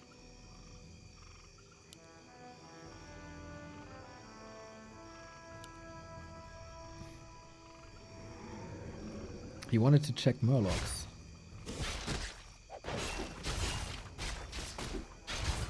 You could tell during its pathing. Okay, you might be onto something here, but still, I want to believe. We split against the Nova. Shadowhunter is here, Lich is here. Double Claw and Mantle is some sick damage on 120 as well. And obviously, when you say you can tell because of his pathing, you don't mean me. But I think I don't have to tell anybody. Last hit Lin. Level 3 Hex. Oh, 120 gets it. Big coil available. Nova available. Bit of a missed opportunity. Right idea. 120 cleaner execution. And of course, Coil Nova available. Not again with the Shadowhunter, dude. Not the reverse. Oh, gets the cancel off. Nice. Not the reverse of Northern Isles.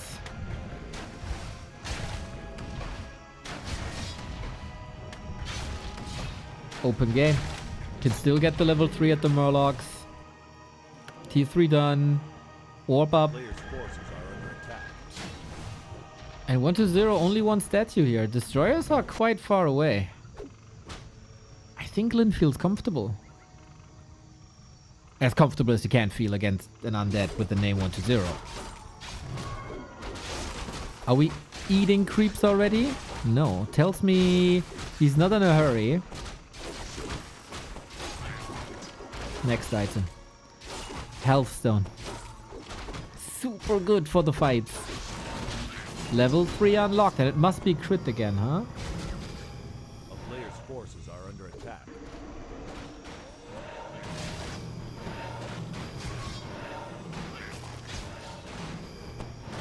It's not. It's a Stalling Windwalk Harass build. Was that the right call? 1-0 is going for the push.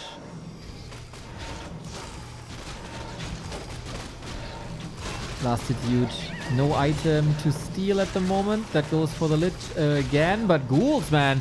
Ghouls are getting decimated here. 124 crit already on level 1 is crazy. Headhunter misrallied though.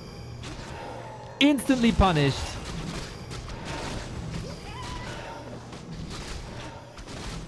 And Dark Ranger out. Clock is ticking for the push. TC not out yet. Battle Bongo's not upgraded yet. Shadowhunter has no level 2 yet. That's of course also due to the layout of the map. Everything is smaller.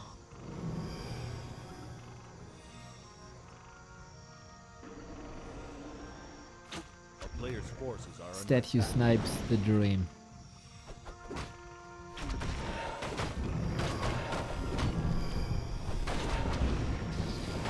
Shadowhunter TC can both level on the upper left hand side. Lin in with the steal once again. This is quite a low level Lich. He's not fearing the Coil Nova because of Invo Potion Health Stone.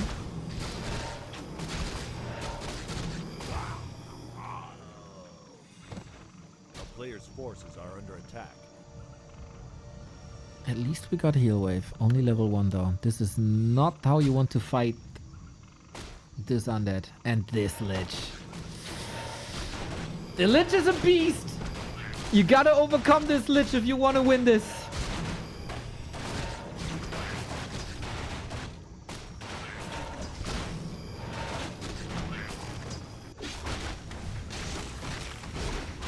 I think Lin is missing 3 essential levels here, unfortunately. And I'm not sure if he's gonna get it. Speed scroll available, he wants another consumable, needs some healing afterwards as well. Another Invo Potion is huge, but damage will be done here. We do have cement. It's only quote-unquote the shop, and the heroes are going deep into the orc base to prevent the rebuild, which I think is pretty damn smart. Lin, are you healthy? It doesn't look like it. Stalling seconds for the heal self. We do have silence, but it wasn't really used here. Blade Master critting against the Destro. Kodo number 1 snipe, but only a ghoul inside. Destroyer gone. Fiend chased as well. Now we get Black Arrow. Now the Dark Ranger is scary. Invo Potion used. Fiend saved into the burrow. We do have the dust. Who wins this fight might win this game. We don't have the big strong crits just yet. We do get a shop in a bit. Blade gotta be careful. Got the Healthstone consumed. Ghoul still on the ground. Zero attention to these berserkers. Heal wave at the ready. Speed scroll as well. Lich chasing. Feed connecting. Is it enough? 4 HP! TC alive! This would have been a big XP boost. The Lich is still not level 3. This kill would have helped tremendously. Now the Dark Ranger might be up for grabs, but the coil is ready. We had Hex, but maybe not worth it. To wait for the heal wave. How does the TC ever come back into the fight? We have no heal selves on him to heal him up now or any potion. Blade Headhunter being chased down. Oh, 1-2-0. You might have hit that crisp, sweet timing to win the game! No Windwalk! And just like that, 1-2-0 is flirting with the grand final. The shop came back up. I really like the heroes poking at the rebuild. And now no Brarax means no Headhunters. We are able to reunite, but 7 food down. One peon after the next. Every peon will be turned into the undead. Reinforcements not sent through the middle. Rally point readjusted. No easy mistakes. And now one last stand. Blade is close to 4. SH is close to 3.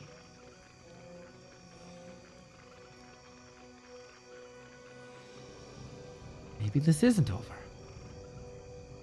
The fight was very, very good though for 1-0. grasping at straws. Players' forces are under attack. Warlock straws. Not the levels he wants. Not the levels he needs. Uh-oh. No speed scroll either. Devour, of course, gave it all away. There's no way out except fighting. With a half-dead cow, a half-dead Kodo, and a subpar tri-hero. Any chance to get things done here? The DK position this series, by the way, 1-2-0, is really, really, really good. Cow dead. Kodo will very likely follow. The Headhunters still do damage, but the Blade Master's next on the menu. Little bit of Invo Potion. That's the levels that he needed at the start of the fight, but without the TC and without the Stomp, what can you do? Go for the Lich. 140! But again, there's no Hex against the DK. Never is. The coils arrive every single time. Statue needed that, but there are still two more. 7 food, either dead or hurt. Now the Headhunters are up for grabs as well. It's the Blade Master show again. 40 seconds on the TC. This time we don't have 1,000 gold bank. At least not anymore.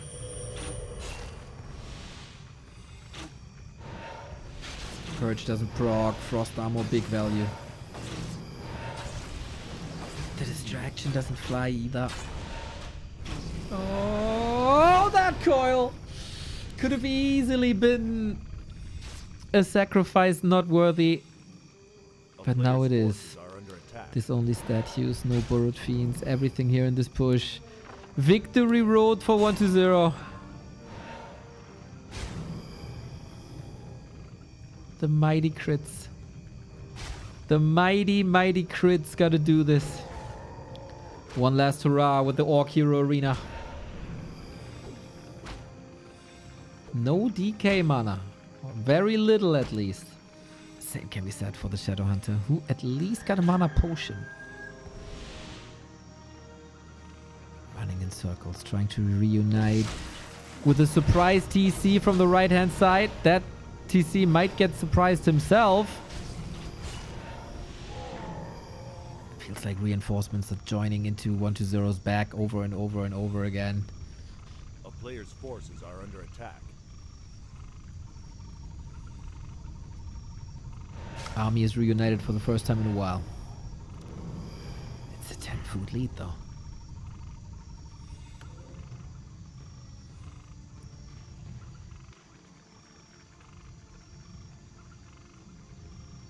How much does this stalling help? We're getting readier. A player's forces are under attack.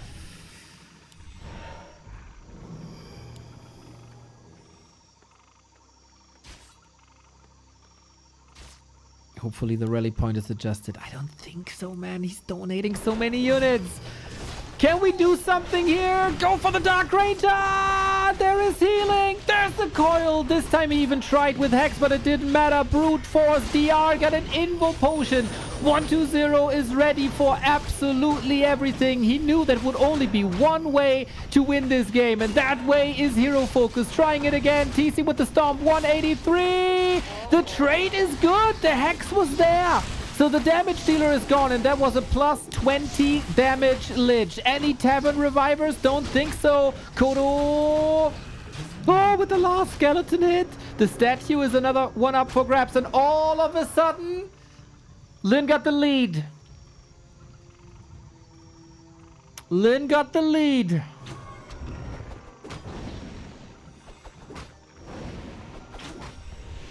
Tavern Revive necessary as well. 1,000 gold in 1-2-0's account. Strong, of course. Shop contested. This was not the last fight we've seen here.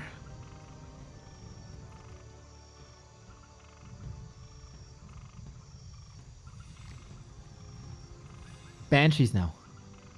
And no mirror image. And no dispel. This will lead to a giant drop in DPS. The more curse you apply, but maybe you can force a fight before. And snare, little bit of a snipe, not really. What are we going for? Nothing.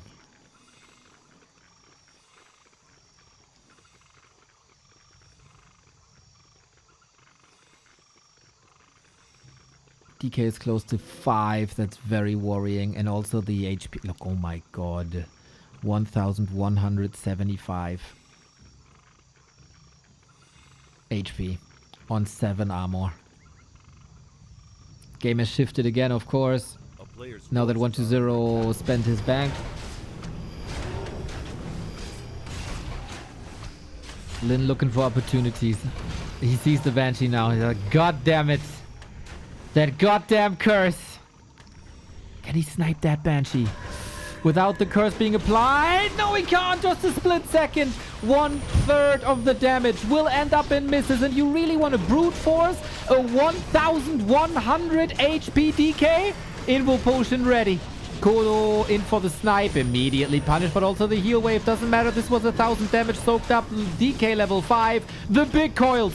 We bring the misses, the crit. 2 crits in a row. Now the Lich again. The TC, are we having the same trade? Hex can't reach. Can he? Coil through the Murlocs. Amazing. Banshee being taken out again. And this is too much hero focus and too many losses. TC safe, but just barely. Can we do something about this Lich? The statue is here. Healing, regenning. And the DK comes from behind. Reveal. But no damage threshold. No kill threshold. Lin is fighting tooth and nails. But this is a monster of a DK. You cannot nuke him.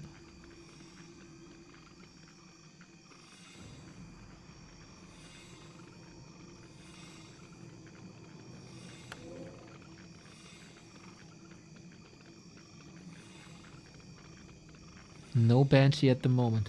All sniped. One statue empty. Destroyer also rather meaningless. Oh.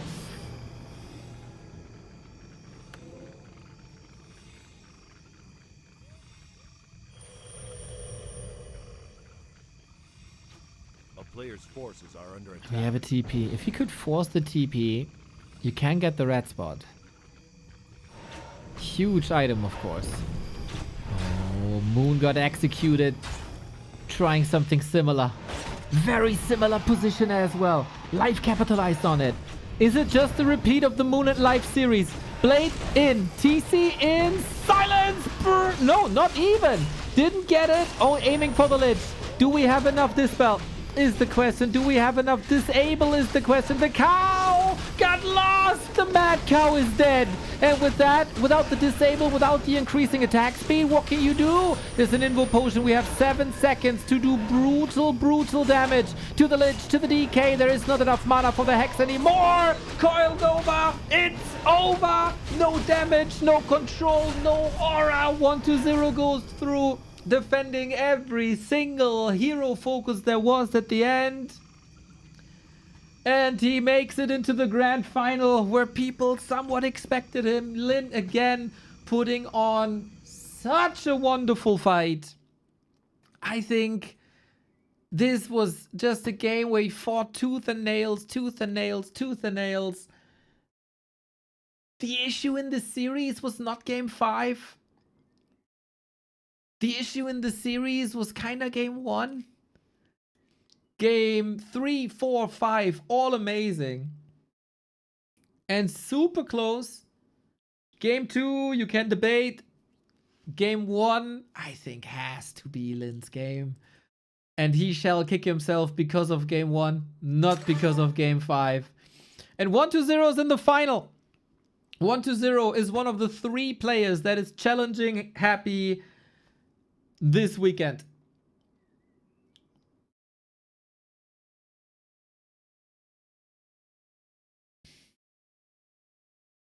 Who's gonna follow?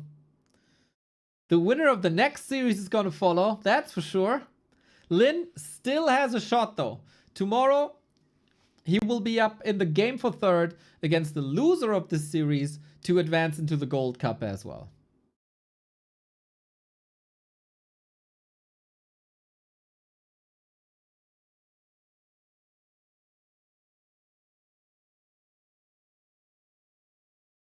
I'm exhausted. What an amazing series. I say this so many times. For me, 1-0 versus Lin is the more entertaining match than the Happy versus Lin. One of the greatest series that we got in the entire scene. So I wouldn't mind seeing that again.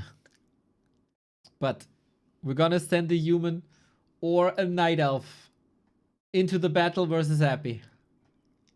Sok or Life is the question.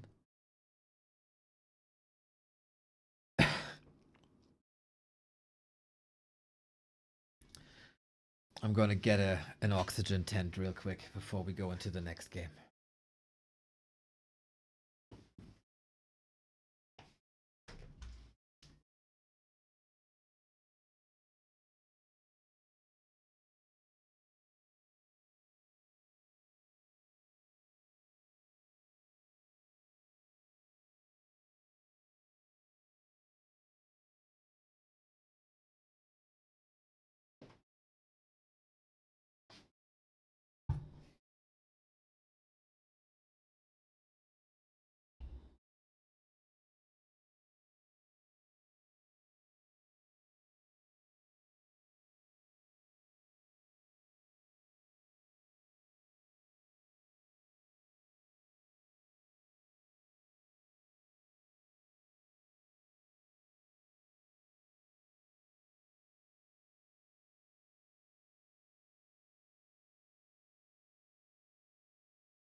Okay.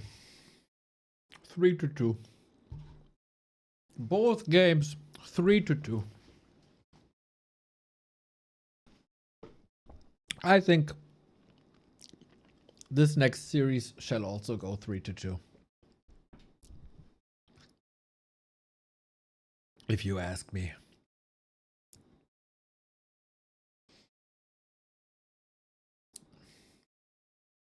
MC Neo Freestyle. Or coiled over, it's over. No damage, no control, no aura. 1-0 goes through defending. I'm a rhyming monster, dude.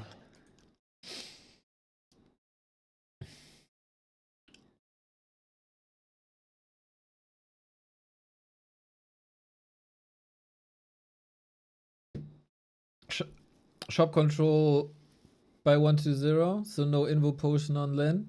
Yeah, very good. Very good. What's being eaten? I have a leftover fish curry that I made yesterday, and that is tasty.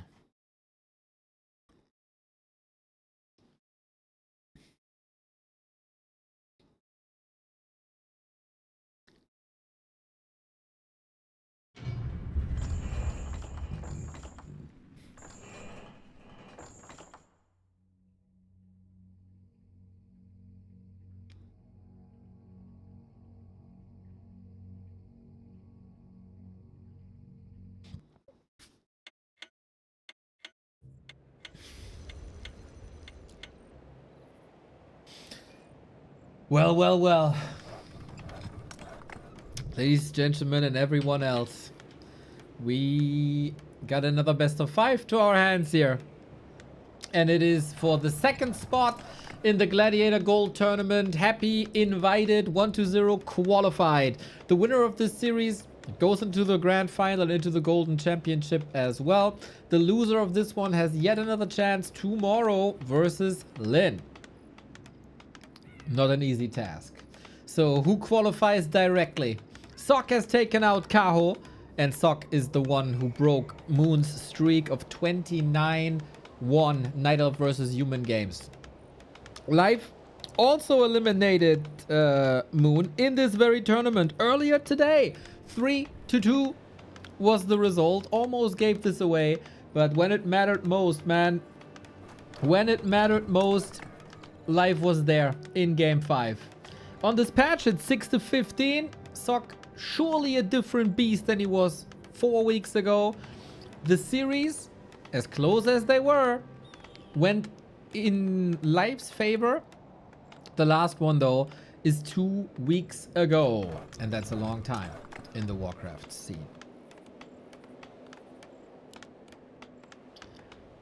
Sok right-hand side, Life left-hand side. Yesterday, Sok displayed a quote-unquote new style. Or a returning style is the better way to put it. With tanks. Wonder if that was just to dissuade, or if we're gonna see that later maybe as well. A player's forces are under attack. I can tell everybody that the Prophet is still with only perfect predictions in this tournament. And the Prophet said yesterday that Life is gonna go through and Life is also gonna win this tournament. Let's see if the Prophet is truly the all-knowing. We have an Archmage, we have a Demon Hunter. That shall surprise no one.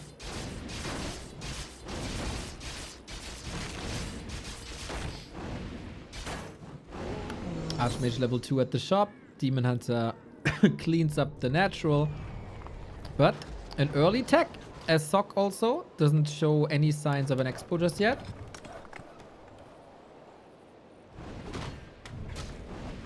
Now the 4th farm. That seems a little late, to be honest.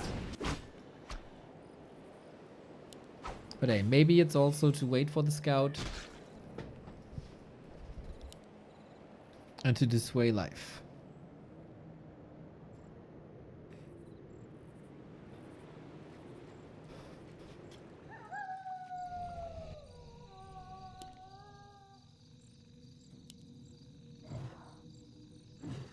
There will then be a point of attack during the creep.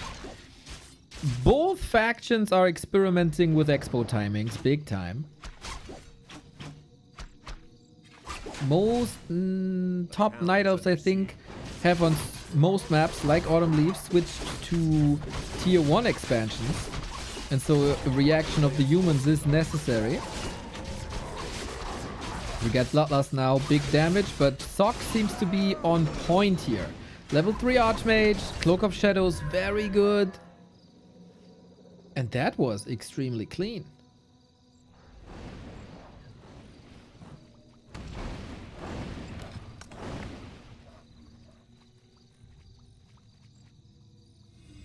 But very Kaho-esque. Life got the mercenaries here in the middle. Player's forces are under attack.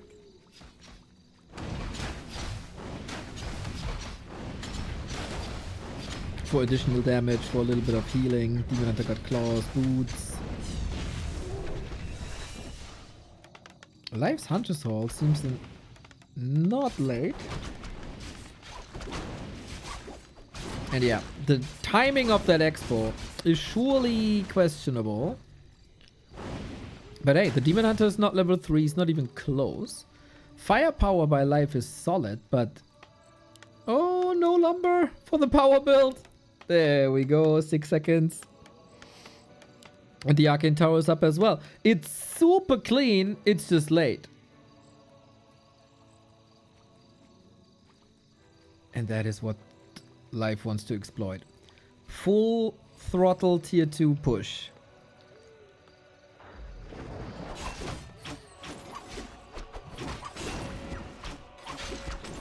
We have the Dispel against the Water Elementals, even though they're level 3.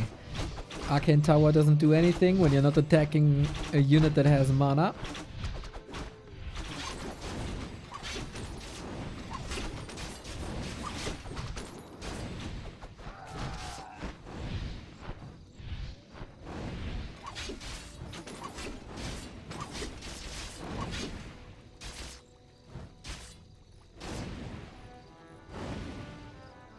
But it's a defense with militia. This is militia call prior to the tech. So it is more delay. We're already 20 seconds late to the average tech. But of course calculated if you go for a late expo like this. Sok will still have to spend so much time on tier 1.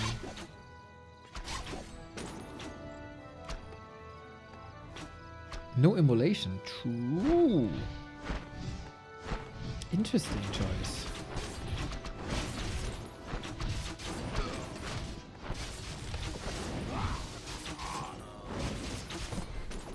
But so far, I don't see the urgency.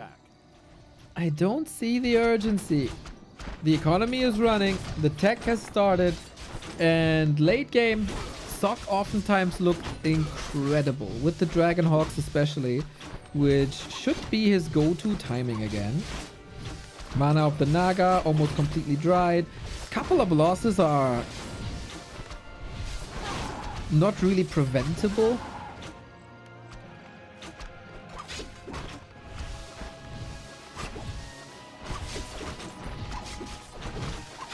But hey, still tough job to do. Demon Hunter is closing in on level 3. New militia had to be called. That was the urgency with the Archmage here because we don't have a shop just yet. It's only coming up now. Soon to finish, but the sturdiness of Footman and militia also. Both backbone of the human early game.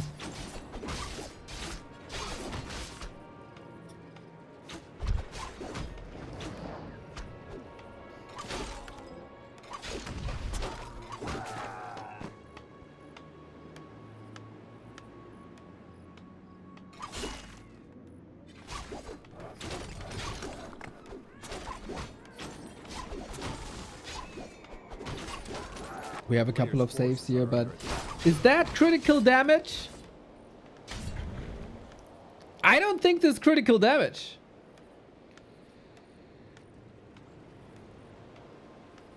This okay. It bridges the time for counter expo. Archmage is here without water elemental. This one dispelled. Finally level 3. So I don't think there's too much to do, but Sok is gathering information. Sok is delaying.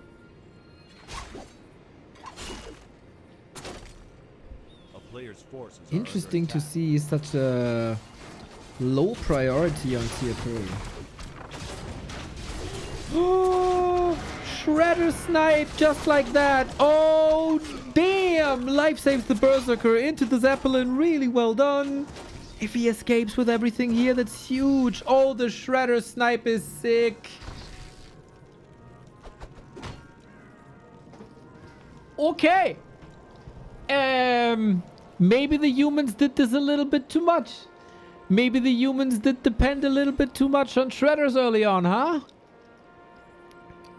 What a punish. You can't go tier 3. Yeah, he was Rifles Casters. That was, I guess, the plan all along. But man, the fight for survival will go on and on and on for Sok. He's still got 12 lumber workers. It's fine. But he needs them. Mountain King gets burned without throwing. Sok is slowing down a little bit, it feels like. He doesn't have any forces. It is rather simple to counter Mass Dryads if you're in range with the rifles, but the rifles aren't here. Life, it looked like a slow build, but oh my god, is he tearing Sok apart now? This isn't even funny. Someone throw in the towel.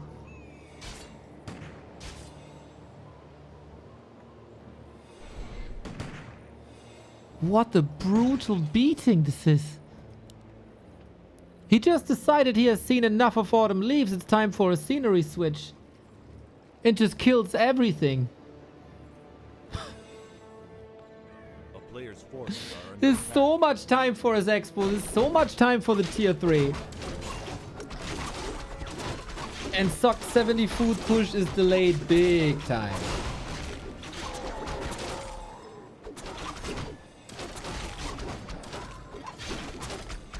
I guess we're all waiting by the first line of a Twitch user called Techo.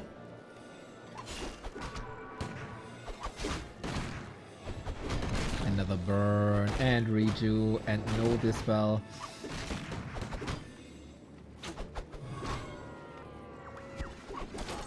Teko or Sharky? It's a time for one of them to arrive.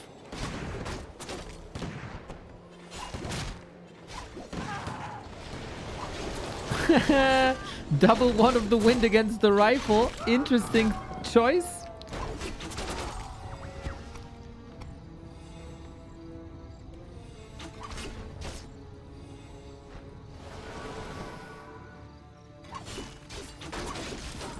Sok still sees this as a winnable game. A player's forces are under And you know, attack. he might not be too off.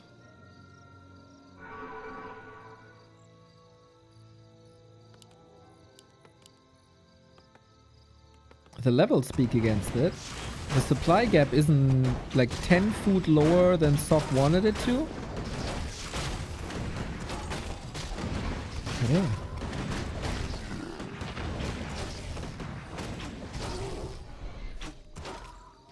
We do have bears on life now. Boots of Kel'Thalas, of course, not an item that you want in this situation. Humans don't have an agility hero. It is a bit of attack speed on this Mountain King and more... Oh, misses the bash. And more attack speed is more bashes.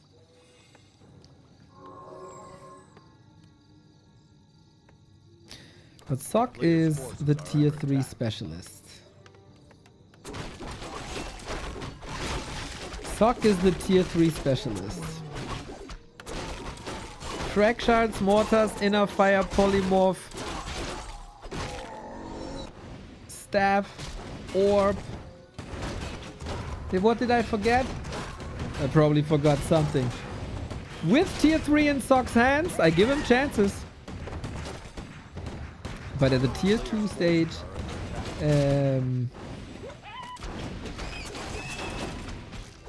Sok cannot fight and doesn't want to fight.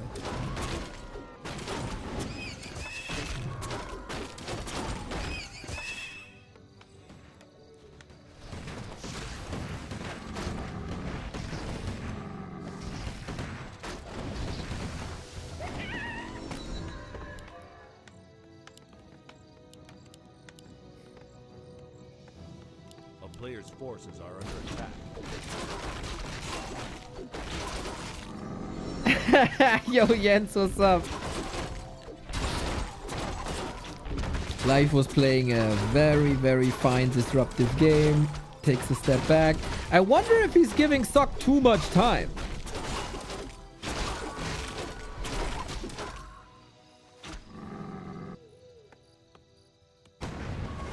Because, you know, human tier 3 is very, very, very good.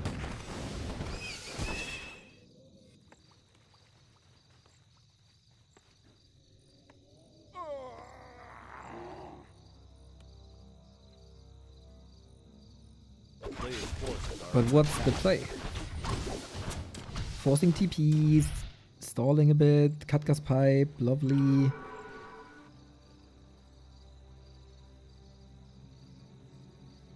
But hey, 2 base, still 2 lores, no wind. Tinka third.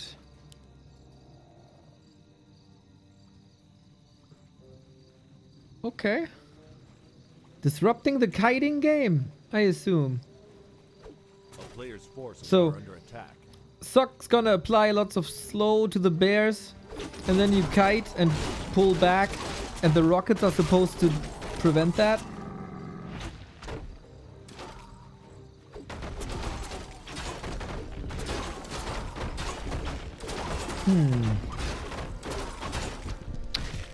I'm skeptical, guys.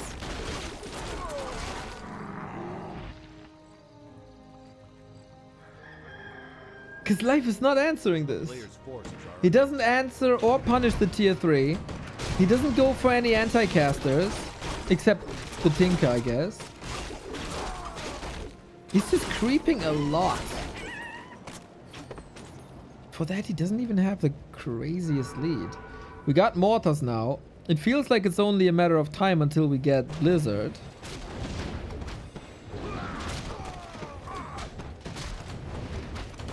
And Sok has a win con then.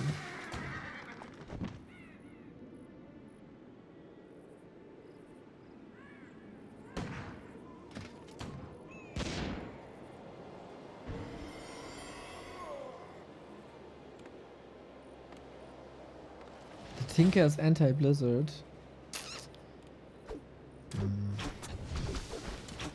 I see what you're saying, but I think you still get thousands of damage. But we expand instead. I love the Sok Invis plays. We get knights on top of this as well. It's 80-80 food, guys. I don't think Life is winning this. In this, like, situation. Boy, the Tinker got a big mana. That's pretty sweet, actually. A player's forces are under attack.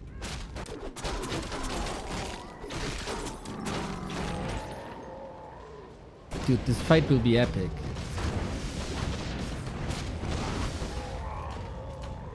For me, very curious to see no third hero on Sok.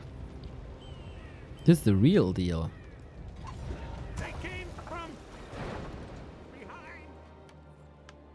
He's going to 100. Both are, I guess. No. Oh, we are. Player's forces. Anti-magic dispel. Demon Hunter far forward. Off we go. Bash. Ooh, careful. We have no Stormbolt no more though, but that was a lot of HP burned.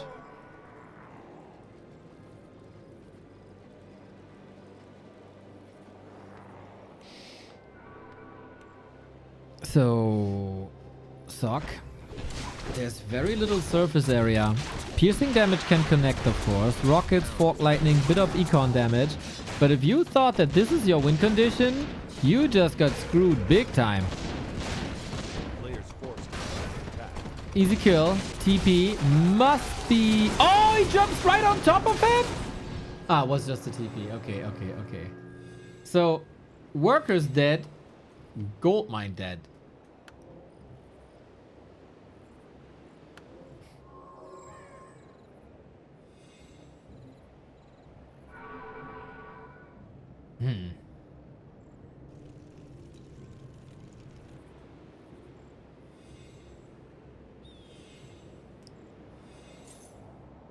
Very few lumber workers now for Sok.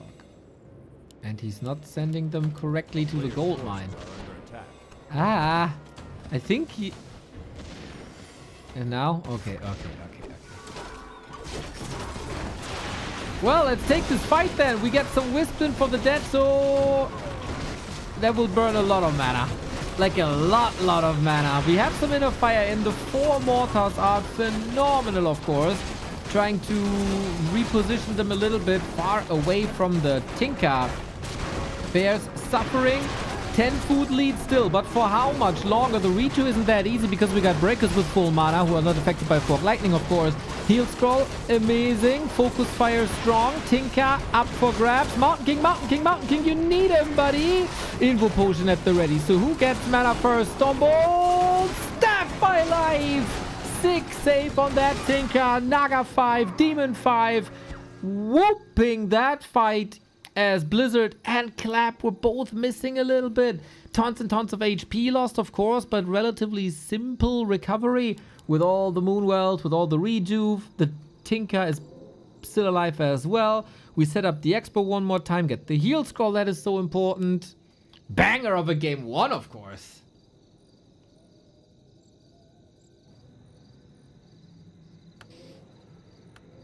But no third hero, no Blizzard, no Clap. There's a couple of elements missing there.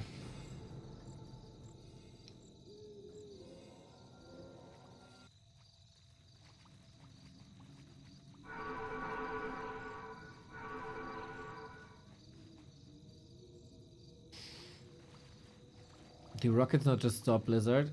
Yeah, but Blizzard has no cooldown, so you just cast again. One of these guys has mana recovery, the other does not.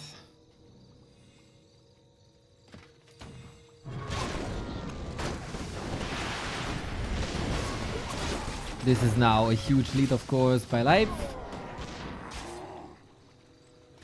Well, in this case, the other does. Okay. But in general... Gunning for the Demon Hunter is a bit of desperation. I think the Stormbolt not as strong as it needs to be. Knights don't win the fight against this many bears, even with the strong priest support. We got some mortar shots, but for having 4 mortars, I think these dryads are looking way too healthy.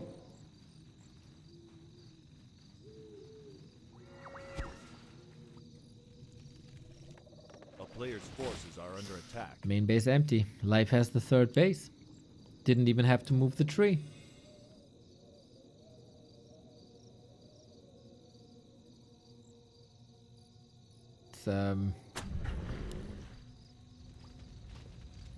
It's not necessarily A-click territory for Sok here.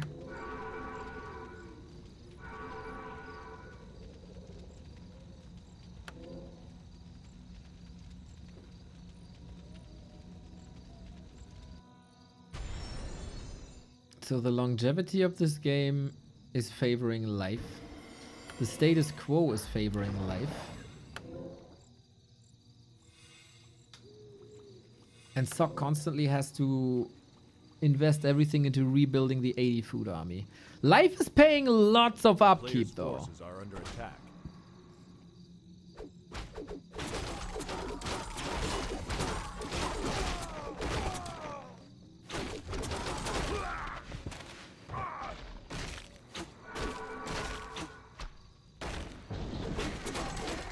Well, let's see if he can do something here. The bears will have a tough time connecting, but oh, half the army is busy with the wisps.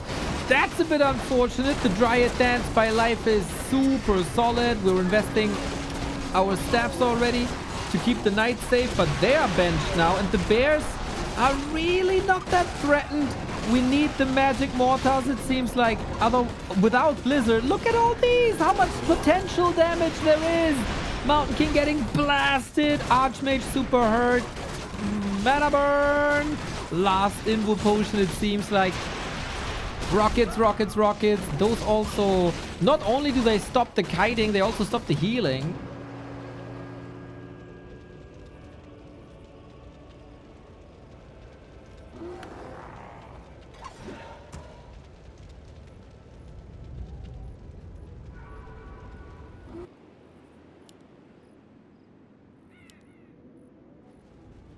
And now, economically, Life is ahead. 2 ways, 1 base.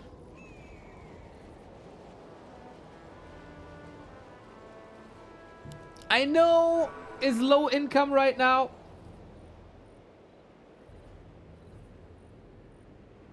And you can tear and feather me and say that I'm an idiot or agree with me.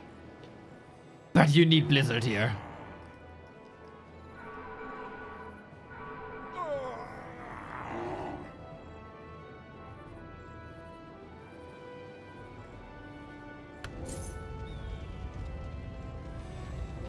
Gold for it, man. Triple staff though.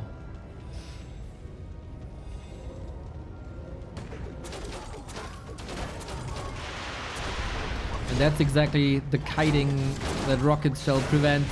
Again, how many wisps did he detonate, man? Holy moly. Is that 20 wisps or something?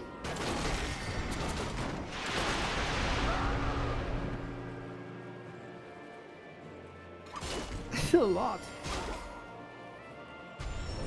Not a single kill so far. It's getting more and more desperate, it seems like. Love the performance of Life. Very unique tier 2 expo. Very strong Dryad dancing. He sees the animation of the mortars and he moves the Dryads. This is what Infi means when he says, you know, you can play mortars versus weaker Night Elves. Not against Life today, it seems. Now, as I say it, of course, I jinxed it a little bit. But it's a 20 food lead. Like, come on.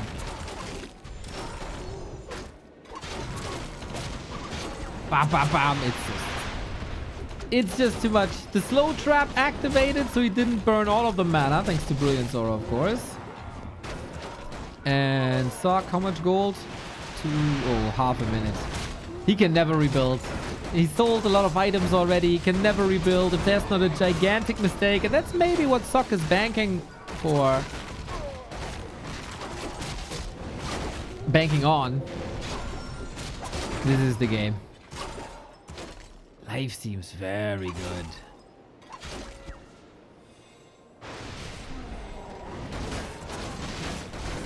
And he made the right calls, man. Taking it slow. The third base wins this. That's my win condition. And this was a super odd early game by Sok, we have to say. With an incredibly late fourth farm. As if he was indecisive or tried to fake something. But it didn't work, man. Life has his eyes everywhere. We got Superman and a tap out. GG.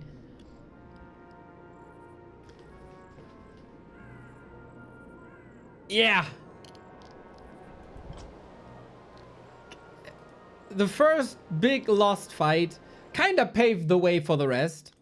I'm pretty sure the writing was on the wall a lot earlier than this. And Life just played it safe. Life played it cool. And get the job done. Autumn Leaves was today not really an indicator though for the rest of the series.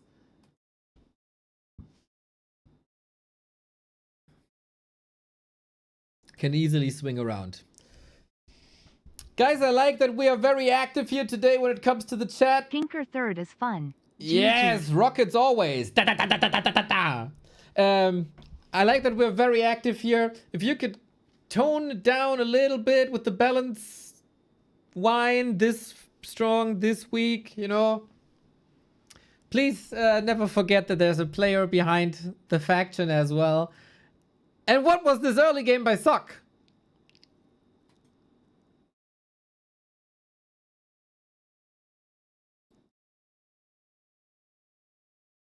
I don't think I've seen that before.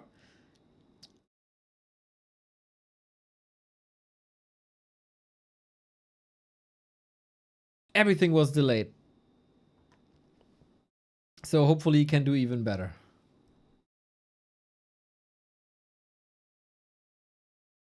Nate Dog, thank you.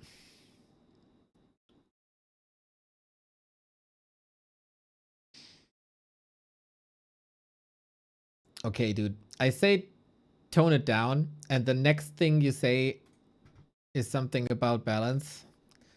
It's getting really annoying. That's just provoking me.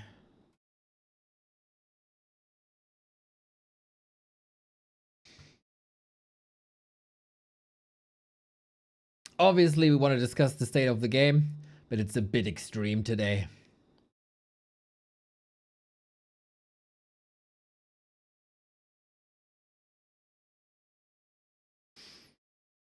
Everyone's so salty. It's because of the sun, dude. And because of the heat. People are sweating and they're smelly. And they're getting salty. Celebrate the games. Celebrate the players.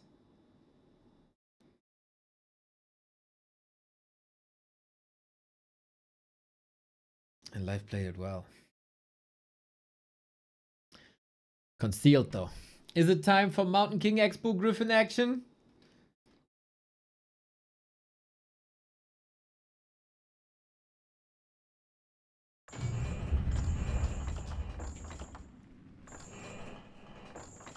Let's see about that.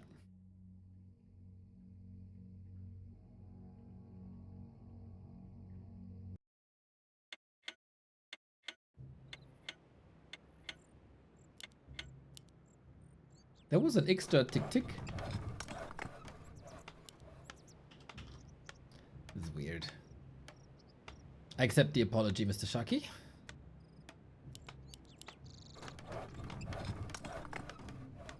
We got Life with the 1-0, but we had Life with the 2-0 against Moon. And in the end, it came down to one last fight on game 5.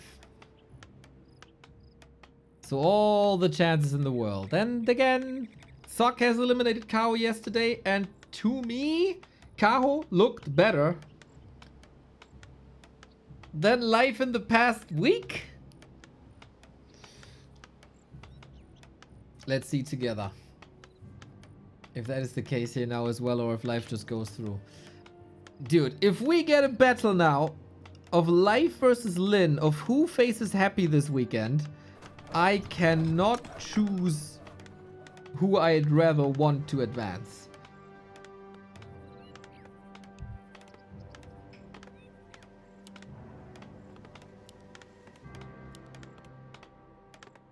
It is Archmage again, huh?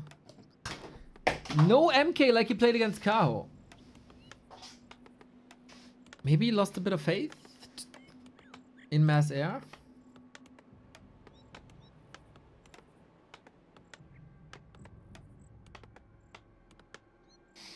And for Life, surprise, surprise! Demon Hunter Archer opening.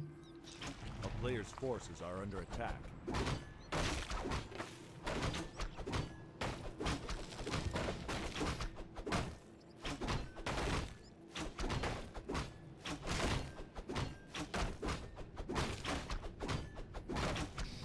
So of course, gotta play it clean, no denies, check what the enemy is doing, and maybe switch it up a little bit when it comes to the skill build. Last game, no immolation whatsoever.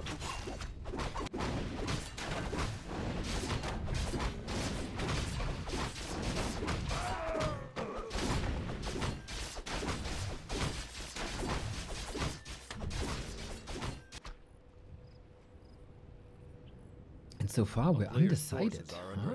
Interesting. So, is it lots of creeping tech push? Or is it again a very late expo?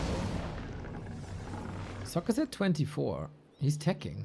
One base. One base.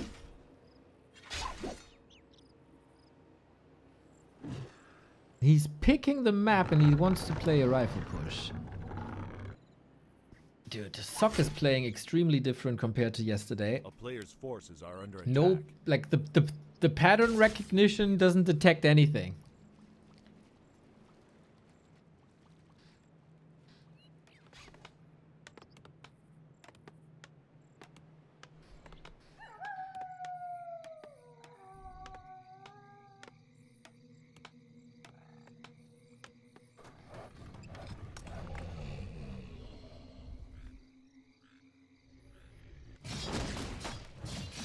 That makes for a rather calm early game, huh? No expansions that will be attacked.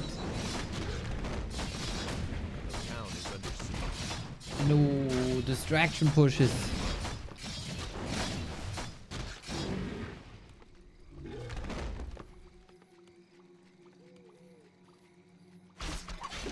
But Demon Hunter is having a good time, and it seems like Life has figured out that immolation is not necessary. Quite a shocker. But you know, against one base, he's right in that.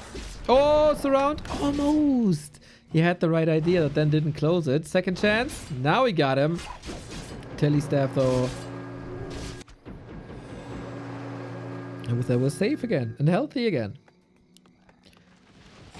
Clean game by both. We can go for the first rifles already. Never an overcommitment.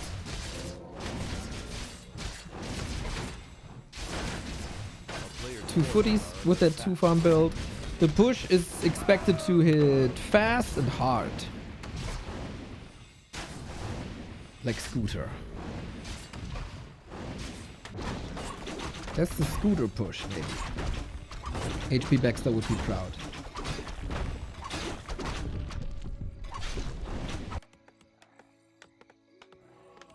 Respect to the man with the rifle, man.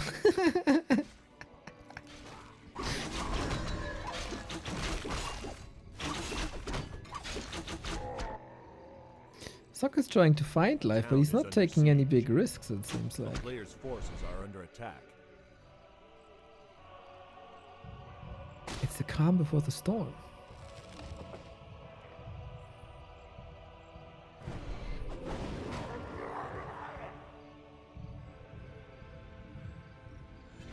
Life no lures yet. Blood Mage second. Cast is coming. We're creeping here for level 3. And this is the moment that Sok was waiting for. Disruptive into the base, but you will soon see that there's nothing to attack, really. Life is delaying his lures by quite a bit. A player's forces are under attack.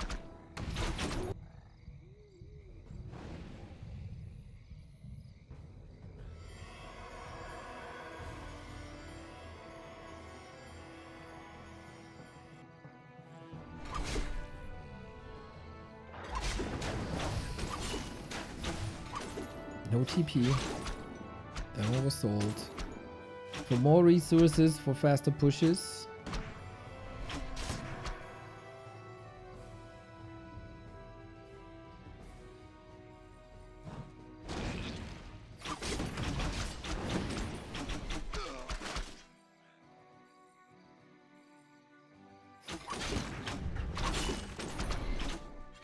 And I think Life is controlling Sok like every step of the way. He's there whenever he wants to creep something big. He steps aside whenever Sok wants to poke a little bit. He had the right call of like delaying lures and prioritizing tier 3 when there was a level 3 creep route. Ooh, I don't feel that Sok has a lot of momentum here, guys. But it is also a rather slow build up currently.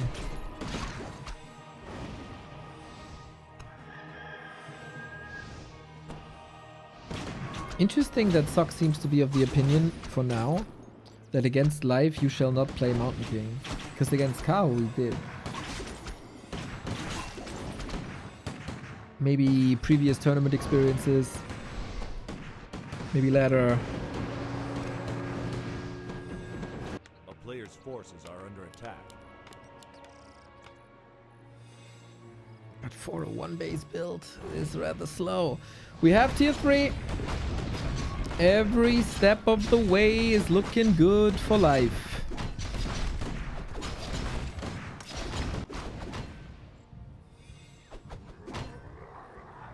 Wouldn't call this game peaceful, because there's a couple of brawls here, but no extended fighting, no commitments rather. A player's forces are under attack.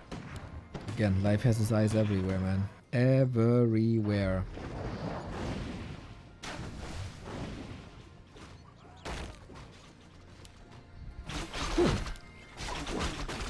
The town is under siege.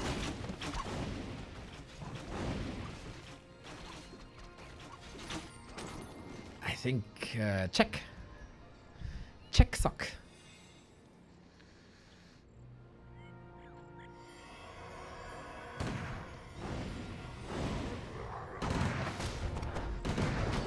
Red spot into push. Because when, if not now, he's going to push. Mana burn, but the siphon was on, so that mana burn doesn't really matter. Archmage gets the last hit. And the item.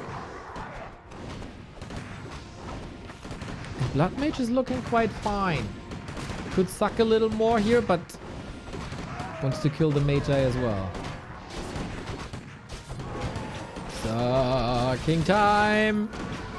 Alrighty, with Ritu on the demon, there is this spell, but he wants to use it pretty conservatively, it seems like. Maybe with the help of the creeps here. Ensnare makes things weird. Rifle damage output is solid. But yeah, how do you deal with that Demon Hunter? As always, the question. You can try to banish him, but the mana management by Sok, he's out of mana with the Blood Mage. It goes via Sorks a little bit.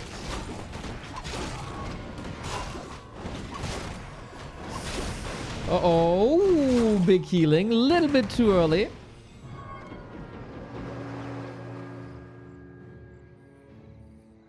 This is the push.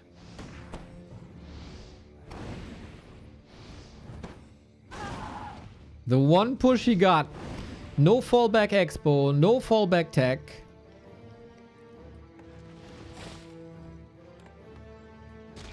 But he can't... It's like there's an invisible wall. but he can't push through.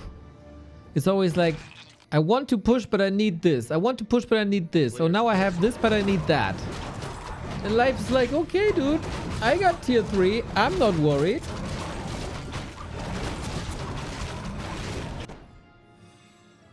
Level 3 family. But while the Blood Mage gets level 3, the Demon Hunter gets level 4. But Sok calls the voice. We have no TP on Life. Maybe the one moment where the base is a little bit exposed.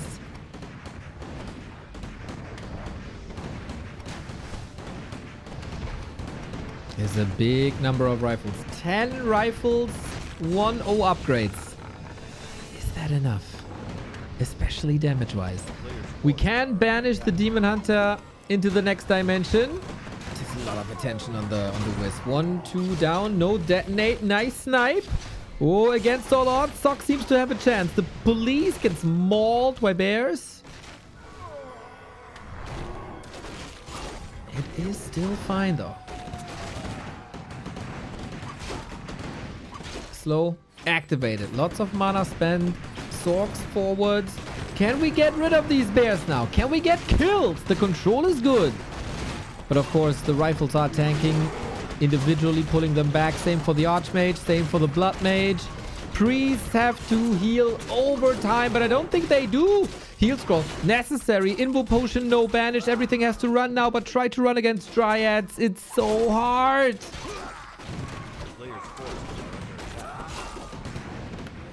And now the supply is even. The sturdy bears. Militia or peasants make the retreat kinda odd because they were blocking there. But prime target, Sorks, of course. We don't have that much dispel anymore on these Dryads. Maybe Sok can hold on a little bit longer. Push a little bit longer. But he wants army, items. In the meantime, Demon Hunter went to the Moonwells. Perfectly fine again.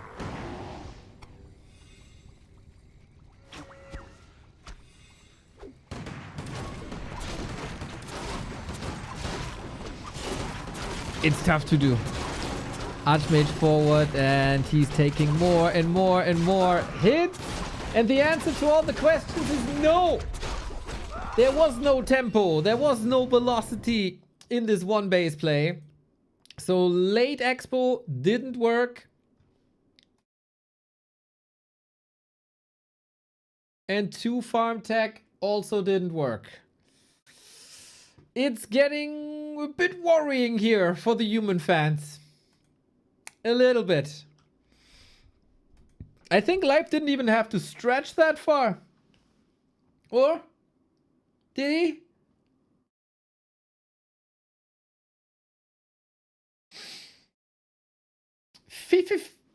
GG. Ah, Fefe, thank you. GG indeed. Yeah, rock solid by Life. Nothing out of the ordinary. Doesn't have to do any weird backflips.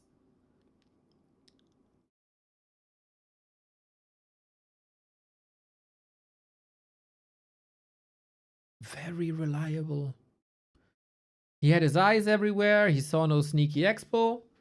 He was ready for every creep shenanigans that Sok tried.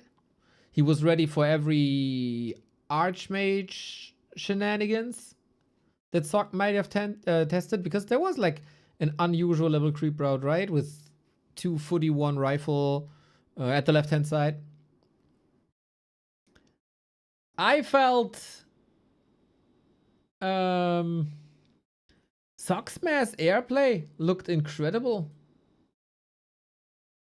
yesterday. But we haven't seen that yet.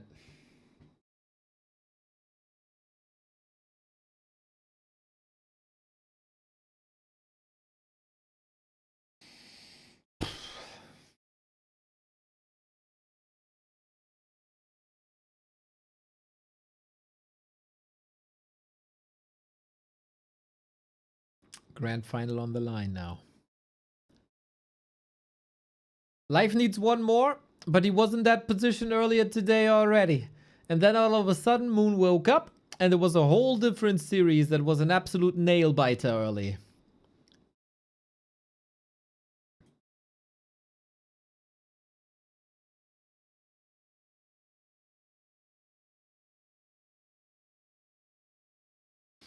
Waiting for BBC to give us the go.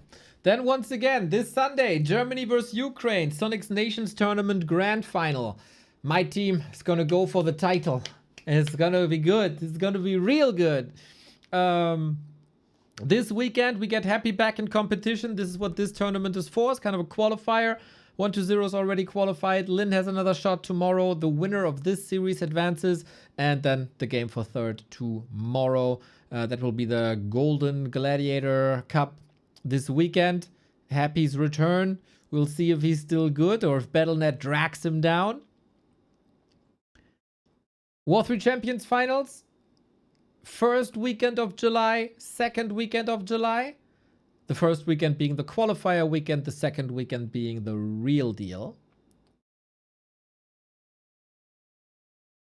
Also, yesterday there was a StarCraft patch, so usually we get our PTR after the StarCraft patch goes live.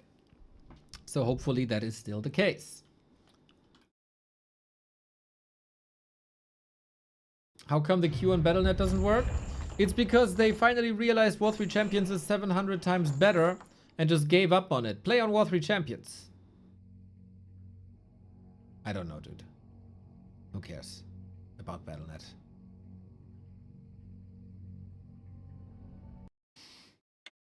We have seen some quite some wild series, and many of them had a 2-0 lead into a 2-2. The past two series went full distance. Come on, Sok! Show signs of life! I mean, your life, your tournament life, not the life. We see a lot of life. We see life on the scoreboard twice. That's what we see. Now, can life just close it out 3-0?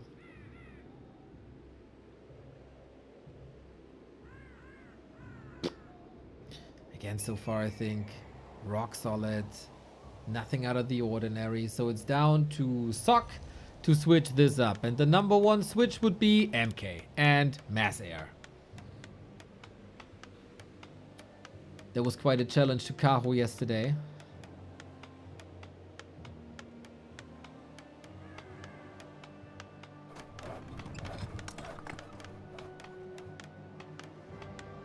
And it is the Mountain King. The guy who allegedly kinda looks like me is ready to save Sok. And life is calling this and goes with the Warden. Okay, different game. Different setup, different spells, different heroes, different everything. Life going Warden, huh? Interesting. I think we can get our fireworks ready. I wouldn't be too surprised if that's the most explosive game of the day.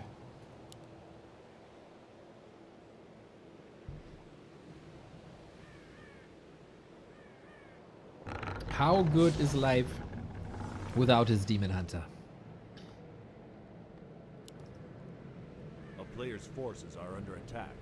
Certainly a lot of new-ish developments. We switch heroes up. Warden has become a lot more popular in the past couple of weeks. Successfully so.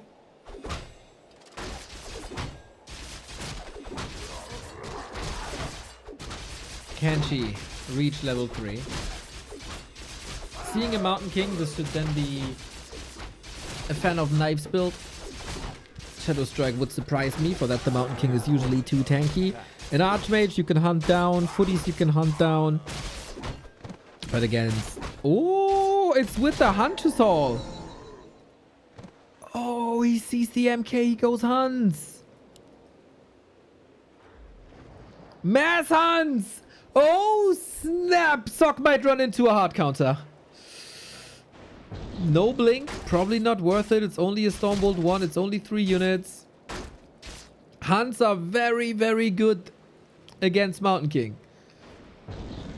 Second Stormbolt. Forces are under attack. Surround, okay. That warrants a blink then, and Sok for now gives up on the expo. Wind of Mana stealing Lamau. Did it say he gives up on the expo? No, he pulls them back. 3 of them. This will be the big danger. You will not be able to resort to water elementals. On this map, you do not have mercenaries to help you. Oh, Bash. And Huntress have normal damage. Very solid. It's not getting mitigated. It's not getting mitigated. A town is under siege. And they have the area of effect bouncy glaives that are very good against mass footmen as well. Wait, what? No way. He's stealing the consumable? What? Oh shit, what a play by Life. Oh damn. That's crazy. If it works, this can be big mana potions, so much destruction. Footman gets a wisp, that's lovely. And Mountain King is in the base, so the Huntress Hall then can react. He needs towers, man. He needs towers. It's the greater healing. That's also pretty good, of course. Sok's Expo is finished and peasant support coming in. How powerful are Huntress in 2026? Town is under siege. Towers coming. Towers coming. Disruptive footmen. Huntress are surely a commitment. You're not teching. Glaives don't do well against human towers because it's heavy armor.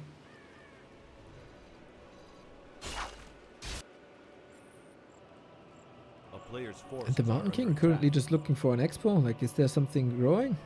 No. The army is growing. A town That's is what's under growing. siege. Oh, swing. We have a Wind of Mana stealing here, so no Stormbolt currently. And a little bit of damage will require a blink soon. Or reveal. Oh. That was close actually. It is attacked by Life. No AP push. A town is under siege. I guess he's hoping that Life is overcommitting. That Sok is overcommitting to defense. If he gets a bash here, dude. Still not enough. 4 hunts. The footman can confirm that there's attack if he saw this. I don't know. It's nighttime though. He doesn't have that much vision. And we have towers now. Arcane against Warden. Guard tower against Hunts. Ah, wrong button.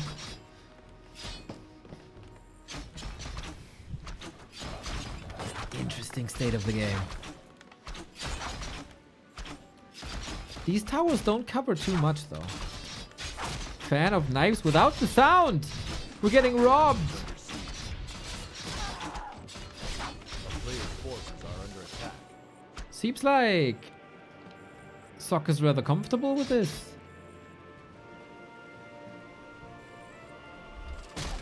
Bash, bold. Oh, heal potion necessary. What was that? Oh, Mr. Butt Crumbs with the gigantified emote. Let's go. A player's forces are under attack. Glad you enjoy it, mate. On after popular request, gigantifying emotes a little bit cheaper here on the channel now.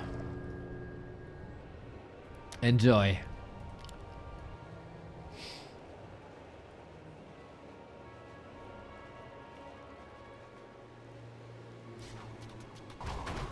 Hunters can still be solid with A player's for forces are creeping. under attack. They don't have a tank though.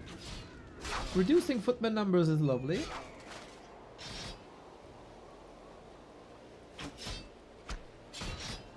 Counter expansion now. Yeah, I love this footman scout. You might have to sacrifice a lot of footmen here, but you're filthy, filthy rich. You should be super fine rotating them out anyway. Rogan Hulk Hogan, thank you for the prime. A player's forces are under attack. In general, very solid support again today. Appreciate it.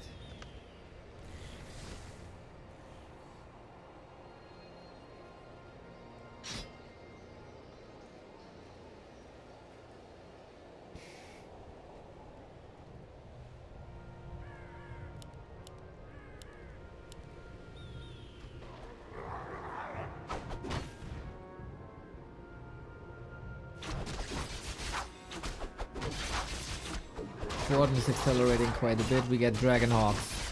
Warden is not finishing with the job here. Huntress will be rotated out. Ooh, he's using... Really? Fan of knives for creeping. And Mountain King only level 2, man. This is not great. At least he gets it here. Zeppelin, I feel like, didn't necessarily work that way. If you get the Huntress now and grind up on levels, that's nice, but he only has eyes for the Tree of Life, understandably so, as it is the win con down the road. You need to have 2 base, 2 base. Shredder is in, Huntress numbers dwindling, and that's how you get a lot closer to a level 3 Mountain King. Sok showing signs of life. Zeppelin scouting here, sees the tier 3. Very important mid-game push, I think. With workshops coming. That has been the counter to the counter. Player's forces are under As Night Elf resorted to talents a lot more.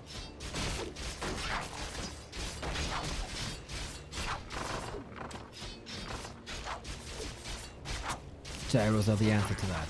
And yesterday, Sok played tanks versus Warden of Kaho. Very annoying Zeppelin usages. Get even a Moonwell, that's expensive. And at the moment, for the first time this series, I feel like Sok is playing circles around his opponent.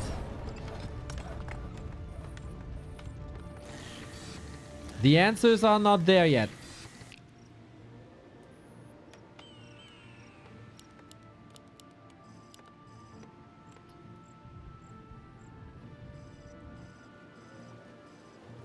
But Sok only has 2 Hawks.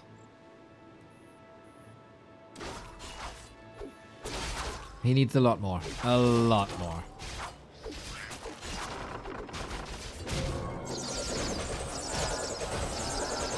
And he needs progress. Like instant. Still lots and lots and lots of work to do. I haven't seen an impactful Life Warden harass in a long time. Usually the progress from level 4 Warden to level 5 Warden is just a matter of time. Here, it took quite some time. And then I guess we need a second hero. And it's a bit up in the air these days. Is it Panda? Is it Tinka? What's the right second hero? town is under siege. A player's forces are under attack. At the moment, though, he only has to deal with a couple of Dryads. It is tanks again! Whoa, sick! Dude, it is such a coincidence, if you want to say, that we see 2 times tank play after someone on Reddit said tanks should be buffed. Is it a coincidence? Is that Sok's Reddit account? Who knows, man?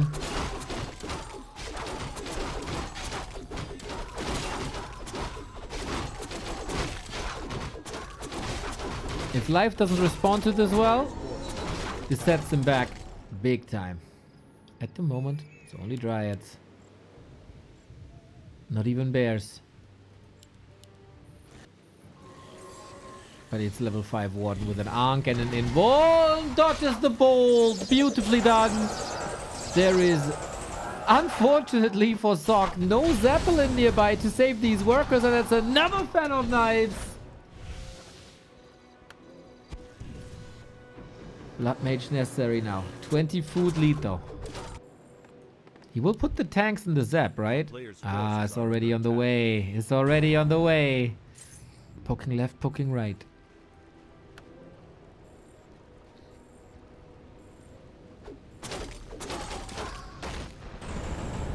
Life have a read that this is tanks. Oh, he doesn't need the read. There it is now. This is something that Sok has been played yesterday versus Kaho, and Kaho was overwhelmed. He didn't have the macro to put out all the fires that Arsonist Sok was putting on. Heal spray looking very good. He got one more.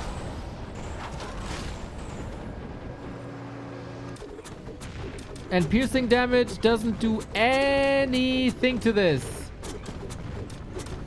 Couple more attacks here. Dish, dish, dish, dish. There's a lot of mining time gone. It doesn't even punish the Zeppelin for it. And now this is exactly the way that I envision for the tanks. A space creator role for a bigger, better army. Attack. A town is under siege.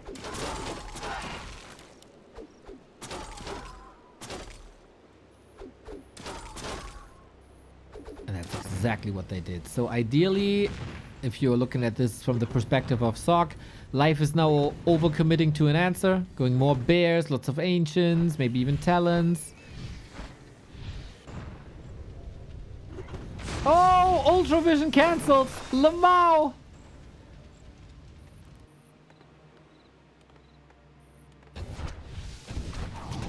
But the lack of Zeppelins here in the base to help the peasants is staggering.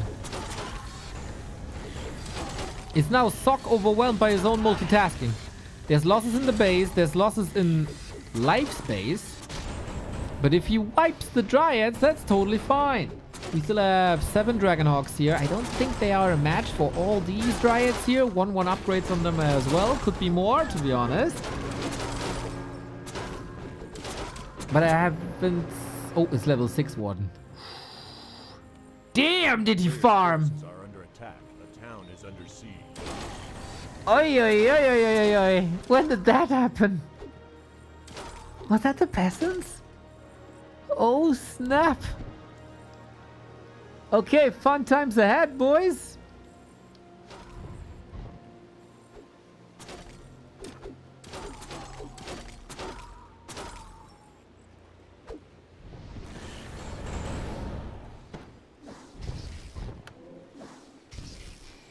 The town is under siege.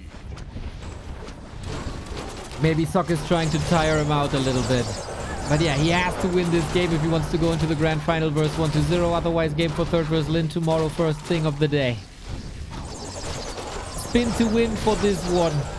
And there will be corpses and there will be spirits. And the spirits are the best counter because they can't be countered. They are invulnerable. They can't be dispelled. They can't be attacked.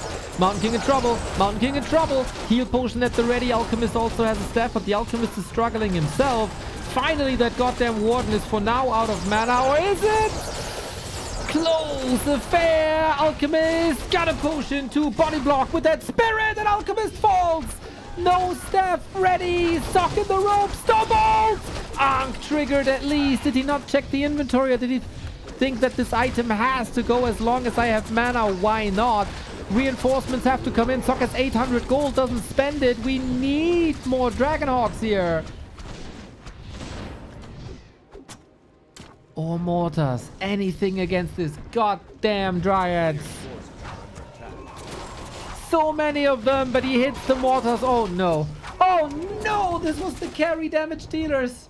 The Mountain King is suffering big time. The staff is not available. Maybe he can stab him, but then he ends up here. Shredder isn't shreddering. And Life is mining his heart out. 62 food. All he needs. No more shop. No healing here. Painful late game, man. But A player's forces are under the workers were massively exposed after a fast level 4 Warden.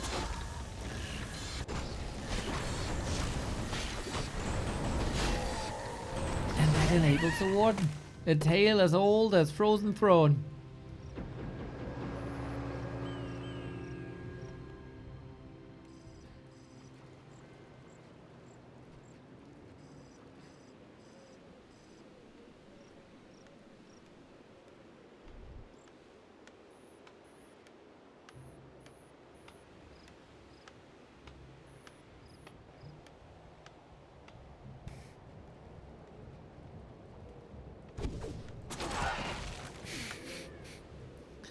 I thought he needs a panda. I thought he needs a tinker.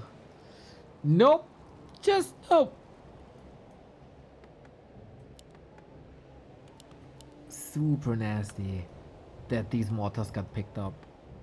And now it's time for a panda. Cause why not? You got level 7. Player's forces are It's not getting any worse from here. I think Life is setting quite a statement, man. Moon lost to Sok not too long ago. Cow lost to Sok yesterday. Sok had a huge...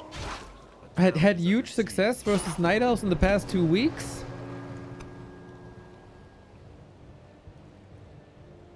But to qualify now, he probably has to go through Lin in human versus orc. Good luck. forces are under attack.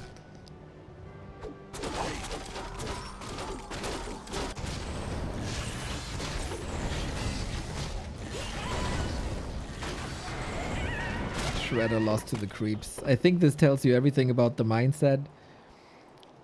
You don't need the lumber anymore. 07, yeah, 07 for the Shredder, man. Shreddy McShredface did a lot. Could have still been helpful instead of losing it to the creeps.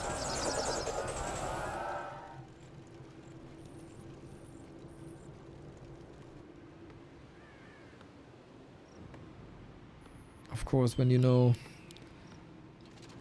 that your next opponent is Lin, if you lose this map, you try everything. Heal scroll available, but that was the only one. Now we have to rely on heal spray. Breath of fire, kinda nice. You don't want to take this fight. The dryads are freaking everywhere. Similar to how Moon dictates this matchup, mostly with dryads. Same today, also goes for Sok, but hands down, Life is known as the Demon Hunter player, and he's dashing out a Warden, and my god, is she sexy here on this map. Extraordinary. A little bit of a weaker anti-Warden player, I would also say. But Sok did not look like yesterday's Sok, where he was up against Kaho.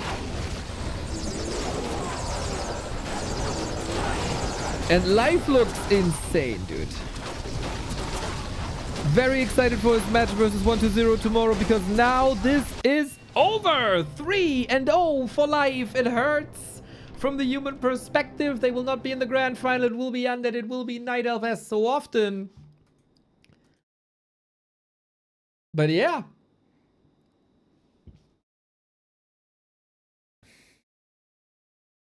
That's the series. 3-0 Life shows that there was no competition, really.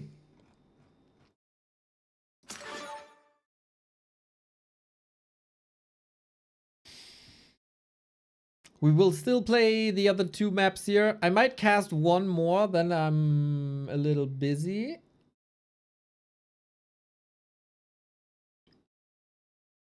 And hopefully we'll be back in the evening.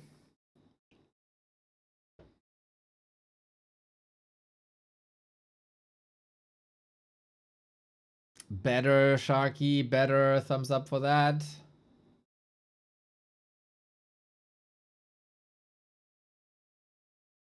Yeah, yesterday Sok was able to outmaneuver Kaho big time.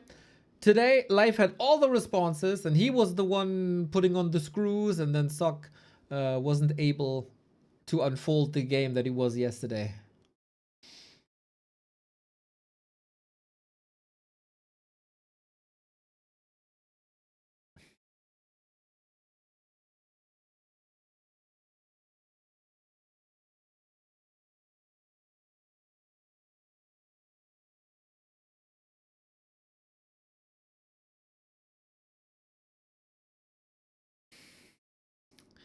Just because I fell asleep once.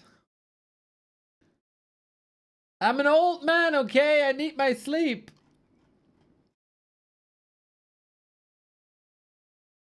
But we do one more. We do one more. Next one is springtime. Hoping for some talents.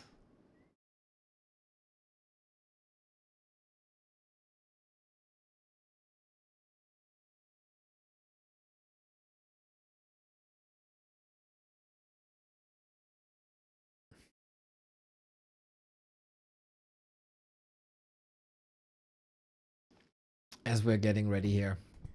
But yeah, tomorrow 1-0 versus Life. For the title in this best of 7 grand final, if I'm not mistaken. But the big one seems to be Sok versus Lin. Only the winner goes to the golden tournament alongside Happy. Do you rather want to see Happy versus Sok, or do you rather want to see Happy versus Lin? Tough question.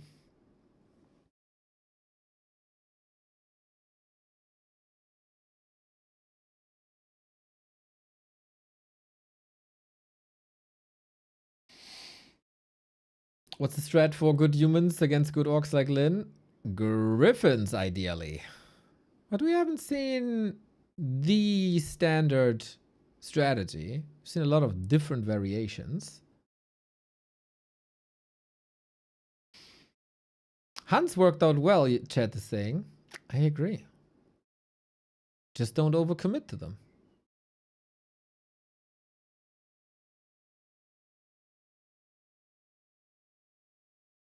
That's the trick.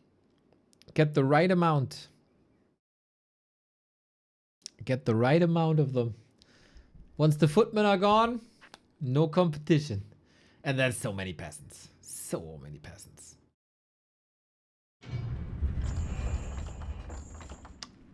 Okay.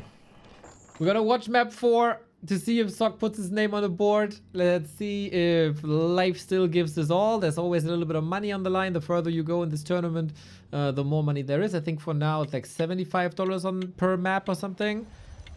So we can somewhat be sure that Life's gonna play his A game.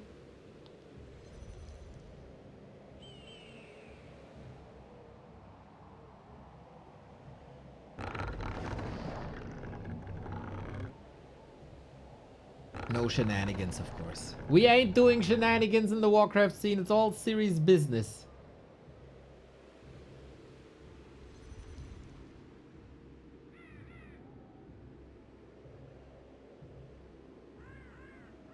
Is it Warden again, though?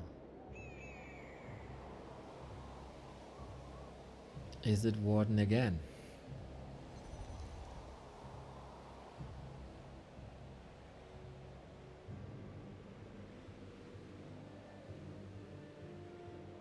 Two non-Demon Hunter games in a row for Life would be unheard of.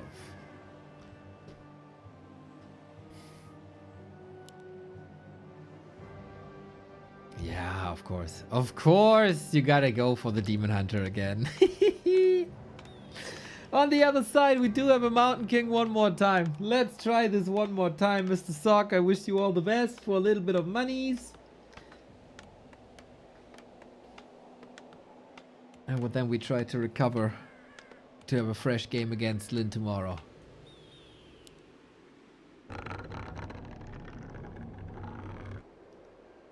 There will only be a human or an orc, so much is clear. 2 undeads, 1 night elf, so much is also clear. The player's forces are under attack.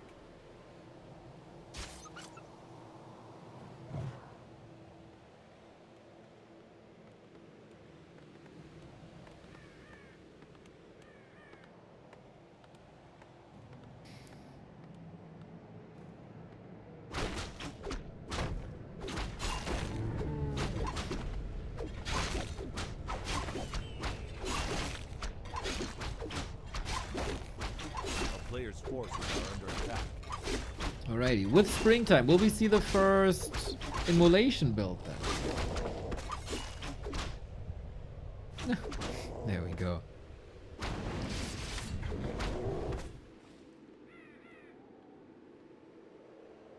It's Demon Hunter versus Archmage. Didn't I see a Mountain King somewhere?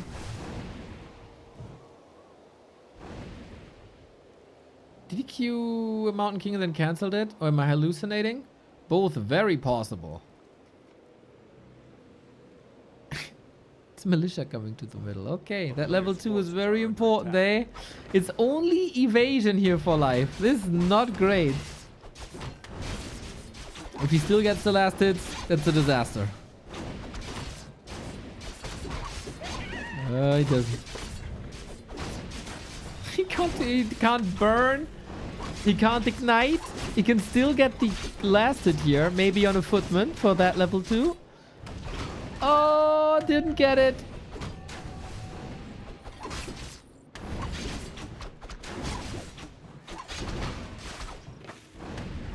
And that's a town portal gone. Ouchie! Best early game by Sok by far. Level 2 unlocked, Town Portal Force. This was maybe a little greedy by Life, trying to see how far he can push this. With evasion first. Whoops. A player's forces are under attack. But hey, nothing that a bunch of Moonwells can't fix, eh? And then it's a fast tech rifle push again. This wasn't successful on Concealed Hill because it takes forever.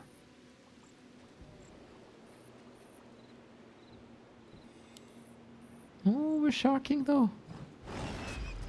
Swing.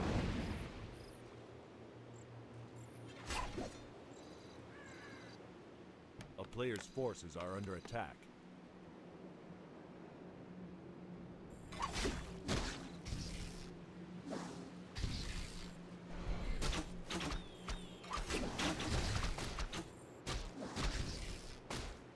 And this Archmage inventory is fantastic.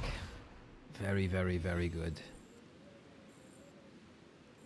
Lots of damage, a little bit of extra mana. Base is safe for any staff or run-ins with immolation, which we don't have, but maybe didn't know when he built it. Now he does, for sure. Because he saw evasion, he saw the burn. A player's forces are under attack.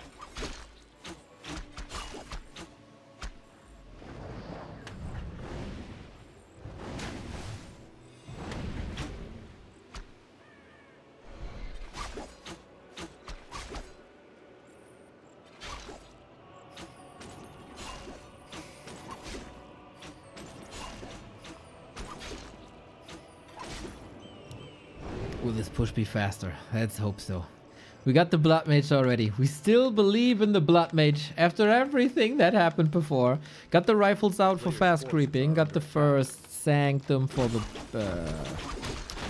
We don't have a shop, right? I still want to believe. I'm the only person in the world that still believes in the Breaker rifle build.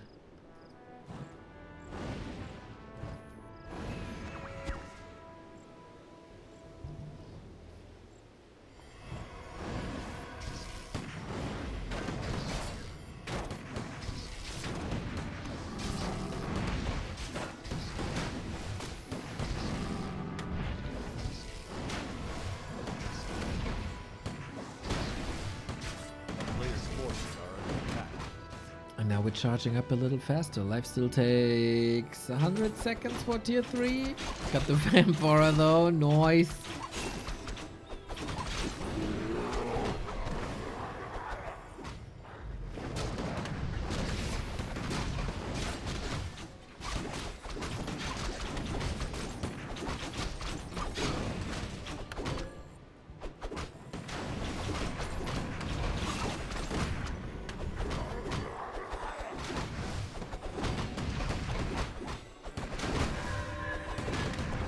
And this is already a little bit more successful than the Concealed Hill game was. Militia calling. Do we still need a Sork? Are we pushing through? No, we sent them back. Oh, Sork is coming. Couldn't you push through here? End of nighttime. Priest here. Sork here. I think I've never seen a priest being fed like this. But wait, why not? Why not? Demon Hunter inventory is also fantastic. Double level up. We got more sustain with Vampora. We got more sustain with the ring. We got more, like a lot of sustain with that heal potion. No, once again, Sok takes it slow. Maybe he sees level 3 Archmage as the condition.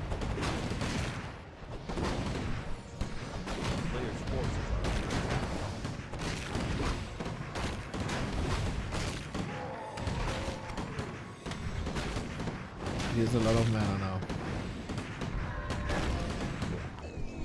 Vampora as well. A blessing for one player, completely useless for the other.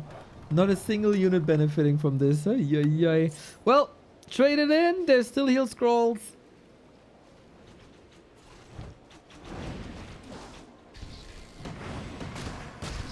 Okay. There's always one more camp. A player's forces are under attack.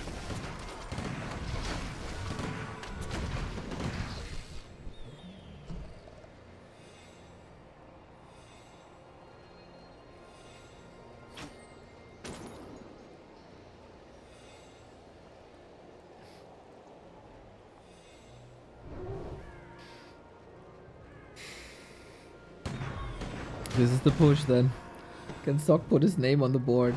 We haven't seen a single 5-0 this tournament, right? Lots like 1-4-1 and the rest were 3-2, 3-2, 3-2.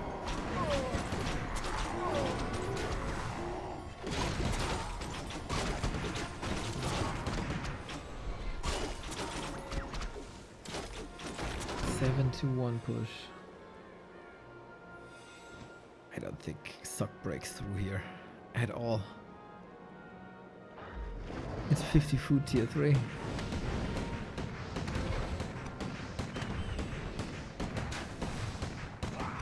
It looks so easy for life. That's because it is easy, Neo. Human is trash. Well, I've seen that differently the past couple of days.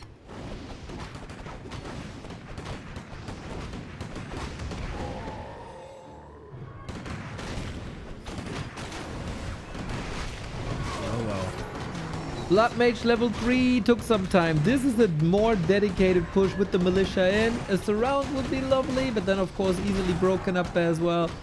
I don't feel we have enough dispel against all that redo that the bears offer.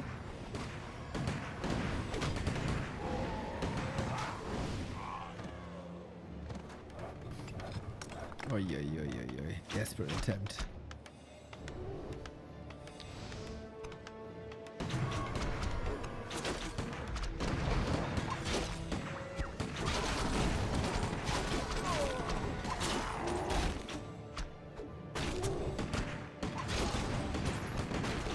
Try to kite back, but it's only one Sork. Oh no, it's more actually. But most of them are out of mana. The detonates by Life the entire series, man. Outstanding. It started on Autumn Leaves with like 20 detonates. And it ends here with just a selected few because he doesn't even need more anymore.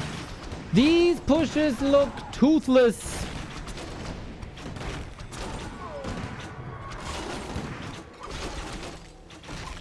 I'd still love to know how many wisps he detonated on Autumn Leaves. There's so many. Bears is having a date with that wisp, but they don't want to be seen by anyone. Deserter.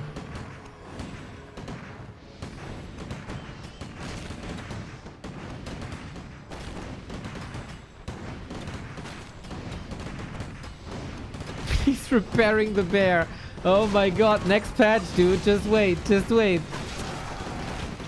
Wisp can repair living units now.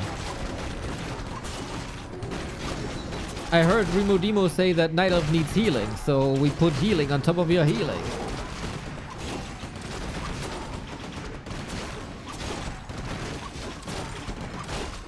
Sweet heal scroll, good fighting, but nope, nope, nope. Bears with Vamp are also like insane.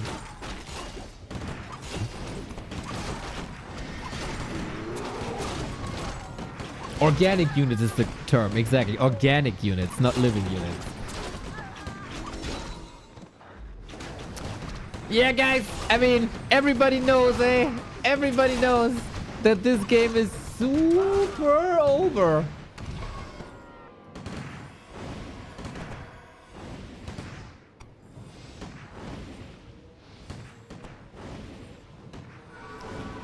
Solid damage. But here it is. Biological. You're watching too many StarCraft patch notes, brother.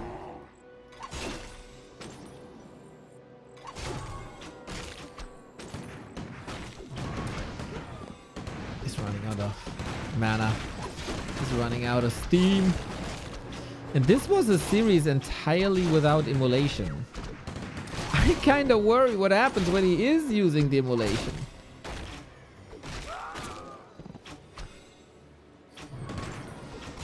Sok wants the $70, but it's too much. This is just too much.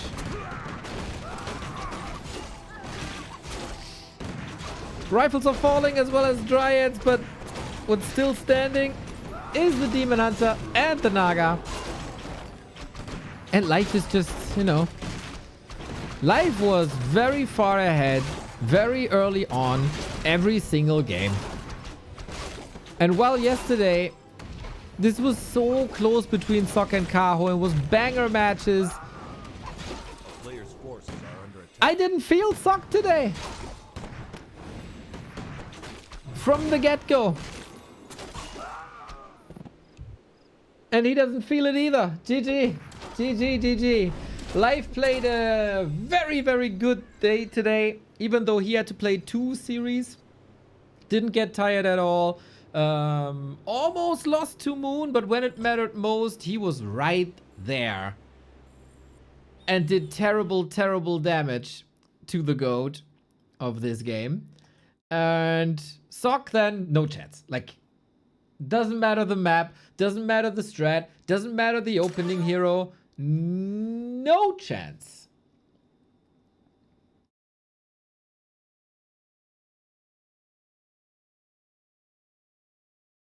And with that, I turn to real life for a bit.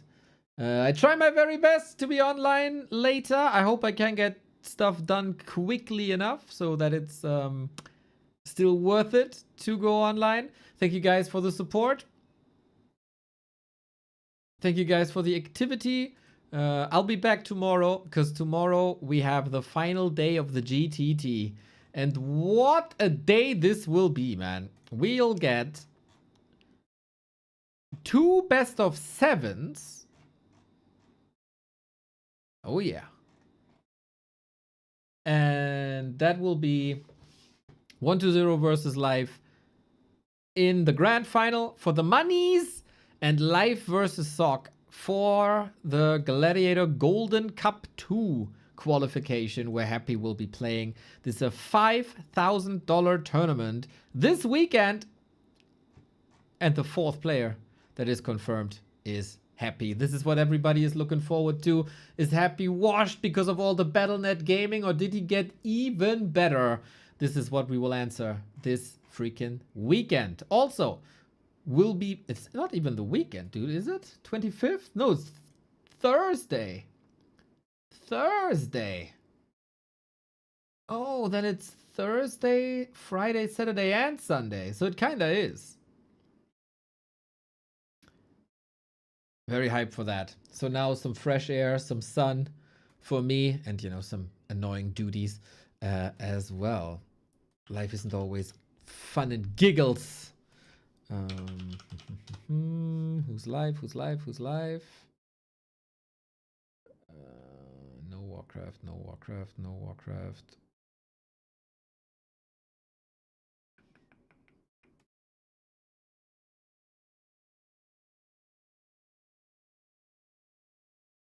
Ah, Witty is live. Witty is live. Well, I'm gonna return the favor then. Witty rated us a lot. Send some love to the lad. And hopefully see you later. Not 100% promise.